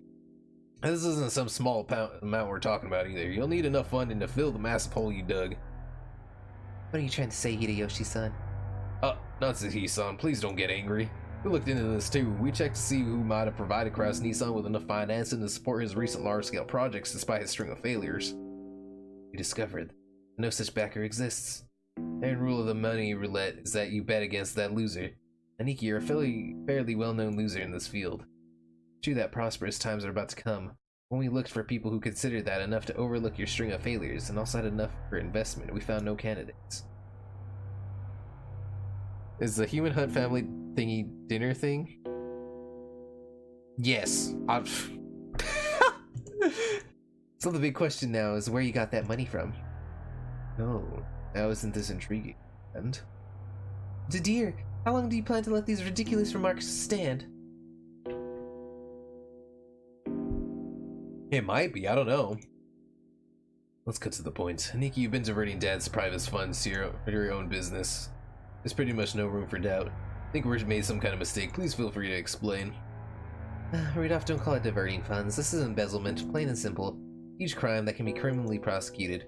This sort of rudeness cannot be tolerated! How can you say the face of the successor of the Ushiro Seaman, blah blah blah? They aren't absurd. Are they right on the mark? I'm sure he'd like to somehow make his business succeed and recover his losses, but his debt keeps getting bigger. He's just trying to cover up the failure of one gamble, making an even bigger one. It's only natural he'd try to grab any source of funding close at hand. Let me be frank, Nissan. What you're doing is embezzlement. You're betraying father. You know that we'll have the courts settle this after it's all over, right? Do you think that kind of person has any right to call themselves a successor to the Ushiromiya family head? Dare he claim he betrayed the family head? You no longer have the right to straddle the threshold of the glorious Ushiromiya family. Leave this place at once, now. Get out. Natsuki had already reached the limits of her anger, shouted at Eva in a rage. Then pointed alternately at Eva in the hallway, demanding that she leave. Eva took out a folding fan and found herself with it, glaring maliciously at Natsuki, as though silently daring her to repeat what she just said. However, her mouth was still smiling, curved in the shape of a crescent moon. In that unpleasant silence, Rosa gulped. Hey, Natsuki Nasan, whom do you think you are speaking in such a tone? I'm speaking to the exceedingly rude sister of my husband. As a person in charge of the May family's kitchen, I cannot overlook any more of this. In charge of the kitchen? Be silent, lowly maidservant! Oh shit! Compared to the elegance and playfulness she showed until a second ago, she is now unimaginably aggressive. How foolish! You stand down! Before Eva of the Ushiromiya family. You tell me to stand down? Me, Ushiromiya Eva, the third ranked in the Ushiromiya family hierarchy, and the one allowed to sit to the left shoulder of the head. Know your place, and then look at your shabby self in a mirror. Where's the symbol of the wing on your clothes? Where are you permitted to wear the one-winged eagle? Are you nothing more than a borrowed womb to house the next successor to the Ushiromiya family? Understand your place, you common housemaid. Oh my god! Emma's face twisted hideously as her words gouged into Natsuhi's heart like talons wrenching at it. Oh, fuck. There were hundreds of ways Natsuhi wanted to respond. However, her anger and sorrow crushed her throat. None of those words managed to make it to her mouth. Her anger had nowhere to go and became a single hot tear that slowly dripped down. What's wrong? You have something to say, please do so. Come on. Yu's face faced her with a provocative gaze. However, Natsuhi could do nothing but tremble, her clenched fist quivering. Kraus quietly broke the powder keg tension. Natsuhi, leave your seat. You should go cool your head. What? Natsuhi, resenting the fact that her husband had not come to her aid, shifted the focus of her attack. Dear, do you understand what they're saying about you? These people are baselessly calling you traitor to father. They're making light of the fact that we protect the glory of the Ushiromiya family even though we are constantly expending every effort to earn the glory from father. Jesus. They trample all that underfoot with their hateful rambling, and you don't even try to fight back. Why? I'm only standing up for us because you won't, but you've been putting the entire burden on me for some time now. Maybe, we'll see. And you tell me to go cool my head? It's always me! Though I've always considered this family affair so seriously, you... Ah! As he was already unable to hide her tears, he flew from the room in that state. After that, all that remained was a somewhat embarrassed mood about the parlor. The sound of footsteps grew distant, and silence returned. Cross shrugged his shoulders slightly. I apologize for my wife. She's always been bad at controlling her emotions. It's even been rough for me. That's what's been managing your household. You must suffer to no end, Nissan. Giggle, giggle. Ah! Madam! It's nothing. Leave me be! As he flew into her room and threw herself onto the bed, lamenting. Those heart-wrenching sobs reached Kumasawa in the hallway. Poor Madame Natsuhi. They're in a deep enmity between her and Eba-sama. Explaining their relationship would be very trying for me as a woman. The Ushiromiya family holds blood in high regard. If a woman marries and leaves the family, they are normally removed from the family register. Thus, under normal circumstances, Eba-sama should have been removed when she married Hideyoshi-sama. However, there is no one deserving of blame in this matter. Madame certainly bears no guilt. There's nothing to call it other than a whim of God. Karasama and Natsuhi-sama were not blessed with children for some time. After this, the all-male dominated Ushiromiya family, a wife is merely a tool to create an heir. Such a wife cannot fulfill her only duty, she will not even be treated as a human. He's going to remember how the master tortured Madame during that time. Back then, a wedding between Eba-sama and Hideyoshi was being discussed. Eba-sama was sly, taking advantage of Madame's inability to become pregnant. She gained the favor of the master. Holy shit, this will probably be the third to last act before the penultimate. Probably, I don't know. Oh, dark stories. Way too many. Mostly games. Yeah, I mean, dark stories are... I watch a lot of them. I like read them, you know, watch them. I'm all about that shit, so I'm with you on that one. The vast difference in the Ushiromiya hierarchy between Madame, who married into the Ushiromiya family and was treated like an outsider, and Eba-sama, who's related to the family by blood and whose husband took on the Ushiromiya name. Furthermore, Eba-sama actually gave birth first, and to a boy. As for how much weaker Madame's position was than Eba-sama's, well, I believe you can see for yourself. I'm sure Madame is tormented by the thought that if only she had gotten pregnant earlier, the master wouldn't have accepted Eba-sama's request to keep her last name after marriage. Eba-sama wouldn't have been permitted to act as arrogantly as she did today. However, that was not Madame's fault. All that blame lies with God's whims and the stork that delivered Jessica late. Even so, Madame wouldn't once allow herself to see things this way. Probably can't help but cry bitter tears as a woman at her inability to carry out the duties expected of a wife. Ah, how sad. Cannot do anything except watch over her from the shadows.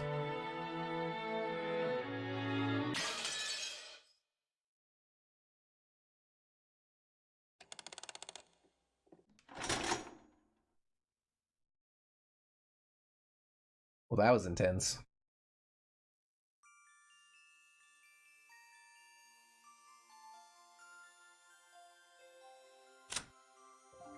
So now we know everybody.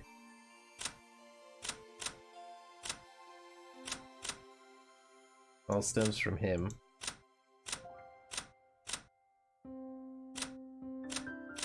Do do do do do. Do do do do do. Wait, what is tips? Oh, characters.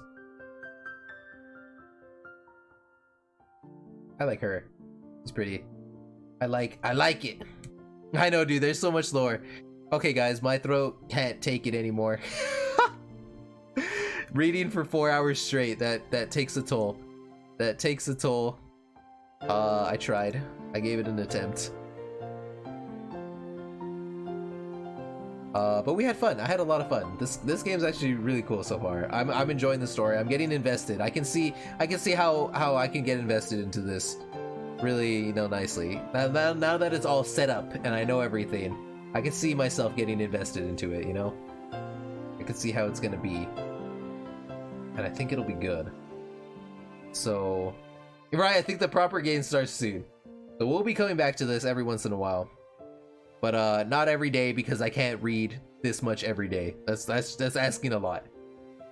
So we'll be coming to this every once in a while. At least 3 to 4 times a week, right? 2 to 3 times a week. But yeah, thanks for hanging out, guys. I appreciate it. Hi YouTube. This will be on YouTube for sure. Thank you for lurking.